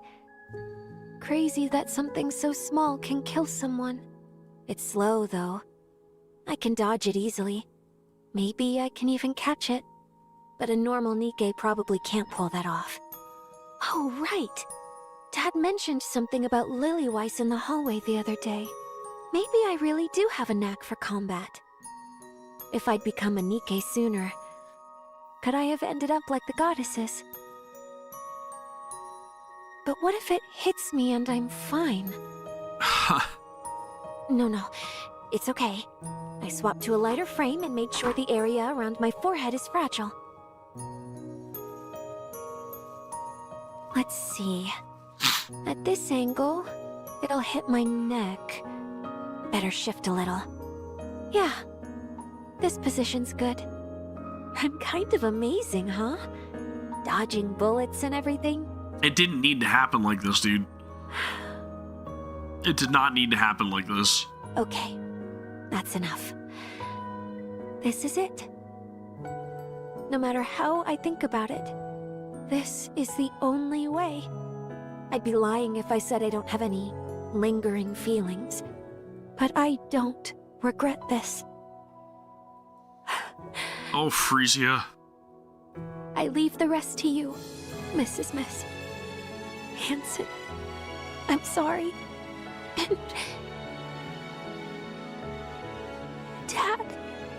Oh, you son of a bitch! I love you. Thank you for being my dad. I was really, truly happy. Goodbye. Come on, man! Pretty crumbles to the floor. A chorus of shrieks ricochets off the walls. People shove and scramble for the exits as the venue spirals into chaos. Meanwhile, Anise charges the NIKKE phobes and grabs one around the waist.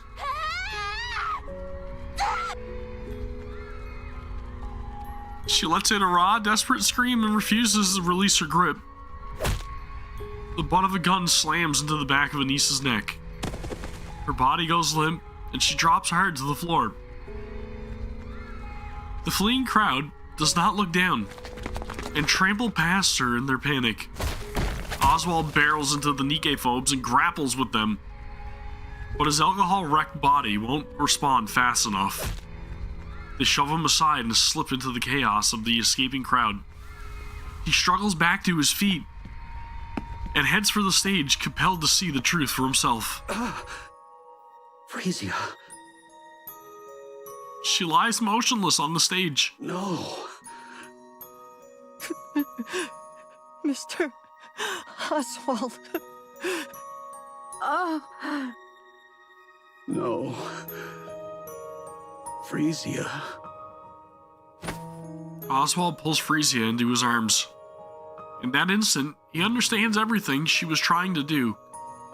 A storm of grief and pride surges through him. Even so, he... No. All he could do is let his grief spill out. Pretty was shot and killed during her comeback concert. The 3 suspects are arrested within 20 minutes and identified as extreme NIKKE phobes.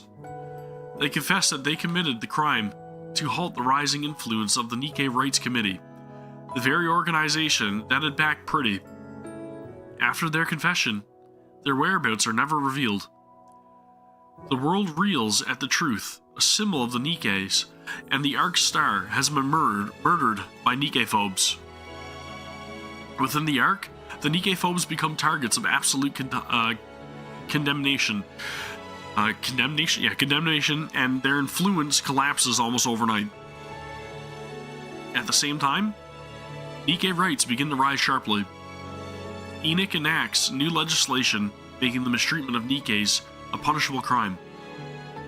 Thus, Pretty leaves a lasting mark on the Ark, remaining an idol and a revered figure forever. Hanson walks through the streets.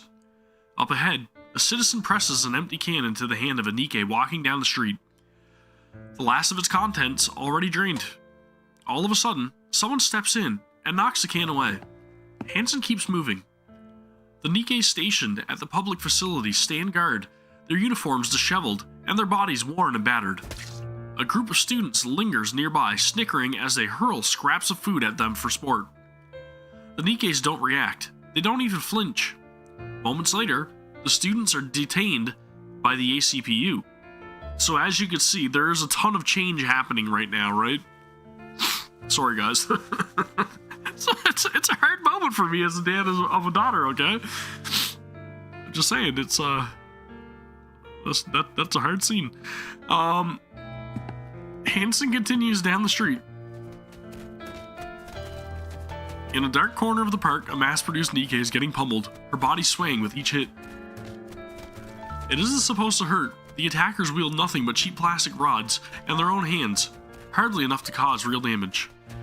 But that Nikke's face twists in pain. Citizens step forward, confronting the attackers. Meanwhile, someone supports the Nikke, offering words of comfort. Hansen keeps walking down the street. He passes the shop where a Nikke stands awkwardly at the entrance. The owner refuses to sell to her. She fidgets in place, unsure whether to plead or leave. In the shop next door, the owner beckons her over. He passes her the goods and holds both her hands gently but firmly. Hansen keeps walking. A little farther on, a drunken man uses the Nikke as a target for his slurred abuse. Someone steps in to fight on her behalf. Another is subjected to crude jeers and harassment. Someone steps forward to help report it. One stands rigid as someone spits in her face. Someone throws a punch in response. And then, a citizen breaks down in front of another Nikke and shouts, "It's because of you, or it's because you lost that we ended up like this." The Nikke lowers her head like a criminal awaiting judgment, simply enduring it without protest. Hansen steps forward and yells at the screaming citizen. "It's thanks to these Nikkes putting their lives on the line that we're alive today." Hansen finds a quiet spot in the far corner of the park and sits down. His tears fall. He weeps over and over, lost in his sorrow. Frisia. God damn it. Ah, dude. The plan's fallen apart. You're telling me you had no clue until it blew up? Explain yourself, producer. How would I know? You damn well should have. It would have made it so much better if Anise would have showed up at that park bench and met up with Hansen. I think that would have been like full circle. Do you have any idea how much money I poured into this? And my position. My damn position. What are you going to do about it? You really don't care about anyone but yourself. Spare me the lecture and tell me what you're going to do about this. I'm done. I can't do this anymore. What? You heard me. I quit. Do you even know what you're saying? Did I stutter? That's right, Mrs. Miss, you tell him. And what? You got some other way to make a living? I've got plenty of money, though it's money I earned while you treated me like dirt. I will find them, mark my words. Find who? And there's nothing you can do to stop me. Live long, you miserable piece of trash. Fucking right. Ha! Go on, scram. I don't need anyone. Least of all you. Damn it. Can't they leave me alone for 5 seconds? Dude, I'm telling you, this game is incredible. I really can't wait to see what's next from Shift Up because of Nikke. Like, they are just, dude, they are surging forward, man. And I'm telling you, good things are coming out of this company in the near future. Yes, it's me. Trust me. I apologize for what happened with Pretty. There were complications. They are making big moves. And I think they're doing it for good reasons, as you guys have probably noticed, okay? Sorry, what? Big games are in the making. Her body? Well, yes, it's still there. It's been delayed because of the funeral and all that. So this is where he processes her body into the armament, right? Why would you need it? No, I don't have a use for it, but... all right. I understand. I'll take care of it. If that's all you need, there's no reason for me to refuse. See you then. Yes. Thank you. Thanks, Pretty. Even in death, you've got your uses. Now that's entertainment. Dude, he was so freaking hard back in the day, right? Holy shit, man. Mustang is a true villain. With a soft click, Oswald returns home and switches on the lights. He starts preparing a meal. 2 plates are set neatly on the table. After eating, Oswald settles onto onto the couch and plays Frisia's performance. He keeps watching until he drifts off to sleep. He wakes up to find it's his day off. The performance plays again. He remains absorbed, watching until sleep claims him once more. For Oswald, time has stopped.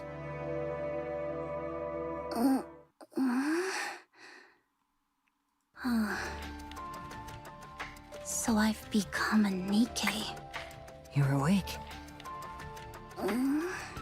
Wait, you're Pretty's manager? I see you know who I am. Yeah, I've seen you on TV a few times. I see. So she got turned into a Nikke because of the damage she sustained from being trampled, right? How's Pretty doing? She was probably left battered so badly by being trampled in that entire riot that's why. Okay. I'm sorry. 5 people lost their lives at the concert. Of those, the women whose brains were intact were taken in by Tetraline and turned into Nikkes. You're one of them. Who were the other 4? Your name is Anise, right? Who were the other 4? Were the other 4 literally volume, noise, and oh my god, dude, why can't I remember her name right now? The one that's all in white. I can't remember her name. Yeah. I heard what you did for Pretty at the park. They're all members of Prima Donna, right? You have my thanks. How do you know about I don't know who the other one would be, though, the 4th one. If that's the case, I have no idea. Because there was a fool who could do nothing but watch from a distance. Someone who couldn't bring himself to comfort her, to stand against anyone.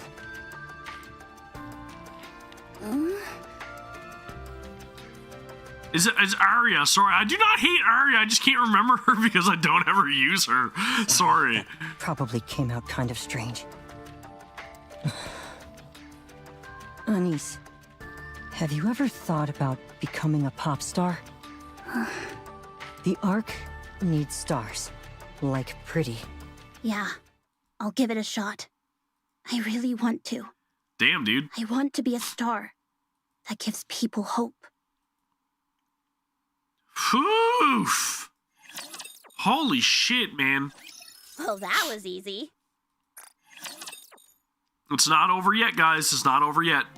A long span of time passes, unnoticed but steady. After her performance, Anise is busy tidying up backstage. No, I've got this. Dude, look at Anise! Chill. Mint and Prika's got this. It's automated now, remember?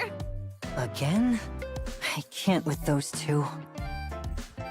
Hanson walks over to Mint and Prika. Hey, pop stars aren't supposed to be doing this. I've got it covered, so go on inside and get some rest, all right? Anise lets out a chuckle at their interaction. As she packs up the equipment, her gaze drifts and lands on something in the distance. A middle-aged man is still in his seat, his eyes fixed intently on the stage. Slowly, Anise begins to make her way toward him. Hello there. So Oswald's still alive at this point, guys. Good evening. You've been showing up a lot lately. Feels like I keep seeing you everywhere. Everybody keeps telling me that Oswald's dead. I don't think he is. Yes, I come whenever I can. Maybe I'm wrong, but I don't think he is. I like it here. Anise bows her head politely. Thank you. I'm so glad you liked it. If I remember correctly, you said you liked Pretty. Oh, yeah.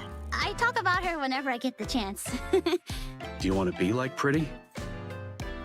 I'm wrong. I don't know. Maybe I am. Maybe I'm not. I don't know. Yeah.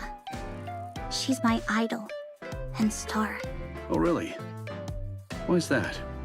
That's because she gave me hope when I had nothing.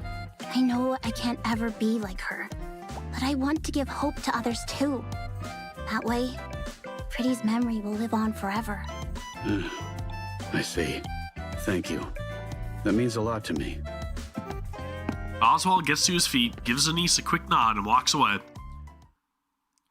And from that moment on, their paths never crossed again. Hello? I have a favor to ask. I figured you'd be calling. What can I help you with? I'd like to leave a record. Of your daughter? No. Frisia will live on as a symbol. The world won't let her be forgotten. Then what kind of... Chief, the Goddess Squad's records have all been completely erased. Even leaving a single record now would be a serious crime. I have come to a firm belief. Those who have illuminated the world must not fade nor be forgotten. If the world rejects their existence, I will ensure they are preserved, even if it means leaving them in the farthest corners. When the world is finally filled with light again, I want that light to reach them as well. Please, help me. Got it. Looks like retirement's off the table. I'm sorry. More time slips by. Unable to escape the march of time, Oswald's hair is turned completely white. He dots the final period of the last page. Closing the book, he sets a pair of worn leather gloves on top and shuts his eyes. Leaving a record while evading the watchful eyes of the central government is no easy task. In the end, though, he succeeds. Oswald feels the weight of exhaustion pressing down on him. Just then, someone taps him on the shoulder. You've arrived. How have you been? Same as always. I'm sorry, Arthur. I didn't take care of you the way I should have. What are you saying? I've always respected you, Dad. After my biological father fell in the line of duty, you took me in and raised me without ever asking for anything in return. What? You gave me the strength to stand tall in a world like this, and for that, I'm truly grateful. If there's one thing I resent, it's that my old man never got to retire because of you. I'm joking. My father always respected you. So the special ops agent's biological son is Arthur, and Arthur was adopted by Oswald.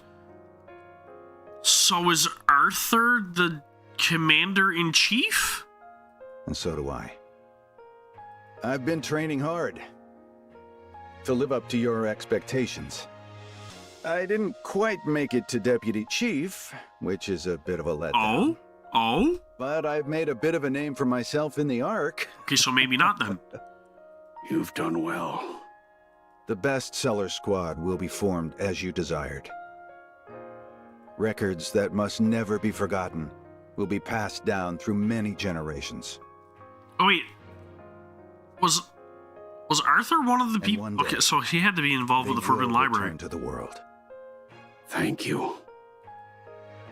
Arthur's gaze lingers on the book in front of Oswald. I've never seen this book closed before. You even took out Red Hood's gloves. Did you really finish the whole thing? Yes. I've just finished it. That's incredible. Well, looks like the hard part's all yours from here. It's all good. If I can't do it, my son will. Isn't that right, Burning Gum? Holy shit! No fucking way! Grandpa, I think keeping records on paper these days is a waste of resources. Watch your tone, young man. Don't speak to your grandfather like that. It's fine. He's No not way, wrong. dude! Oh. Have you really finished it? That's right. Since you said you wouldn't read it until it's finished, I pushed myself a bit. So he knew! Come over here and sit down. He knew everything about the Goddess Squad because of this book that Oswald left for him! Okay. Burning climbs into Oswald's lap. You troublemaker, really? I said it was fine. But still, you should probably lose some weight. Dude, it's no wonder why he holds the Goddess Squad You said it's important to eat as a revered so I did just squad that. as well, right? Like, he has a lot of respect for the Goddess Squad. Birmingham does. Only problem is, And now you it took makes it a little sense. too So much more seriously. sense. Now then, where should I begin? Once upon a time, there were those who fought for humanity. They were called the goddesses. Truly, they were beings worthy of being called the goddesses of Dude, holy shit, this just come completely full circle. Good God, man, what an awesome ending. Holy shit. I had no idea, dude. That was well put together. That was so well put together. Holy shit. Bravo. Holy shit. That was absolutely incredible. What a great story yet again. Holy smokes, man. And a fantastic stream as well, I may add. Thank you guys very much for joining me. I really do appreciate it. Wow, we've got so many answers and so much like backstory and everything now to go off of, and like that just gets me incredibly excited for the anniversary 3.5, which is just around the corner. So again, be mindful of your gems. Don't go for broke on the current Snow Crane banner. Just gonna say, don't, you know, there may be somebody very important getting a massive upgrade that may be available in the 3.5 anniversary, if this is anything to go based upon, is all I'm saying, okay? But again, we've got a lot of stuff to unpack in this event, and now we've got a lot more clarification on how things were established, what actually happened with Oswald, which we all thought that, you know, the central government pretty much like did away with him or whatever, but again, we just got an indication there that pretty much everything has been, you know, he died of old age, he passed on, but he left the records, the true records for everybody to discover, and Birmingham he was in on it the entire time. He knew the entire time. It's just, it's very eye-opening, and a great, very emotional-filled event as well. The side story was fantastic, and Good World is also a great event as well. I really can't wait to see the hard mode, and thank you very much. I appreciate it. This is a great shirt. Thank you. But again, there are a lot of exciting things on the horizon for NIKKE specifically, and then also Shift Up as well, because again, we've got acquisitions of other companies that may have creators that may have worked on some very important video games that we know and love, like Resident Evil and Devil May Cry, you know. Just gonna put that out there.